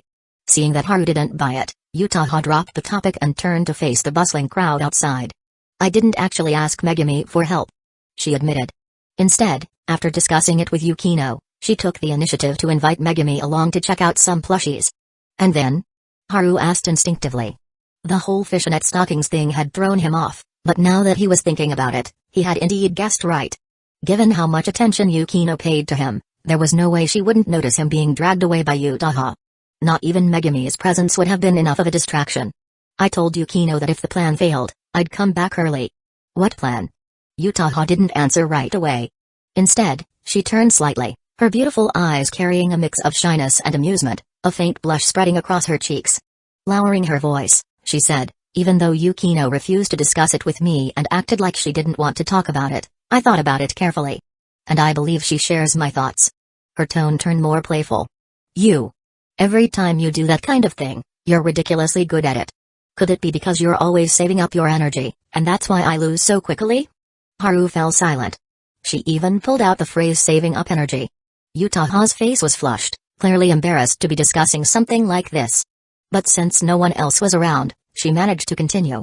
You've probably noticed by now Yukino really wants to properly test your physical abilities. That's true. Haru admitted.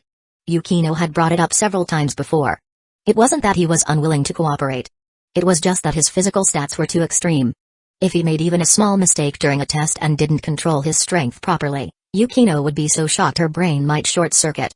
Now that he heard Yutaha's explanation, he understood why she had suddenly brought up fishnet stockings. She must have convinced Yukino somehow. Or at least, even if she didn't fully convince her, Yukino might have silently approved Yutaha's plan to test Haru's abilities out of sheer curiosity. Judging by Yutaha's current demeanor, however, she wasn't planning on conducting a serious test. It felt more like she wanted to measure something instead. So, what do you say? Yutaha's face was burning red. The two of them were standing close together, whispering. The warmth of her body, the scent of her perfume, and the soft, almost intoxicating breath from her lips surrounded him. Haru nodded solemnly. If it's for the sake of science, I'm willing to sacrifice myself. For science? Yutaha resisted the urge to roll her eyes, then turned and stepped into the women's restroom. Clearly, she was checking the situation inside. About 3 minutes later, after two women exited, Yutaha poked her blushing face out from the doorway and gave him a meaningful look. Haru pretended to be casually checking his phone, but using his auto-aim skill, he discreetly scanned the area to confirm that no one was watching. Then, in an instant, he dashed inside. Within 2 seconds, Yutaha had pulled him into a stall. "There's no one here for now, but only for now," she whispered. Haru understood immediately. Whether at a convention, a tourist spot, or a restaurant, the women's restroom was never empty for long. Even if there was a rare window where no one was inside, someone was bound to come in soon. That was exactly why stories about women taking over men's restrooms popped up so often in the news.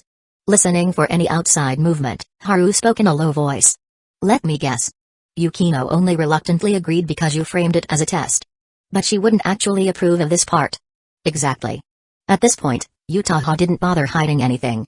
She smiled, a mix of shyness and smug satisfaction on her lips. "This time, I acted on my own. Because honestly, rather than hanging out with everyone at the convention, I'd much rather spend some alone time with you." With those words, her face flushed an even deeper shade of red. Then, she lifted her skirt. She was not wearing panties. Her heart was racing. Haru was shocked. "It really is fishnet stockings." At his words, Yutaha's eyelashes trembled, as if she had used up all her courage. Leaning closer, she whispered against his shoulder, "You only have 3 minutes."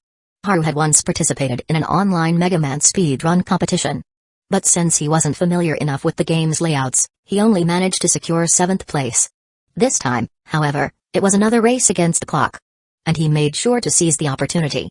By the time he and Yutaha returned, Yukino's sharp gaze was already on them. Haru looked perfectly normal, calm, and composed. After all, it was just a game involving legs. Yutaha, on the other hand, was visibly flushed. If not for Yukino's keen observation skills, she might not have noticed how Yutaha was practically leaning against Haru for support. Yukino's expression darkened. She recognized this scene all too well. Her legs gave out. "Haru, I need to have a private conversation with Senpai. Please leave." Yukino's tone was blunt and firm. Haru was about to crack a joke to lighten the mood, but Yutaha spoke up first. "Actually, I'd like to have a chat with Yukinoshita as well." With that, Haru had no choice but to leave. As he stepped away, Kato Megumi, who was carrying a bag full of plush toys, looked at him curiously. "What happened?" Haru let out a sigh. "Busted." Kato Megumi?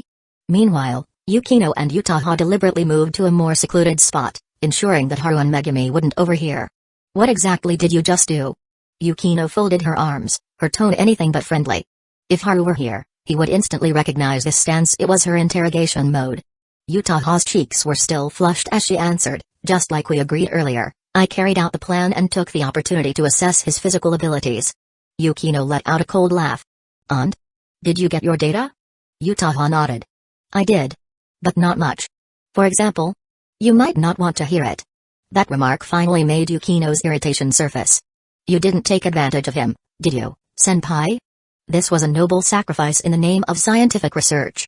Yutaha directly borrowed Haru's excuse from earlier. Yukino's face darkened even further. Pressing her fingers against her temple, she let out a cold sigh. "I should have known. The moment you brought up Haru's physical abilities with me, it was obvious you had other intentions. But I am genuinely curious about this," Yutaha admitted, knowing she needed to tread carefully. More importantly, she wasn't lying. Yukino could tell that much, but her voice remained icy. "So you exploited my curiosity just so you could do whatever it was you did with him?" "No. I wouldn't take it that far." Yutaha quickly cut her off. Silence fell between them.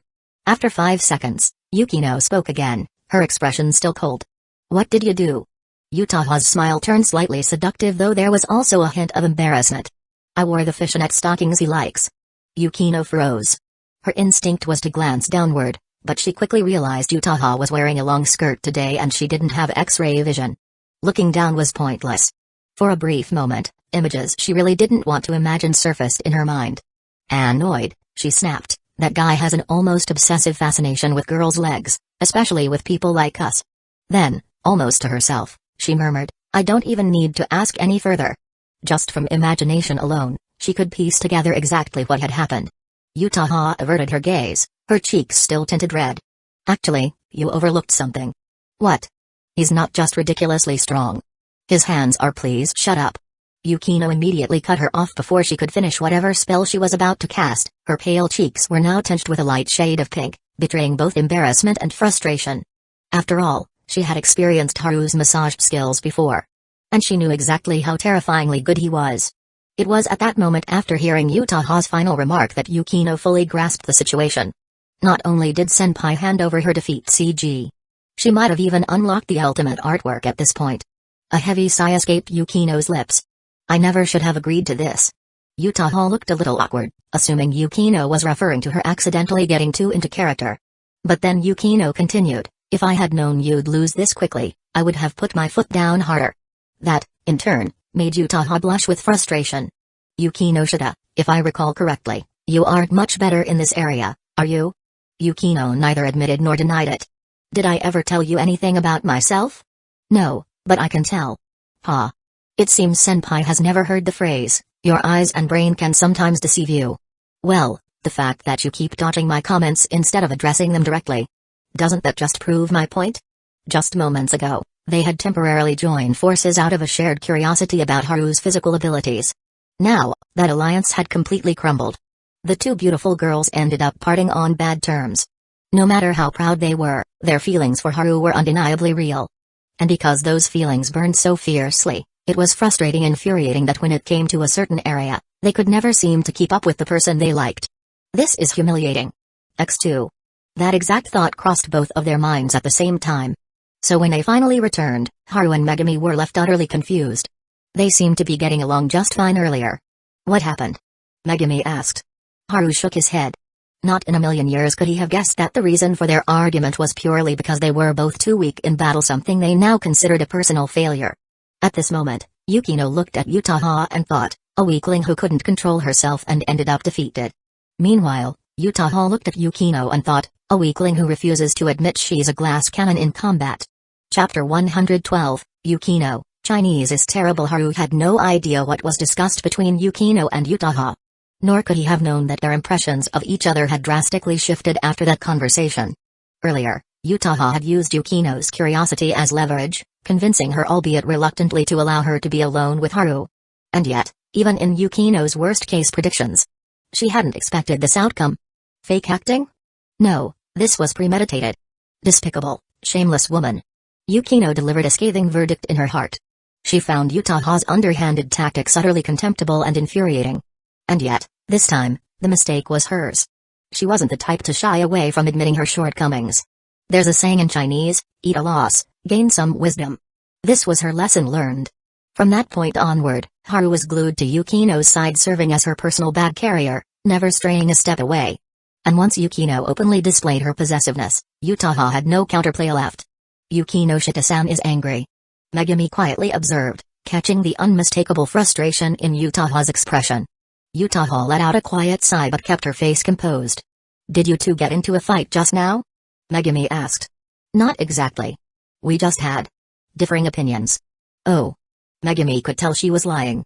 But since Utaha clearly didn't want to elaborate, Megumi wisely chose not to press the matter. To the rest of the photography club, she had always been the gentle and well-mannered girl. Of course, even the most mild-mannered girls have their own little secrets. As the initial excitement of attending a convention wore off, Yukino, Utaha, and Megumi gradually lost interest. Only Haru remained fully engaged. While walking through the venue, Haru's sharp eyes suddenly spotted an all-too-familiar figure, Furukawa, in cosplay, being photographed by a group of photographers. Without his mask, Furukawa looked a little shy but was clearly enjoying the attention. Just as fate would have it, Furukawa's gaze briefly met Haru's. His smile froze instantly. Haru immediately sent him a meaningful look. Dude, the photography club is right here. Catching the silent warning, Furukawa flashed a grateful look before quickly shifting his posture, angling his face sideways to avoid recognition. And just as Yukino and the others glanced over, Furukawa casually raised a hand to fan himself before covering his nose, as if reacting to a bad smell. All of this happened in the span of a few seconds. Haru observed the scene and thought, not a single wasted movement. Every action calculated to maintain his disguise. Their eye contact had been brief yet perfectly discreet. So when Yukino's gaze briefly landed on Furukawa before moving on, it didn't raise any suspicion. Haru let out a breath of relief. As a friend, he still couldn't quite accept Furukawa's unique hobby. But as long as it wasn't illegal or unethical, he was willing to respect it. That guy looks kind of familiar. Megami's voice suddenly broke the silence. Both Yukino and Utaha were surprised Megami rarely took the initiative to comment on things like this. Haru, however, reacted instantly. Him?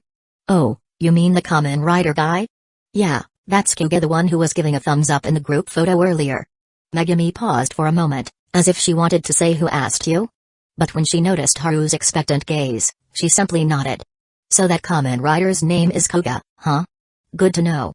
Yukino and Utaha didn't even bat an eye. They were well aware of Haru's love for tokusatsu. Hearing him mention Kamen Riders again, they simply couldn't be bothered to comment. By the afternoon, the photography club wrapped up their time at the convention and headed back. Before boarding the return train, Megami quietly approached Haru and whispered, "That guy was Furukawa Tetsuya, wasn't he?" Haru's eyes widened. You actually recognized him? He had assumed Megami, like Yukino earlier, had only thought he looked familiar. Megami tilted her head slightly. So it was him. How did you figure it out? Well, during the group project for the photography club a while ago, he was always helping out, bringing tea, setting things up. I figured he must be close to you, otherwise, why would he be so willing to help? So you started paying more attention to him? Like I said before, I observe people closely. As she spoke, her small hands, which had been resting naturally at her sides, clenched into tiny fists. She let out a soft sigh, almost as if expressing regret. I even took notes. But I didn't bring them with me. The little gesture was oddly adorable. Haru found himself thinking. On the train ride home, everyone chatted about their experiences from the convention. Haru had prepared 5 power banks beforehand, and by the end of the day, 3 of them were completely drained. The only 2 remaining belonged to Yukino and Utaha since they had used their phones far less. After getting off the train, Yukino did something unusual. She turned to Haru and said, "I'm coming to your place to rest today." Okay. Haru knew he was at fault. He didn't dare crack his usual jokes. You're being awfully well behaved today. Of course, Yukino saw right through him. Without hesitation, she took the opportunity to mock him. What do you want for dinner? If we don't have the ingredients at home, we can pick some up on the way. Haru swiftly changed the topic. Yukino stared at him for a few seconds before letting out a sigh. Today was my mistake. Then, better luck next time? Shut up. Got it. When they arrived home, Yukino didn't go straight to pet the cat. She merely acknowledged the orange cat, who sauntered over with a slow, bobbing gait, before heading off to tie an apron around herself. Haru blinked, momentarily caught off guard by how smoothly she moved. You're cooking? No, I'm assisting you. Yukino sounded composed and matter-of-fact. Your cooking skills have already surpassed mine. Unless you don't feel like cooking, I won't take your place as head chef. That sounds so formal. Should I be taking this more seriously too? Ignoring him, Yukino opened the fridge and started picking ingredients. I'll probably be coming over every day for a while. Haru nodded. To relax? He assumed that his drugging skill had helped her recover from exhaustion, making her reluctant to leave. But Yukino turned back to him with a knowing smile and said, "Wrong. I'm here for inspections." Such a blunt confession. Haru was stunned. He suspiciously looked her up and down. Wait. What's with you? I used to overthink everything. I thought I could always stay in control. But today was a wake-up call. She paused for a moment, then flashed a radiant, confident smile, one filled with her signature presence and charisma. The greatest distance in the world isn't between 2 places. It's between thinking and doing. Among my peers, I might be excellent. But I'm not so exceptional that I can handle everything with complete composure. Haru's jaw dropped. You've evolved to your final form? Yukino's smile twitched. The refined, dignified aura she had just built up was instantly shattered. Yukino didn't want to talk to him anymore. She throws a tomato at him. Haru caught it with ease. Fire on. Start cooking. Yes, ma'am. Fire on. Fry tomato cubes. Hearing those words in Chinese again, Yukino slowed her steps slightly and asked with a puzzled expression, I meant to ask you last time, why do you always cut tomatoes into little cubes? She had another question she almost asked, why do you always sound so weirdly serious when you say fry tomato cubes? It helps the flavors soak in better. Haru said smoothly, lying through his teeth. Yukino let out a dry chuckle. Oh? Not answering, huh? The more he avoided the question, the more suspicious it seemed. Conveniently, she had both the time and the curiosity to investigate today. And so, in the kitchen, while Haru anxiously focused on cooking, Yukino tied on a perfectly fitting apron and started searching for answers on her phone. Unfortunately, she was too serious and thorough for her own good. Even after carefully comparing various sources, she still couldn't figure out what he had meant. If Utaha had been here, she probably would have looked it up, connected the dots, and immediately figured out that it was a Chinese pun. That evening, after her bath, Haru helped blow dry her hair as usual. She still hadn't forgotten about what had happened earlier. So she waited until Haru had taken his own bath and returned to the living room. Then, out of nowhere, she fired a sudden shot. While I was searching for information, I happened to check the news. Guess what I saw? Haru knew her too well. He could tell she was just trying to mess with him. This was what Chinese speakers would call a bluff. I'm not guessing. Haru decided to stay on the defensive. Yukino wasn't disappointed. She slowly continued, there are 2 fireworks festivals in Saitama on October 4th. Haru's eyes flickered slightly. Pretending not to notice, Yukino went on, the second one is on Saturday. If I make the trip, I can attend it. Haru raised his hand. Miss Yukino, student Amamiya requests permission to speak. She shot him a disapproving look. Go on. How about we go together? If it's just the 2 of us, I might consider it. She made her conditions clear, no Kazamijoka Utaha allowed. Before he could respond, she threw another question at him. Do you like fireworks festivals? Not really. I'd rather stay home and play games. But if you're there, I guess I'd like it. Haru knew he couldn't fool her, so he simply told the truth. Yukino smiled in satisfaction. Then, what did that sentence actually mean? Haru hesitated. Can I not say? Yukino smiled sweetly. Can I not go to the fireworks festival? That's dirty, Yukino. It's called strategy. You're actually using tactics against me? So that book was right after all? What book? A classic gaming novel. It says, people who play tactics have dirty minds. Yukino had never heard of such a saying before.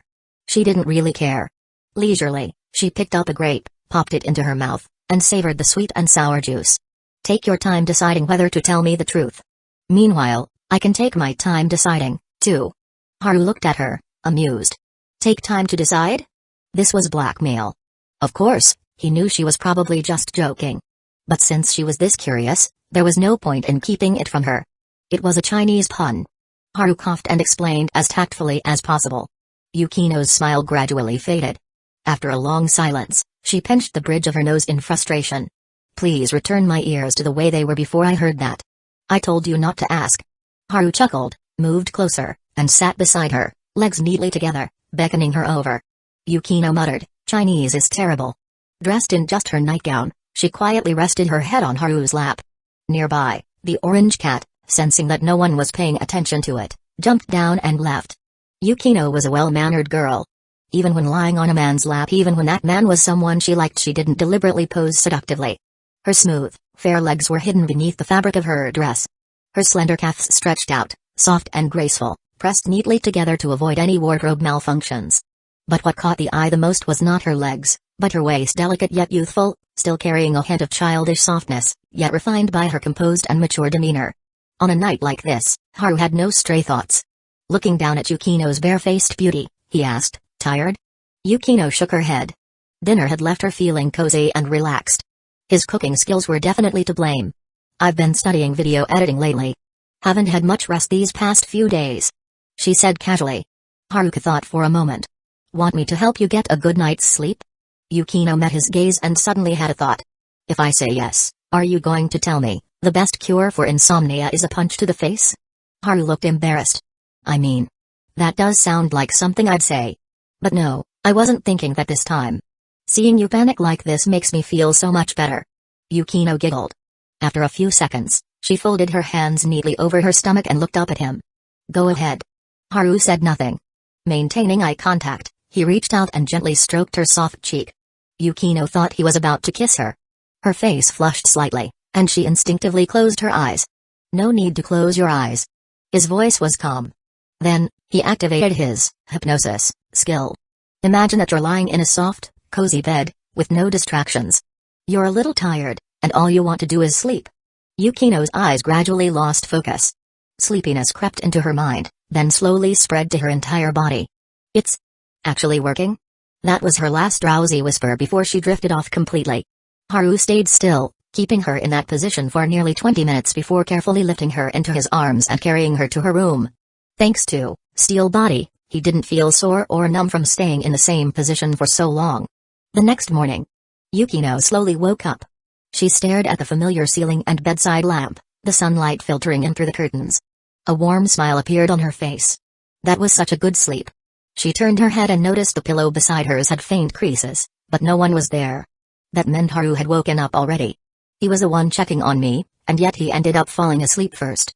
Yukino imagined how carefully he must have carried her back to bed and felt a sweet warmth in her chest. Since he'd been such a good boy, she could go to the fireworks festival with him. Smiling, she sat up. But the moment her blanket slid off, she froze. Where's my nightgown? Chapter 113. Don't close your eyes. In the dimly lit bedroom, Yukino sat up against the headboard, clutching the blanket to her chest. She remained there for a moment, letting the lingering haze of sleep gradually clear from her mind before seriously thinking back. She was sure she hadn't taken off her nightgown last night. I remember him using hypnosis to help me sleep because I said I hadn't been resting well lately. And yes, I did sleep incredibly well. But I definitely don't remember asking him to take off my nightgown. A deep blush spread across Yukino's face, her eyes filled with a mix of embarrassment and frustration. Like any normal girl, she wouldn't wear a bra to bed. Which meant, right now, she was only wearing underwear. He must have gone for his morning run. I'll ask him when he gets back. Yukino couldn't figure out why Haru had taken off her nightgown. After sitting on the bed for a while, she finally got up. The room was dim, with no lights on and the curtains still drawn. Stopping in front of the wardrobe, she recalled how she had brought 4 sets of clothes over after deciding to stay at Haru's place frequently. She opened the wardrobe door. As expected, her clothes were neatly arranged inside. After picking out a light blue ruffled dress, she smoothed her hair in the mirror, making sure she looked as composed and elegant as always before heading off to wash up. The living room was silent. As she had guessed, Haru must have left early for his run. The orange cat, however, trotted over affectionately, rubbing its head against her leg. A soft smile appeared on Yukino's face as she crouched down to stroke its head. She muttered to herself, "Did you see your owner's crime last night? Meow? Your master is an idiot who occasionally does dumb things. You should be careful around him." Meow jelly rolled over, revealing its belly in absolute trust. Yukino's heart melted. She'd always had a soft spot for cute cats, whether at pet exhibits or when spotting stray kittens on the street. She would always stop to admire them. Unfortunately, since she wasn't familiar with those cats, she never had the chance to pet them. This chubby orange cat, though. It was a bit plump, but at least it was well behaved. And it actually let her pet it. What a sweet little thing. She praised it softly, her mood visibly improving. After washing up and returning to the living room, she found that Haru still hadn't come back, so she decided to make breakfast. Sure, his cooking skills far surpassed hers, but that didn't mean her skills were bad. Among people their age, whether it was cooking meals or making desserts, she was undeniably in the top tier. Just as she finished preparing breakfast, the front door finally made a noise. Sweat-drenched from his morning run, Haru changed his shoes and stepped inside. "Morning," he greeted her with a smile. Yukino glanced up, responding with a composed, "Morning." Her gaze followed his movements as he crossed the room. "Why are you staring at me? Is there something on my face?" Haru asked, rubbing his cheek. Yukino didn't answer immediately. Instead, she stretched lazily, her waist arching slightly as she moved toward the dining table and took a seat. Unlike her usual composed posture, today, she crossed her long legs beneath the table. This was a battle stance. Haru recognized it immediately. He sighed, grabbed a napkin to wipe his brow, and obediently sat down. "Did I do something shameless again?" "Again?" Yukino raised an eyebrow. "Well, at least you have some self-awareness." "Of course. No one knows me better than myself. Do you think I was complimenting you?" Yukino shot him a glare before casually gesturing for him to eat. Her voice carried an unmistakable trace of suspicion and dissatisfaction. "Why did you take off my dress?" "Oh, that?" Haru responded nonchalantly. "You kept clinging to me in your sleep, curling up against me. Your nightgown strap slipped down, and you looked uncomfortable, so I just helped you take it off." Yukino took a slow bite of her toast, expression unreadable. "Tell the truth." Haru cleared his throat. "Because you were too cute, and I couldn't resist." Yukino knew he was complimenting her, knew that he was utterly captivated by her. But why didn't that make her feel happy? A faint blush crept onto her face. "Did you do anything else?" "Of course not. I just took off your nightgown and then held you properly in my arms." "That's it? Really, that's all?" She studied his face, searching for any sign of deception. Once she was certain he wasn't lying, her blush deepened, And she huffed, "You're seriously that much of a pervert? You couldn't even let a sleeping girl rest peacefully." "I swear I was incredibly careful. I didn't disturb you at all." Haru declared his innocence. Yukino refused to dignify that with a response. If not for the fact that she had the best sleep in a long time, she would have definitely noticed him removing her dress in the middle of the night. But since he confessed so readily, she decided to let the matter slide for now. "When did you go running this morning?" she asked. "Around 5:30. Hearing that, Yukino instinctively glanced at the time, her eyes widening slightly. "You ran for an hour and a half?" "Yeah. I've built up a lot of endurance over time. Honestly, an hour is just my warm-up." "Are you even human?" "Thank you for the compliment." Yukino didn't think he was lying about something like this. But if that were true, didn't that mean the difference between their physical abilities was ridiculously vast? No wonder he's always so strong. "It's not that I'm weak, it's that he's absurdly powerful." She brooded over this revelation before recalling Kasumijoka Utaha. That girl probably hadn't realized this fact yet. Otherwise, she wouldn't have been so eager to test Yukino at the convention. After finishing her breakfast, Yukino suddenly declared, "Utaha-senpai is not allowed to join us at the October fireworks festival." Haru blinked, momentarily caught off guard by the abrupt statement. "Isn't this just straight-up American-style exclusion?" He frowned. "Where is this coming from? It's time to do the dishes." She cut him off, picking up the dishes and walking toward the kitchen, making it clear she wasn't interested in answering. Haru followed her, curiosity still nagging at him. "Is your relationship with her really that bad?" Yukino glanced at him with an unreadable expression. "Would you rather I treat her like a dear sister?" "No way. I'd never want that." Haru shook his head rapidly.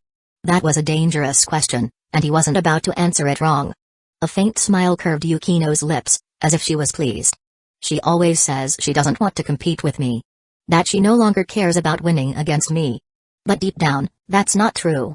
She was referring to how Utaha had been discreetly probing her physical abilities, trying to find some sort of edge over her in a more personal setting. Haru didn't quite catch the implication. "What exactly are you talking about?" Yukino didn't answer. "I don't care for such pointless competitions." Haru nodded in agreement. "Yeah, if you're going to compete, it should be something with actual skill involved." "Oh? Like what? For example? A backflip competition? Even my cat can do backflips. If you keep talking, I might actually scold you." "After you scold me, can I kiss you?" Haru's words hit her out of nowhere, leaving Yukino momentarily speechless. It was a completely unexpected attack, one that was devastatingly effective. Her face turned a deeper shade of red, but she didn't look away, nor did she refute him. Instead, she sighed as if he was exhausting her. "You've been saying more and more ridiculous things lately." "You think that was ridiculous? What else would you call it?" The rest of the morning passed at home. Haru invited Yukino to play It Takes Two with him. He was good at games, while she was quick-witted. With their years of mutual understanding, they cleared the levels at a ridiculous speed. The game revolved around a couple working together to mend their broken relationship, incorporating puzzle-solving elements that Yukino found intriguing. She even commented thoughtfully while watching the cutscenes, "Many books I've read discuss how married couples face all sorts of conflicts and challenges. This game captures those details well." Haru grinned. "That won't be a problem for us." Yukino froze, her cheeks heating up again. But this time, she didn't argue. They played until just before lunch. When Haru got up to cook, Yukino, still holding the controller, asked, "How long does it take to finish this game?" "Not long. At our pace, maybe 12 hours. She nodded, looking at the screen. "Then let's finish it today." Haru smirked. "You really like stories about fixing relationships, huh?" "No." She turned to face him, her fair cheeks tinged pink but her gaze unwavering. "I just really liked what you said earlier." Haru paused. Then he sat back down, feigning hesitation. "What should I do? I still really want to kiss you." Yukino shot him a glare, her cheeks puffed slightly in irritation. Did he really have to say that out loud? "Look at me right now. Do I look like I'd refuse?" "Idiot." Haru remained silent, his lips curving into a knowing smile as he admired her beauty. A girl like Yukino, there probably wasn't another like her in the entire school. Wherever she went, she effortlessly became the center of attention. Slender and delicate, her youthful radiance was like a flower in bloom. Her long, graceful legs were wrapped in white thigh-high socks, and the hem of her skirt had lifted ever so slightly due to her posture, just a tiny gap, like the gentle unfurling of petals. Her delicate waist, mirroring her soft and youthful charm, seemed almost fragile. Though her figure wasn't particularly voluptuous, it in no way diminished her allure. The blush that had steadily spread across her cheeks now threatened to reach her delicate collarbones, only to be halted by her porcelain-like skin. Her expression, a mixture of shyness and irritation, was utterly breathtaking. Haru leaned in, wrapping his arms around her slender waist. Yukino didn't resist. Instead, she shyly closed her eyes, as if surrendering to the moment. And then, she waited. And waited. A full 10 seconds passed, and yet nothing. Puzzled, she cracked her eyes open, only to find the idiot grinning mischievously at her. The realization hit her like a wave. He was toying with her. Her irritation flared, and she prepared to retaliate only for Haru to suddenly lunge forward, catching her off guard. In one swift motion, he pulled her into his arms, completely disrupting the momentum she had built up. And then he kissed her. "Keep your eyes open." His voice was low and commanding. Yukino, who had instinctively shut her eyes the moment their lips met, trembled slightly. Her long lashes fluttered before she hesitantly obeyed, her gaze locking onto his. Her cheeks burned a deep shade of red, her eyes shimmering like autumn pools, breathtaking beyond words. "Fine. I won't close them." Chapter 114, Yukino, I want to see. Time passed day by day, and soon, it was the last Wednesday of September. During the afternoon class, Haru's class was paired with Yukino's class B. He couldn't help but suspect that the school principal, that old man, had arranged this on purpose. After all, just moments ago, he had seen the principal strolling by with a grin on his face. The boys and girls had separate activities. The girls were either warming up or playing volleyball, while the boys gathered around the high jump setup. Thanks to Haru's efforts over the summer break, the classmates who had participated as extras in the film project had also gotten to know the members of the photography club. Because of that, Yukino was no longer isolated like before. Now, there were 3 or 4 girls surrounding her, their expressions full of curiosity. Judging by their excited chatter, they were most likely gossiping about her and Haru. "Well, looks like my efforts weren't in vain. As long as you take action, things will change." Haru watched the harmonious scene on Yukino's side and couldn't help but smile. Yukino, who had already been glancing in his direction, noticed his smile and responded with a small smile of her own. "Haru, what are you spacing out for? It's your turn." A voice called out from beside him. It was Furukawa. At school, this strap still maintained his well-behaved student persona. Aside from Haru, no one else knew about his particular hobby. Haru withdrew his gaze from Yukino and turned to the teacher in charge of recording scores. Casually, he asked, "What's the height now?" Furukawa chuckled. 1.45 meters. That should be a breeze for you. Back when I was your extra in that film, I heard you've been working out for years. Yeah, Amamiya, don't embarrass yourself. The girls are watching, show some spirit. A few other boys chimed in with teasing grins. Haru made an okay gesture with his hand. This guy even knows English. A burst of laughter erupted among the boys. Under everyone's watchful eyes, Haru started his approach run. His form was textbook, an arcing sprint, a well-timed jump, and at the peak of his motion, his body bent into a graceful arch before landing effortlessly on the mat. "You are taking off. Jump, EXP plus 129, a system prompt flashed before his eyes. He had long since grown accustomed to it. That was a perfect Fosbury flop. "You're a pro, aren't you?" The teacher chuckled. "I've trained a little before. You made that look way too easy. Want to go higher? I think you can clear 1.6 meters. The teacher was experienced. He could tell Haru was holding back. After a brief moment of thought, Haru agreed. The height wasn't anything outrageous. A few athletic students in the class, seeing the bar raised, also became eager to test themselves. This immediately stirred excitement among the onlookers. A normally dull class had suddenly become much more interesting. "Ladies and gentlemen, welcome to the highly classified Sobu High School Intra-Squad High Jump Championship. Please maintain order and avoid trampling incidents. First up, our contestant, Amamiya Haru. With exceptional physique, it's rumored that he won his first ever Southeast Asian free fighting tournament back in 2015. Amid the jeering commentary, Haru and 2 others easily cleared 1.6 meters. However, as the height increased again, one of them, after 3 attempts, failed to clear it. Contestant number 8, Kashino, has been eliminated. Kashino, are you throwing the match? Weren't you in the volleyball club? Come on, unleash your chakra already. The boys' side grew increasingly raucous. What had started as 2 students jokingly commentating had now turned into a full-blown spectacle. A simple high jump event had transformed into a battle fueled by their burning Chunabiu spirits. They seem really into it. One of the girls remarked. The noise had drawn the girls' attention. They could no longer focus on their own activities. Yukinoshita, who do you think will win? Amamiya or Yabuki? one of the girls next to Yukino asked excitedly.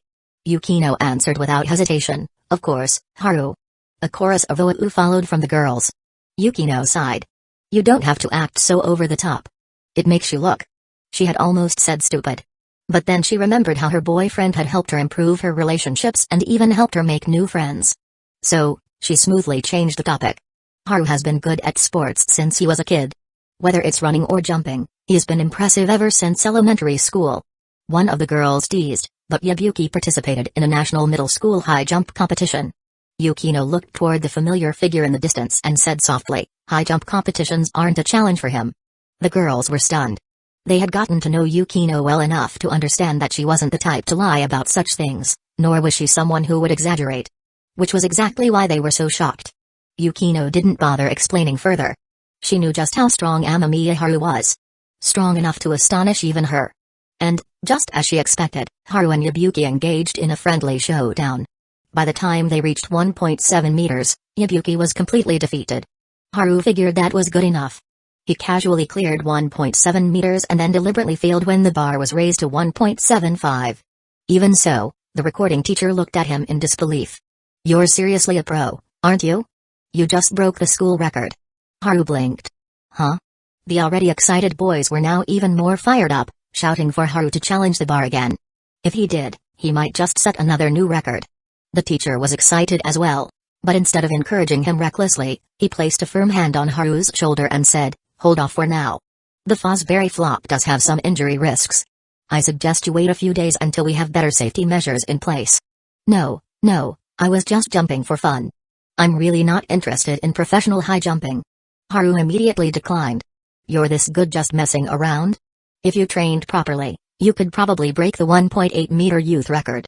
My height might be 1.8 meters, but my high jump definitely isn't." With the teacher and classmates looking at him with regret, Haru returned to his previous spot. Meanwhile, over at Yukino's side the gossip-loving girls had rushed over to gather intel. The moment they learned that Haru had broken the school record, they excitedly ran back to report to Yukino. "Yukinoshita, why don't you look surprised at all? He just set a new record." Facing their puzzled gazes, Yukino rested her chin on her hand, thoughtfully saying, 1.7 meters definitely isn't his limit." The girl's eyes lit up. "Wait, you mean he can go even higher? Then why did he stop?" Yukino didn't answer that. If she told the truth, Haru would definitely attract even more attention. Especially from the female student body. And Yukino wasn't the type to invite unnecessary trouble. Still, watching him just now had reminded her of something. Kato and the senior also remembered Haru because of a high jump competition they saw when they were kids. For a brief moment, Yukino felt a sense of relief. She had been steadily improving herself since childhood. Even though she wasn't yet at her final form, she was still far ahead of her peers. Unless another girl as outstanding as Yutaha suddenly appeared, she could continue to execute precise interception on any potential threats. "Haru, you weren't going all out just now, were you?" Furukawa, one of Haru's closest friends, was just as curious as the rest of the class. "Why are we even discussing this? Are you guys really that interested in watching a guy high jump? It's the girls' events that are actually worth watching." Haru grinned, skillfully shifting the topic. Furukawa shook his head. "That's not the point here." The other friend chimed in. "Yeah, we're trying to figure out your true battle power." Haru smirked. "You guys don't have a Dragon Ball Scouter. How are you supposed to measure my real battle power?" "Good point. I'll go buy one after school." The three of them laughed and joked around until, suddenly, Furukawa lowered his voice and made a request. "My handmade Ultraman suit is finally complete. Can you do me a favor and be the suit actor? You know how to make those?" Haru was genuinely surprised. Then, after a brief moment of thought, well, considering Furukawa was a cross-dresser, maybe being good with his hands was just part of the package. Yeah, that made sense. Furukawa gave a somewhat shy smile. "I've been learning how to make them since middle school." Haru asked, "Which Ultraman did you make?" "Zero." His excitement was palpable, his voice even got louder. Then, in a quieter tone, he added, "I'm too short to look good in it, so I made it a bigger size." Haru glanced at their other friend. Why not ask him? Before Furukawa could respond, the other guy immediately waved his hands frantically. "Haru, don't mess with me. I don't work out at all, my stomach's just fat. Haru, I'm begging you." Furukawa clasped his hands together in a desperate plea. Haru was just about to agree when he asked a few more questions and found out that Furukawa wanted him to wear the suit in public. Apparently, he wanted to film an Ultraman Goes Out in the City video for keepsakes. Haru instantly refused. Furukawa, did you forget? That would be copyright infringement. We're not making money off of it, and I was only planning to shoot a short clip near my house. Please, Haru. Your physique is absolutely perfect for it. His words were filled with sincerity. Haru was deeply moved. And then he rejected him anyway. If it were just filming something indoors, he wouldn't have minded helping. But going out in an Ultraman suit? Yeah. That felt way too embarrassing. It was completely different from his hooded hero persona. Although Furukawa looked disappointed, he didn't push the matter any further. After school, Haru casually mentioned the conversation to Yukino while they were in the photography club. To his surprise, her lips curved upward, and a dazzling smile spread across her face. Don't you love tokusatsu? This is a perfect match for you. Haru froze. Oh no. She wanted to see him do it. Still clinging to a sliver of hope, he asked, you really want to see this? Yes. Yukino nodded. You really want to see it? You're not just messing with me? I wouldn't waste my time on something so pointless. That was it. Haru could tell for sure now. She genuinely wanted to see it. And when it came to Yukino's requests, he never refused. Chapter 115, You made everyone laugh. Since Yukino wanted to see him cosplaying in public, he picked up his phone and sent a message to Furukawa, letting him know they'd start right after school and try to wrap up before dinner. Furukawa's reply came quickly. He was both surprised and excited, even attaching a Tiga Ultraman thumbs-up sticker. Haru simply replied that it was because Yukino wanted to see it. Furukawa immediately understood. A short while later, Yutaha walked over, holding a notebook. She didn't go to Haru, but instead sat down across from Yukino. Has the post-production for our film been completed? Yukino shook her head. It should be finished by October. That long? I looked it up online, and usually, short films like ours don't take that much time in post-production. That's true. However, I see this as a valuable learning opportunity. I'm handling the editing while also studying the process. Yukino was always straightforward when it came to serious matters. Yutaha nodded in understanding, then turned to Haru with a playful smile. So, you're completely staying out of this now, huh? Mr. High Jump Champion? What's with that nickname? Haru asked, puzzled. Yukinoshita looked equally confused. Yutaha's smile widened. The news about you breaking the school's high jump record during class has already spread. Leaning on her hand, she gazed at him with a mix of laziness and nostalgia.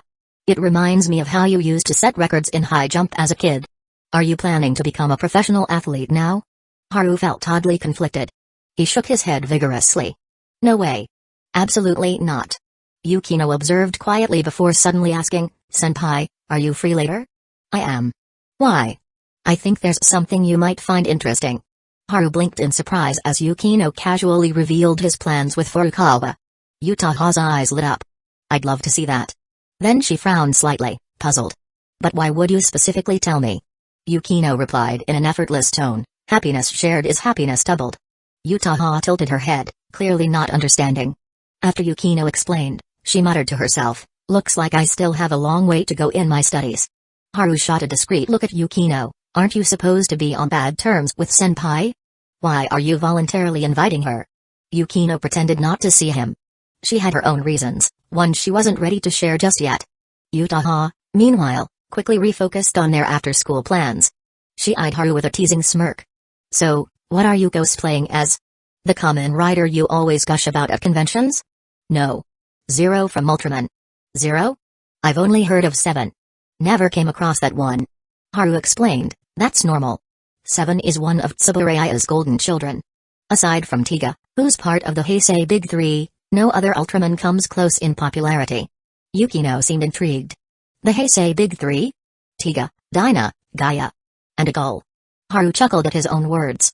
Both Yukino and Yutaha frowned. Isn't it supposed to be 3? Like how the 4 Heavenly Kings always have 5 members, it's common knowledge. You sound kind of dumb right now. For once, the 2 girls found themselves in rare agreement against him. After their club activities, the 3 of them headed out to meet Furukawa and the others. Before leaving, Haru noticed Yukino asking Kato Megumi if she wanted to join them. But Kato had already made dinner plans with her cousin, who was studying in medical school, and had to decline. As they waited for Furukawa's group, Yutaha was busy on her phone, discussing something with her publisher. Haru took the opportunity to quietly ask Yukino, you're acting a little strange today. She remained unfazed. The secret of your life is always hidden in the things you are most interested in. Haru twitched. Bill Gates? Yukino corrected him. That quote is commonly attributed to him online, but there's no real evidence he ever said it. Alright, fine. You're meticulous, I get it. But why are you bringing it up? You really don't understand? She feigned surprise.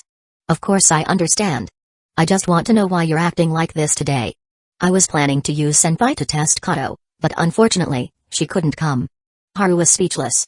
Knowing how precise Yukino was, if she had already made a move, it meant she had serious doubts. Just as he was processing that, she added, Kato is skilled. Haru silently agreed. Still, he couldn't shake the feeling that telling Utaha wasn't just about using her to test Kato, there had to be another reason. But since Yukino wasn't offering an explanation, he decided to let it go for now. Soon, Furukawa and his friend arrived, slightly out of breath and sweating as if they had rushed over. Yukinoshita-san, thank you so much for your help. Furukawa bowed deeply in gratitude. There's no need to thank me. I only agreed because I wanted to see him in the suit. Yukino admitted without hesitation. With two beautiful girls in their company, Furukawa and his friend were visibly more reserved, unable to banter about games with Haru as freely as usual. Furukawa's house wasn't far from school, so they arrived quickly. Haru went upstairs with them, while Yukino and Utaha settled into a nearby cafe. You specifically invited me today. Does this mean we've reconciled? Utaha finally voiced her question. Yukino, unsurprised, smiled faintly. You lasted this long before asking. Your patience is commendable, senpai. Utaha narrowed her eyes. So you were waiting for me to bring it up? You could see it that way. Then. Are we good now? That's impossible. I dislike your way of doing things. Yukino was so blunt that Utaha didn't even feel offended. Instead, she chuckled. So it really was my actions that day that annoyed you. Not just that day. Yukino was unwavering. With the way you operate, even if that hadn't happened, you'd still do something in the future that I'd find unacceptable. If that's the case, it's better to make it clear now. Then, she borrowed Haru's words though she modified them slightly. We'll be seeing a lot of each other in the future, so it's best to lay everything out early. Utaha raised an eyebrow. I thought. What did you think? That I'd completely destroy you because of you and Haru? Yukino cut her off. Utaha gave an awkward smile but didn't answer. Her expression, however, said it all. Yukino's calm demeanor wavered slightly as she spoke in a cold tone. What happened between you and Haru did make me angry. But it was already done. She didn't say that part out loud. She hated dwelling on the past even more than she hated standing still. What mattered wasn't what had happened, it was how she would respond moving forward. That was something her sister had taught her. Utaha's emotions were complicated as well. She had assumed that Yukino telling her about Haru meant there was still a chance for reconciliation. She hadn't expected Yukino to be so firm and decisive. Not even leaving her a sliver of hope. And on this matter, she had no ground to argue. After all, the aura Yukino had exuded that day, the aura of an undisputed leading lady, had left a deep impression on her. One she probably wouldn't forget for the rest of her life. I have to get stronger, she thought. Just then, at the table next to them, two young men hesitated for a while before one of them finally stood up. Approaching the girls, he smiled nervously. Excuse me, sorry, we're waiting for someone. Utaha had already noticed the way the male customers in the cafe had been eyeing them. She preemptively turned them down. It was a little rude, but she didn't care. Yukino glanced at the young man's awkward expression and added, We're expecting someone. I didn't mean anything by it. I just wanted to introduce myself. The young man seemed unwilling to give up. After all, it wasn't every day one got to meet two such beautiful girls. Utaha arched an eyebrow, about to shut him down coldly, when she noticed Haru and the others coming downstairs. Her lips curved into a smirk as she said, Our friends here. Yukino turned to look and, upon seeing Haru dressed in a full-body Zero Ultraman suit, couldn't help but laugh. The man who had been trying to hit on them followed their gazes, and when he finally saw Haru in the incredibly detailed Ultraman suit, his jaw dropped. Wait, the person you were waiting for was Ultraman? Neither of the girls bothered to answer. The young man let out an awkward chuckle before quickly slipping away. Yukino and Utaha stood up at the same time and walked over. Just as they reached them, they heard Furukawa enthusiastically praising Haru. Perfect? Absolutely perfect? I knew I had a good eye. Your body proportions are just ideal for Ultraman and Kamen Rider. Especially your waist, look at that. Yukino and Utaha exchanged a glance, a silent understanding passing between them. A guy complimenting another guy's body, especially one they both had. Complicated feelings for was a bit weird. But Furukawa was purely appreciating the craftsmanship, so they let it slide. He pulled out his phone excitedly. Alright, Haru, let's get started. Got it. Haru struck Zero's signature pose. Then he waved at the girls. Yukino snorted.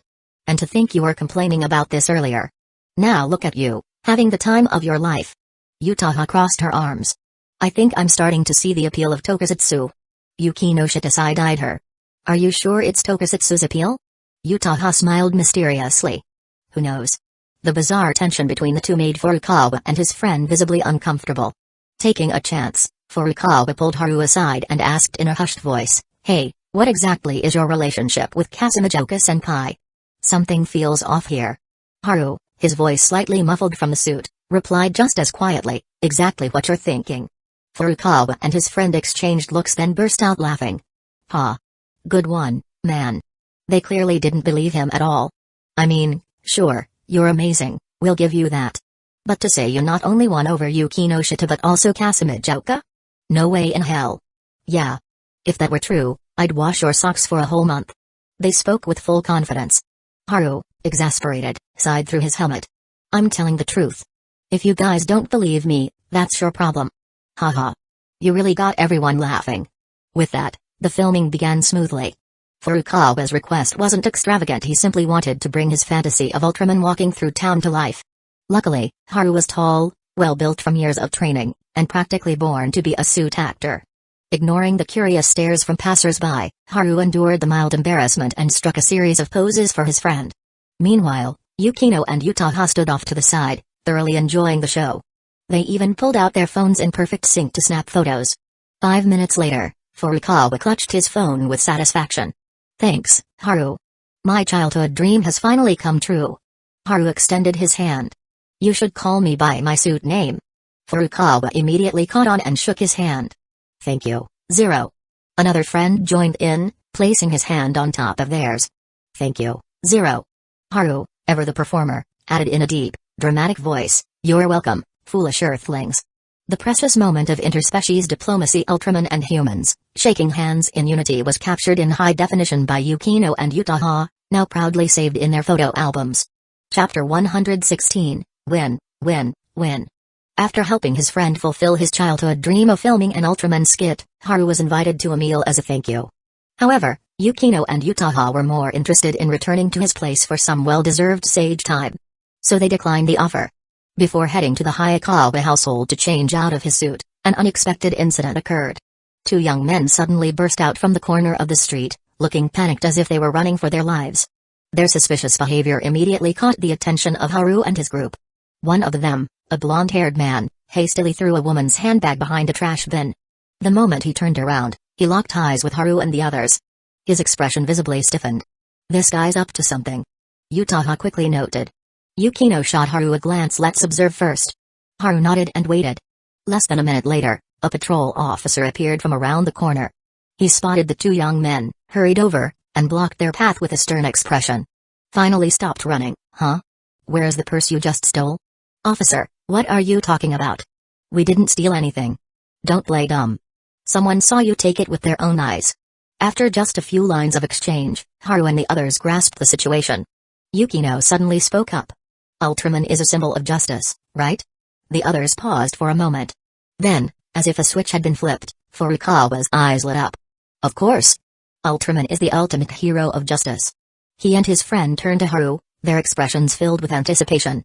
Yutaha covered her mouth, smiling. Seems like it's your time to shine.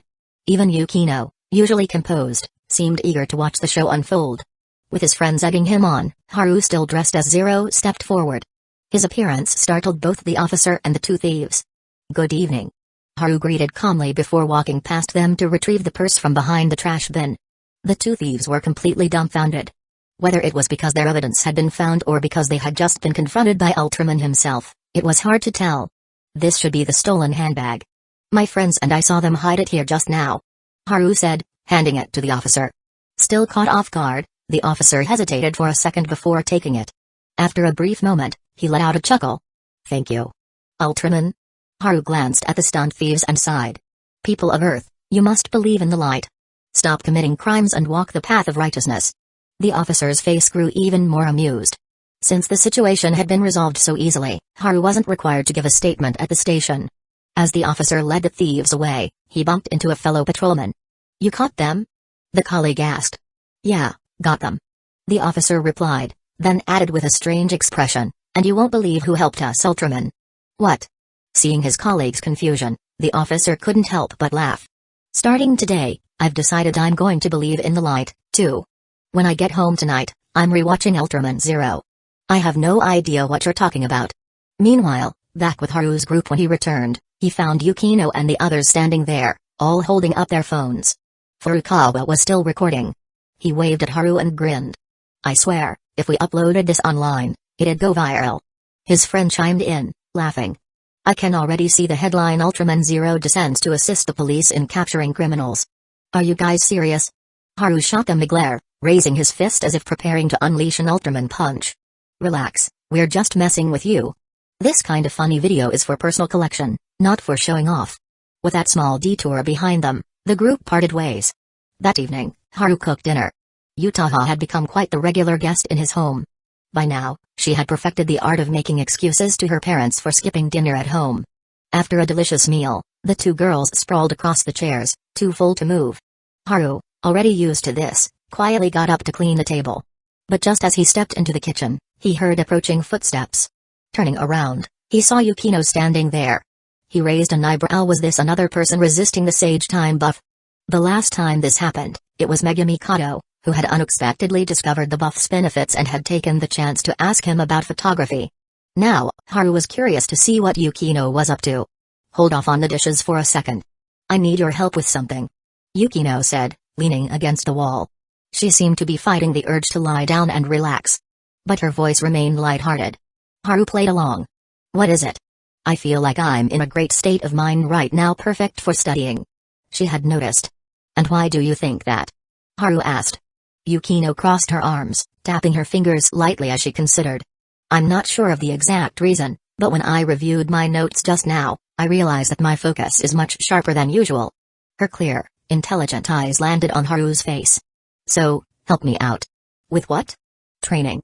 "No problem." While Yutaha was still lying lazily in the living room, Yukino had already followed Haru into the training room. The hum of the treadmill filled the air as she ran, her legs moving in a steady rhythm. Under Haru's guidance, she adjusted her breathing and pace, her gaze growing brighter and more focused. "As I thought," she murmured between breaths, "I really am in top form right now." Yukino was pleasantly surprised. This motivated her to focus even more. She saw this as a great opportunity to improve her physical fitness. Standing beside her, Haru found himself at a loss for words. Yukino was so engrossed in her training that she didn't even notice how the movement of her strides caused her skirt to lift slightly, revealing a glimpse of pure white fabric. "I have now truly entered sage mode," Haru thought to himself. Meanwhile, back in the living room, Yutaha stretched lazily, her ample curves accentuated by the motion. Coming to his place to relax was definitely the right choice. "If I do this 4 times a week, all the fatigue from my hard work will melt away." She wasn't entirely sure of the science behind it, but her instincts told her it had something to do with being in the home of someone she liked, enjoying the food made by someone she liked. "Where are they?" Yutaha glanced around the room. Aside from the orange tabby cat lounging lazily on the couch, Haru and Yukino were nowhere to be seen. Just then, she heard movement coming from the room where the fitness equipment was kept. Her curiosity piqued, she stood up and approached. The door was slightly ajar, and as she got closer, she could hear voices from inside. "You should stop now. I think you've reached your limit." Haru's voice came through. "I can still keep going. Your guidance is really effective. At least my legs aren't giving out like before." Heh. Yukino's voice followed, breathless and unsteady. Yutaha froze for a second. Then, in a flash, her mind was flooded with all sorts of indecent images. However, reason quickly pulled her back. No matter how hungry they were, there was no way Haru and Yukino would dare to do that right under her nose. Not to mention she was already at the door. "I must be overthinking this." Suppressing the slight embarrassment creeping up on her, Yutaha adjusted her expression and pushed the door open. The first thing she saw was Yukino on the treadmill, panting for breath. "Are you done resting?" Haru turned to her. "Yeah." There was the tiniest shift in Yutaha's expression. Even though she knew her assumption had been wrong, seeing Yukino gasping for air still made her feel a little awkward. At that moment, the treadmill came to a stop. Yukino stepped down, supporting herself by resting her hands on her knees. Still catching her breath, She glanced up. "Senpai, your expression looks off."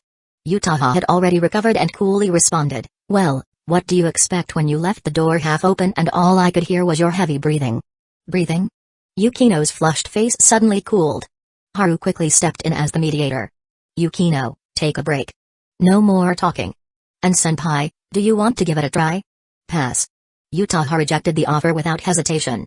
She had been keeping up with her workouts lately, but there was no way she would start running without proper preparation. The reason was simple: her chest was too big.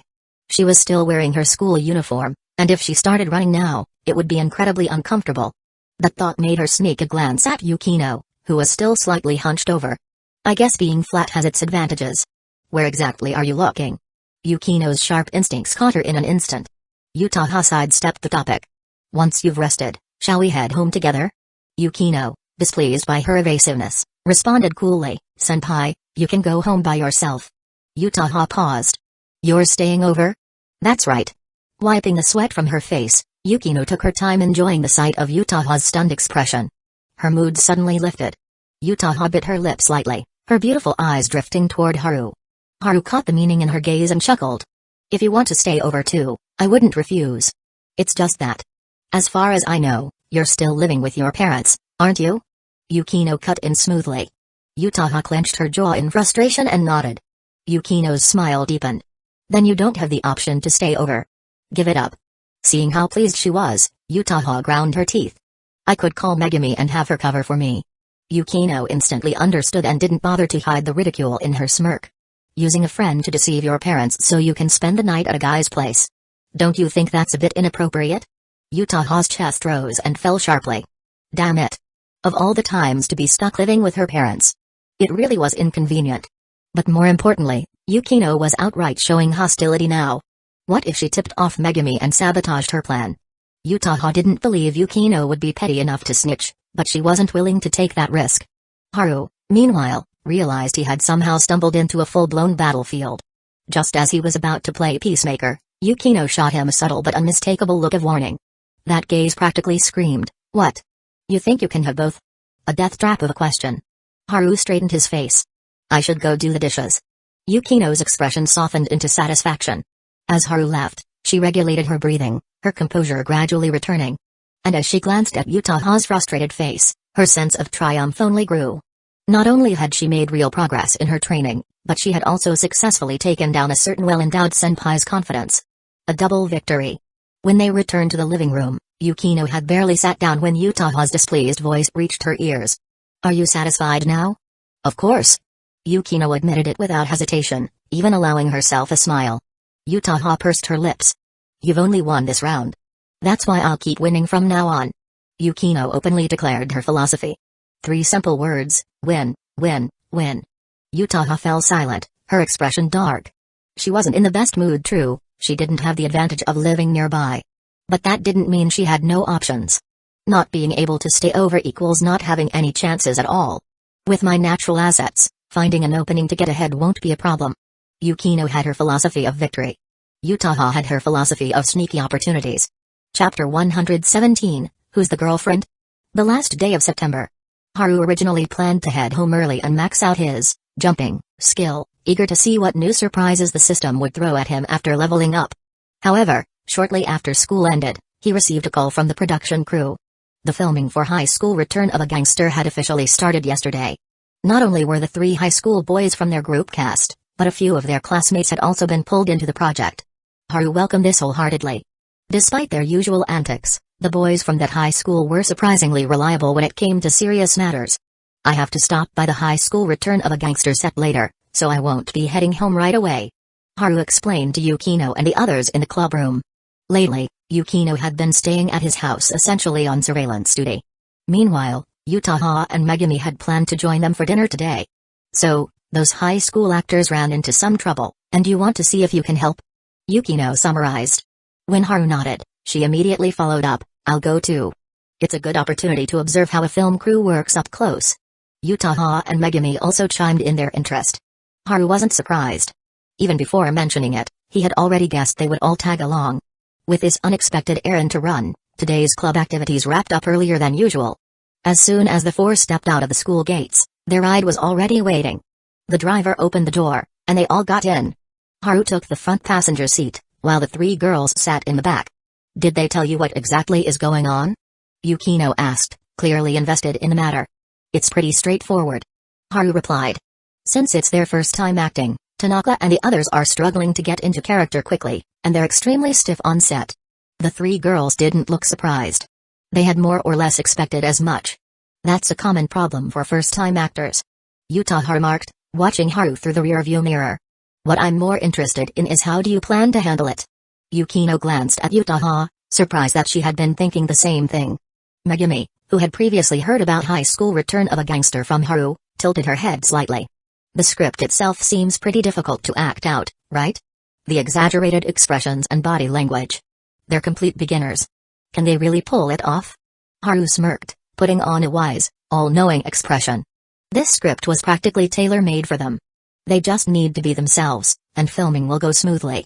The three girls exchanged glances, the same thought running through their minds. How do you know they just need to be themselves? And tailor-made? That claim was even more suspicious. As far as they knew, Haru hadn't spent much time with those high schoolers, so how could he possibly be so sure? Haru was aware of their doubts, but it wasn't something he could explain easily. He couldn't exactly tell them that he already knew these guys from his past life, and that they had once brought excitement to his otherwise mundane days. So, he settled for a simple excuse, I occasionally chat with them online. The girls clearly didn't buy it, but they didn't press him further. Upon arriving at the film set, the group greeted the staff before spotting a blonde-haired boy chatting with the director. What? Is that hairstyle? Yukino's normally composed face showed genuine shock. Since she had only read the script from Haru but never seen the character designs, the sight of the sea urchin-like hairstyle of one of the lead characters left her momentarily stunned. Yutaha also fell silent, taken aback by the sheer absurdity of the look. Only Megumi, ever composed, quietly asked, is this show meant to have an exaggerated manga-style aesthetic? Both Yukino and Yutaha turned to look at her. Haru was equally surprised. You figured that out already? A classmate of mine lent me a comedy manga recently, so I had a feeling. Megumi's tone remained calm and unhurried. That makes sense. This series is indeed styled after comedy manga. That's why everything from facial expressions to body movements is over the top, and even the hairstyles are ridiculous. Haru explained while observing the set. The boy playing the role of the sea urchin-haired protagonist was Tanaka, a sharp-featured high schooler. This was unexpected even for Haru. Tanaka didn't seem like a natural fit for the role, but in the original story, he had a kind personality and razor-sharp wit when it came to delivering snappy retorts, practically a master of comebacks. Haru, you guys made it. A bespectacled boy, Hyde Norai, approached with a friendly greeting. His appearance hadn't changed much, save for his new school uniform. Behind him, a few other high school students stepped forward, bowing in gratitude. Thank you so much for giving us this opportunity to act. Haru smiled. It's nothing. As long as you don't blame me for taking time away from your studies, we're good. Studying? No way. One of them grinned. We absolutely love this part-time gig. Our boring high school lives finally have something to get excited about. We should be thanking you. Yeah. We never knew working on a film set could be this much fun. A group of teenage boys, full of energy, were quick to adapt to new experiences far faster than most adults. Now that they saw Haru was easy to talk to, and with the three-man gang from his high school vouching for him, the group of boys naturally fell into conversation. Yukino and the others didn't interrupt. Instead, they tactfully took a few steps back, giving them space. Yutaha suddenly chuckled as if she had just thought of something. You know, he's actually the most fitting choice for this show. Yukino paused for a moment before unexpectedly agreeing. True. He has those occasional dumb moments that would blend right into this story's style. After speaking, they both realized something was missing. They turned their heads in unison only to confirm that Kato Megumi was still standing beside them, not having mysteriously vanished. Why so quiet, Megumi? Yutaha asked, studying her curiously. Megumi blinked. I was just imagining what Amamiya-kun would look like with that hedgehog hairstyle. I think it'd really suit the exaggerated style of a gag manga. Both Yukino and Yutaha froze. That's a very constructive suggestion. Yutaha said, laughing. Now I really want to see it. Yukino, on the other hand, shook her head with disdain. I don't. Just picturing it already feels stupid. But it's 2 against 1 now, Yukinoshita. Yutaha teased. Senpai, have you finally descended into this level of foolishness? Otherwise, why would you say something so ridiculous? As the two started bickering, Megumi glanced at the hedgehog-haired protagonist in the distance, then back at Haru chatting with the high school boys. Unconsciously, she started picturing the transformation in her head. Meanwhile, having wrapped up his conversation with the group, Haru turned back toward Yukino and the others. But just then, out of the corner of his eye, he spotted a familiar figure within the set. The person was wearing a mask and a baseball cap, hiding their face completely. Judging from the silhouette, it was clearly a woman. Beside her stood someone who appeared to be an assistant. What is she doing here? Haru immediately recognized the woman and walked straight toward her. Yukino and the others noticed his movement and instinctively followed. Where are you going? Utaha was the first to ask. See that woman in the mask? That's Ninagawa-san. Yukino and I met her before. I thought I'd go say hello. Haru explained. Yukino's eyes lit up. You mean Ninagawa Mika? Utaha, who had never met her before, looked puzzled. Megumi, still holding her phone, quickly searched the name and read aloud, so she's a film director. Utaha leaned in to glance at the screen. Haru chuckled. A few years ago, a certain phrase went viral online. I'm sorry for being born as a human being. From no longer human? Yukino immediately understood. Haru nodded. The film adaptation of that novel was directed by Ninagawa Mika. This time, Yukino gazed at the masked woman with a newfound admiration in her eyes. It was the look of someone who deeply respected another. Utaha was quietly astonished. She had always known that the person she liked was exceptional, but she hadn't expected him to be acquainted with such a renowned director. Megumi, too, was studying Haru, her eyes glimmering with intrigue. Since Ninagawa Mika had positioned herself in a secluded corner, clearly trying to stay out of sight, Haru avoided approaching from the front. Instead, he took a detour, skillfully bypassing the gaze of the crew. Once they reached her, he greeted her casually. To his surprise, Ninagawa Mika looked at him in astonishment. Amamiya-kun, you could recognize me even like this? I've seen a lot of your photography work before, so I naturally ended up learning about you as well. Haru admitted honestly. Ninagawa Mika chuckled. To be admired by such a talented young person, what an honor. What brings you here? I heard from Miss Haruno that this drama was your project. Since I happen to be in the area, I thought I'd drop by and take a look. That makes sense. With that, Haru's curiosity was satisfied. He recalled seeing her and Yukino's mother chatting amicably at a banquet some time ago. That must have been when they became acquainted. This drama has an absurd, comedic style, right? Ninagawa Mika remarked. I watched a bit just now, and I think a lot of young people will love it. It's impressive you're still in high school, yet you already have such a well-developed concept for a script. There was undisguised admiration in her voice. After speaking, she shifted her gaze to the three girls standing beside him. She blinked in surprise before smiling teasingly. Now that I think about it, every time we meet, you always seem to be surrounded by very cute girls. Haru remained composed. You've already met Yukino before, haven't you? I have, of course. But these two lovely young ladies I haven't had the pleasure. For the first time, Ninagawa Mika displayed the mischievous wit of an experienced adult as she asked with a knowing smile, so, which one of them is your girlfriend? Haru froze. Because at that exact moment, his auto-aim skill picked up on the fact that three pairs of eyes were now locked onto him. Megumi, why are you staring at me too? Are you just here for the drama? He screamed internally. Chapter 118. Please watch the VCR. Ninagawa Mika had just thrown out an absolute curveball, catching Haru completely off guard. Especially the way he could feel Kato Megumi's gaze behind him. There was something playfully mischievous about it, as if she were just here to enjoy the drama. Just as he was about to answer, the official girlfriend, Yukino, stepped forward. It's me. She was calm and composed, taking a step closer to stand shoulder to shoulder with Haru. While declaring her position, she also met Ninagawa Mika's gaze politely. Utaha's expression remained unchanged, though a faint sense of disappointment flickered in her heart. Kato Megumi, on the other hand, withdrew her gaze from Haru, her face as serene as ever, almost as if nothing had happened. I see, so my guess was right. You two are really dating? Ninagawa Mika said with a teasing smile. She didn't seem to notice anything unusual and simply made a few light-hearted remarks before offering words of encouragement about the drama. Then, just as unexpectedly as she had arrived, she left with her assistant, not lingering any longer. The moment she was gone, Yukino turned to Kato Megumi with a sharp gaze. Kato-san, care to explain that look you gave just now? Haru wasn't surprised that Yukino had caught on. She had always been perceptive. Utaha, however, looked confused. What do you mean? Yukino didn't answer and instead kept her gaze fixed on Kato Megumi. Since everyone else was staring at Amamiya-kun, I simply played along. Otherwise, it might have raised suspicion with that woman. Kato Megumi responded smoothly, her tone completely unshaken. But Yukino clearly wasn't buying it. Just that? Kato Megumi nodded softly, looking as if she could be pushed over with a gentle breeze. Wait, what are you two even talking about? Yutaha, feeling left out, frowned. Someone who wanted to stir up drama might have spelled things out here and now. But Yukino was different. She shot Yutaha a brief glance and said coolly, think about it more. That's not an answer. Sensing another argument brewing, Haru rolled up his sleeves and spoke with determination. I'm going to do something productive now.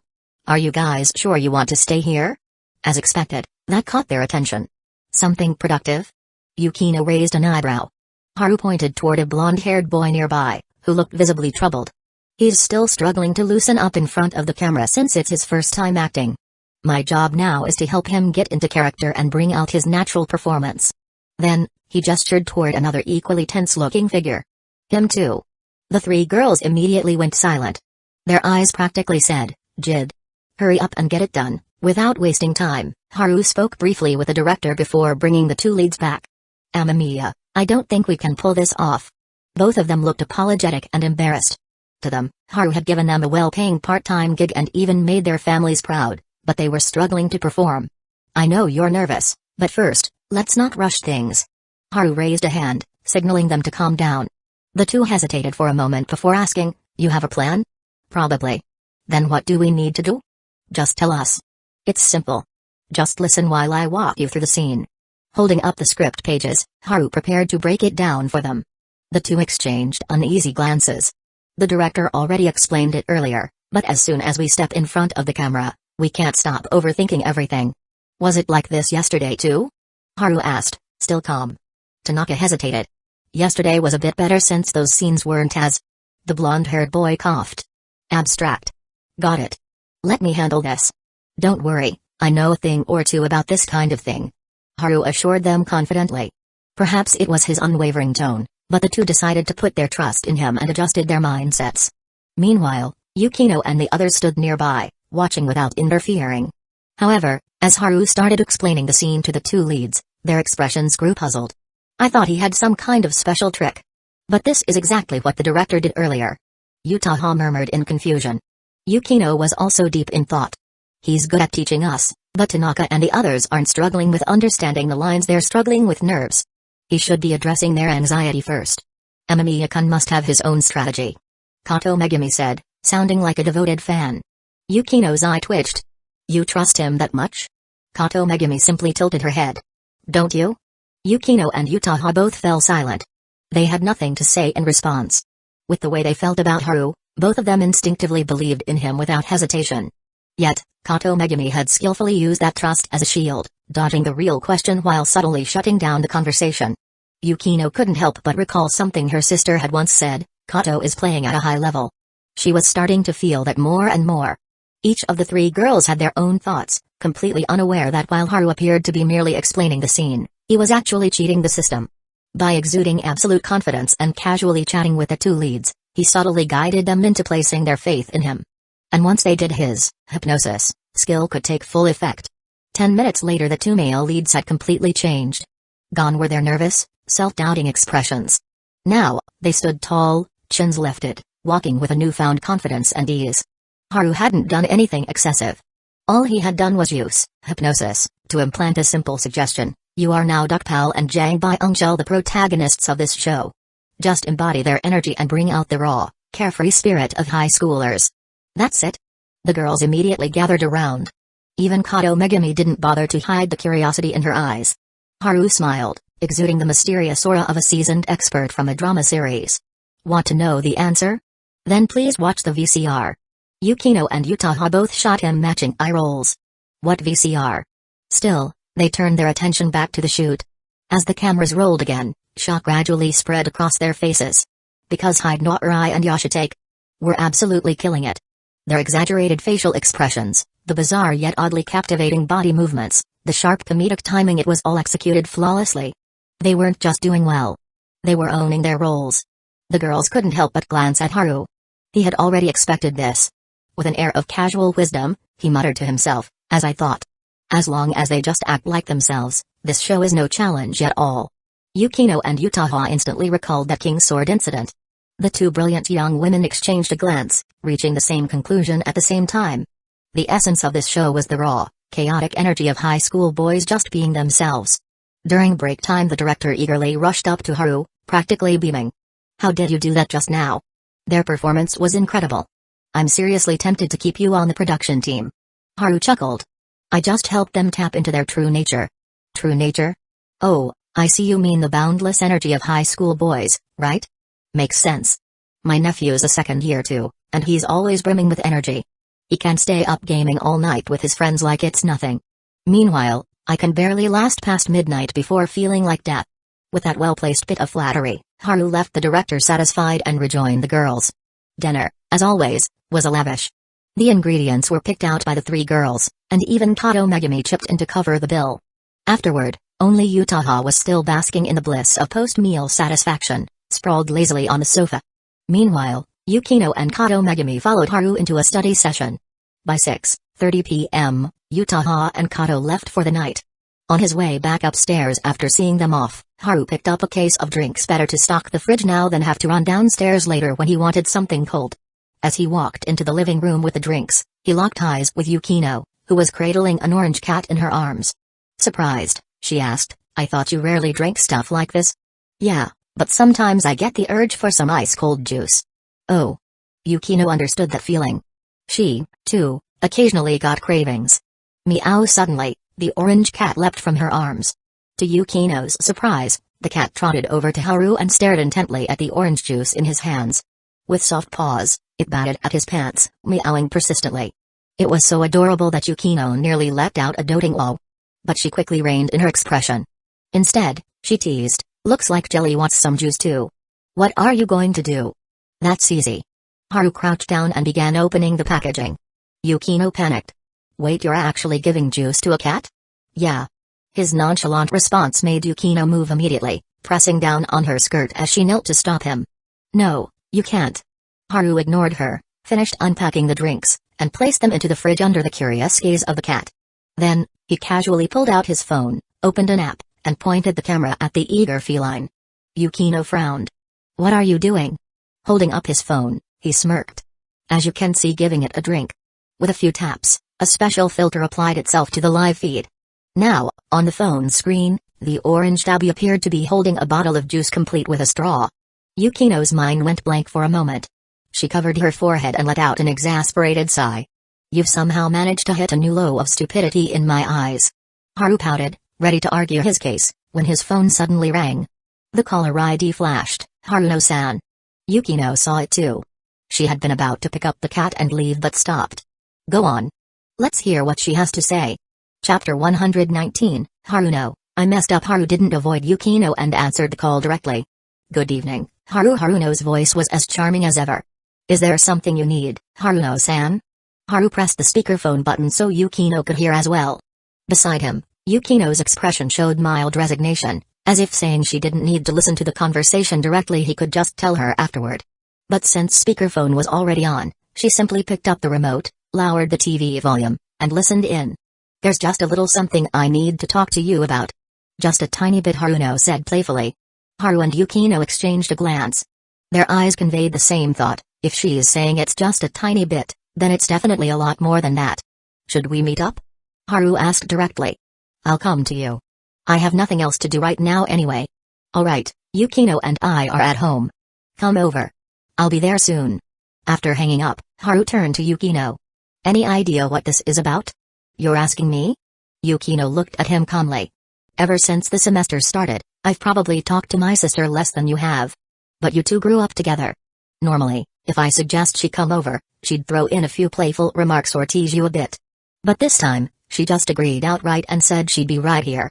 "I was thinking the same thing." Yukino restored the TV volume, her expression contemplative. Haru sighed. "Looks like the all-knowing Yukino encyclopedia is no help this time.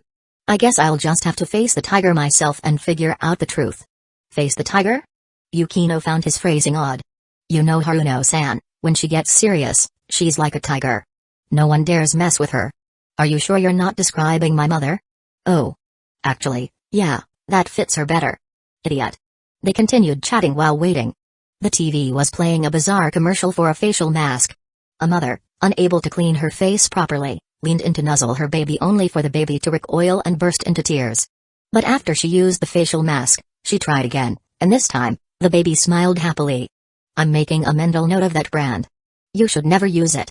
Haru muttered. Yukino gave him a sidelong glance. What ridiculous idea are you thinking of now? Nothing. I just think the ad is too weird. If the marketing is like this, I doubt the product works well. I have no interest in that brand anyway. Yukino said fairly. But the baby was pretty cute when it smiled. Haru turned to her seriously. If you lie down like a baby and let me nuzzle you, I guarantee I'll smile even brighter. Yukino. This conversation is over. She shot him a look full of disdain. Amazing. In just one sentence, you've once again redefined my perception of your stupidity. Haru remained unfazed. He had long since grown immune to her insults.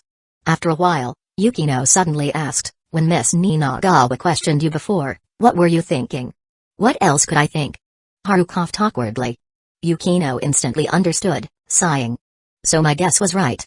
You really wanted to answer that both Senpai and I are your girlfriends. Haru cleared his throat. Yukino spoke flatly. Well, that is just like you.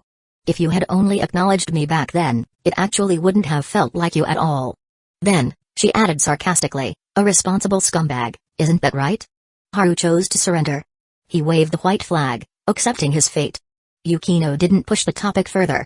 Since she had already decided to forgive this guy, she occasionally still felt a twinge of annoyance, but it wasn't worth getting worked up over anymore. At 7:30 p.m., Haruno arrived.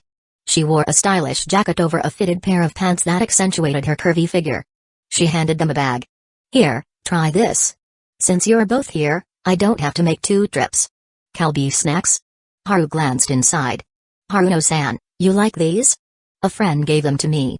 Their family works with this brand, and they have kids who love snacks, so the company sent over a bunch. Haruno explained casually as she took off her jacket, revealing a white t-shirt with star prints. The snug fit emphasized her ample curves, forming a stark contrast with Yukino. You came over in such a hurry. You must have something important to discuss. Yukino said coolly, holding the orange cat in her arms. She was clearly unfazed by her sister's figure. I told you on the phone, didn't I? It's just a little something. Haruno sat beside Yukino, smiling as she made just a little bit gesture with her hand. Haru and Yukino spoke in unison. I don't believe you. Yukino then shot him a glare as if to say, why are you copying me? Haru chuckled. Because I know you well. Haruno was also amused by their synchronized reactions. By the way, Haru, you must be pretty good at mimicking Yukino, right? How about giving me a little performance? That sounds like a complete waste of time. I'm not interested. Yukino rejected the idea outright. Haru naturally had no intention of going along with it. Haruno-san, how about getting to the point? Sigh, you two are getting less and less fun. She complained before suddenly flashing a carefree smile. I'm off today and tomorrow. Actually, this is my first break this month. Do you two want to go out and have some fun? Haru and Yukino were both caught off guard. Neither of them had expected her to show up so late at night just for this. Is there something else? They exchanged a glance and decided to probe further. Haruno stretched lazily, looking completely at ease. Nope, that's all. You two really overthink things. I don't always come looking for you just because there's a serious issue. That explanation seemed reasonable enough, leaving Yukino with little room for suspicion. So, what's your plan? How about hiking?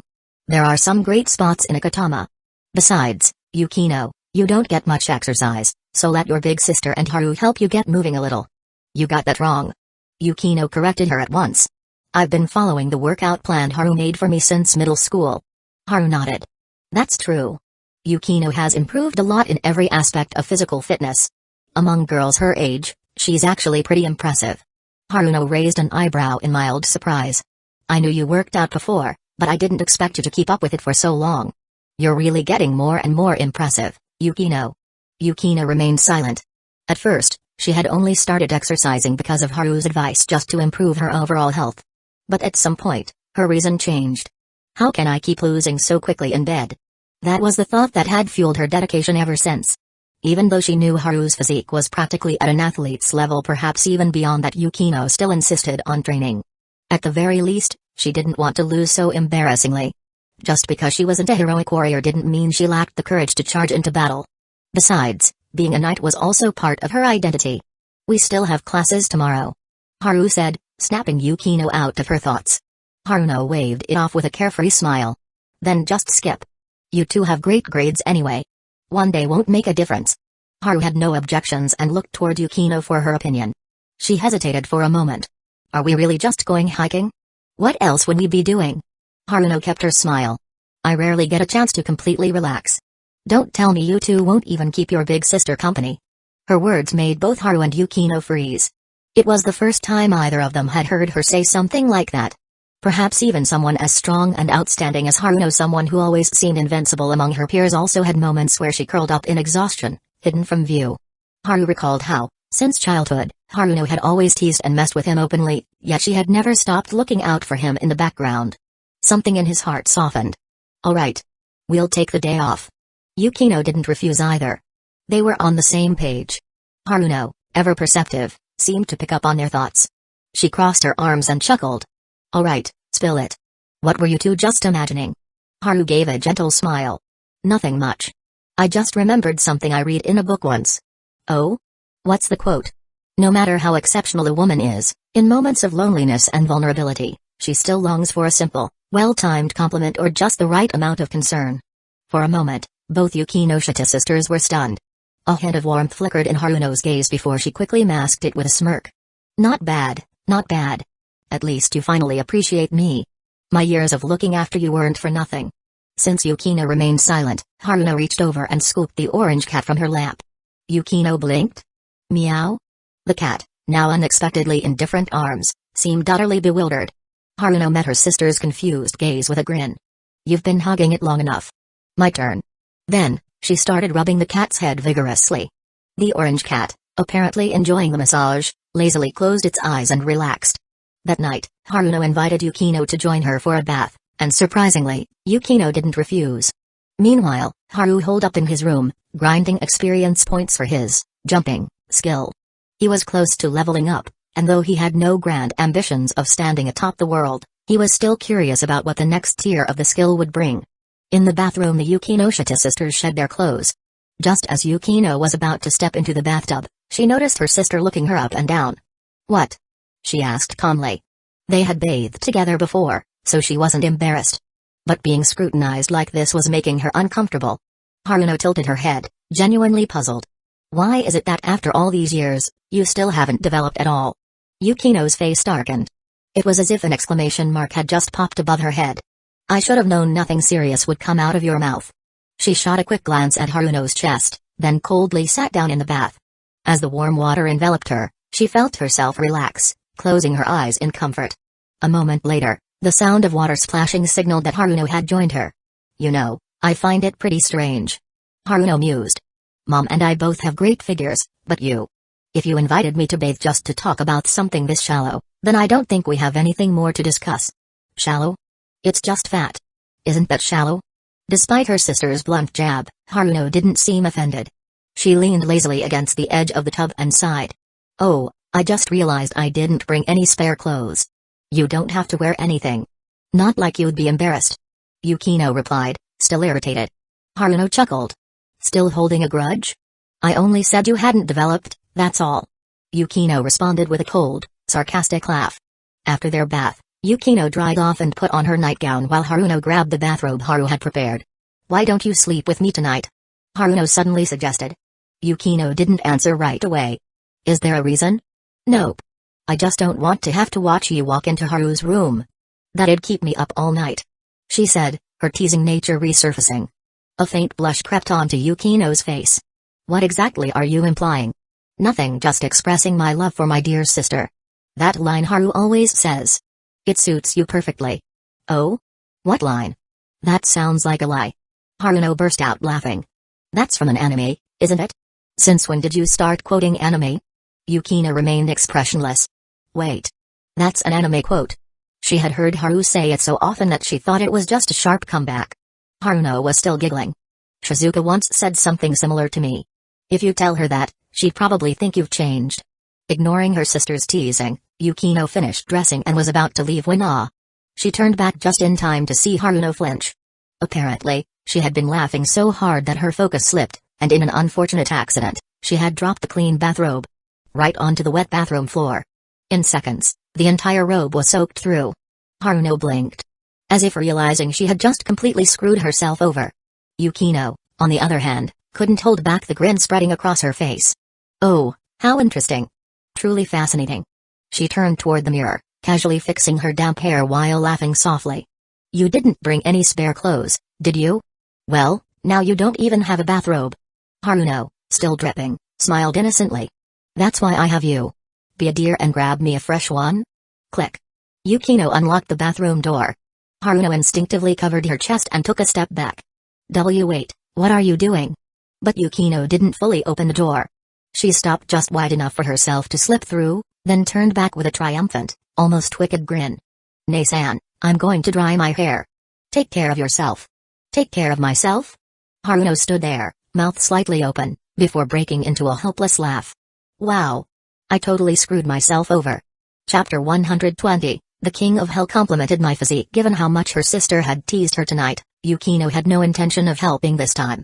After leaving the bathroom, she noticed that Haru was working out and decided not to disturb him. Instead, she went to dry her hair. You're really just going to leave me like this?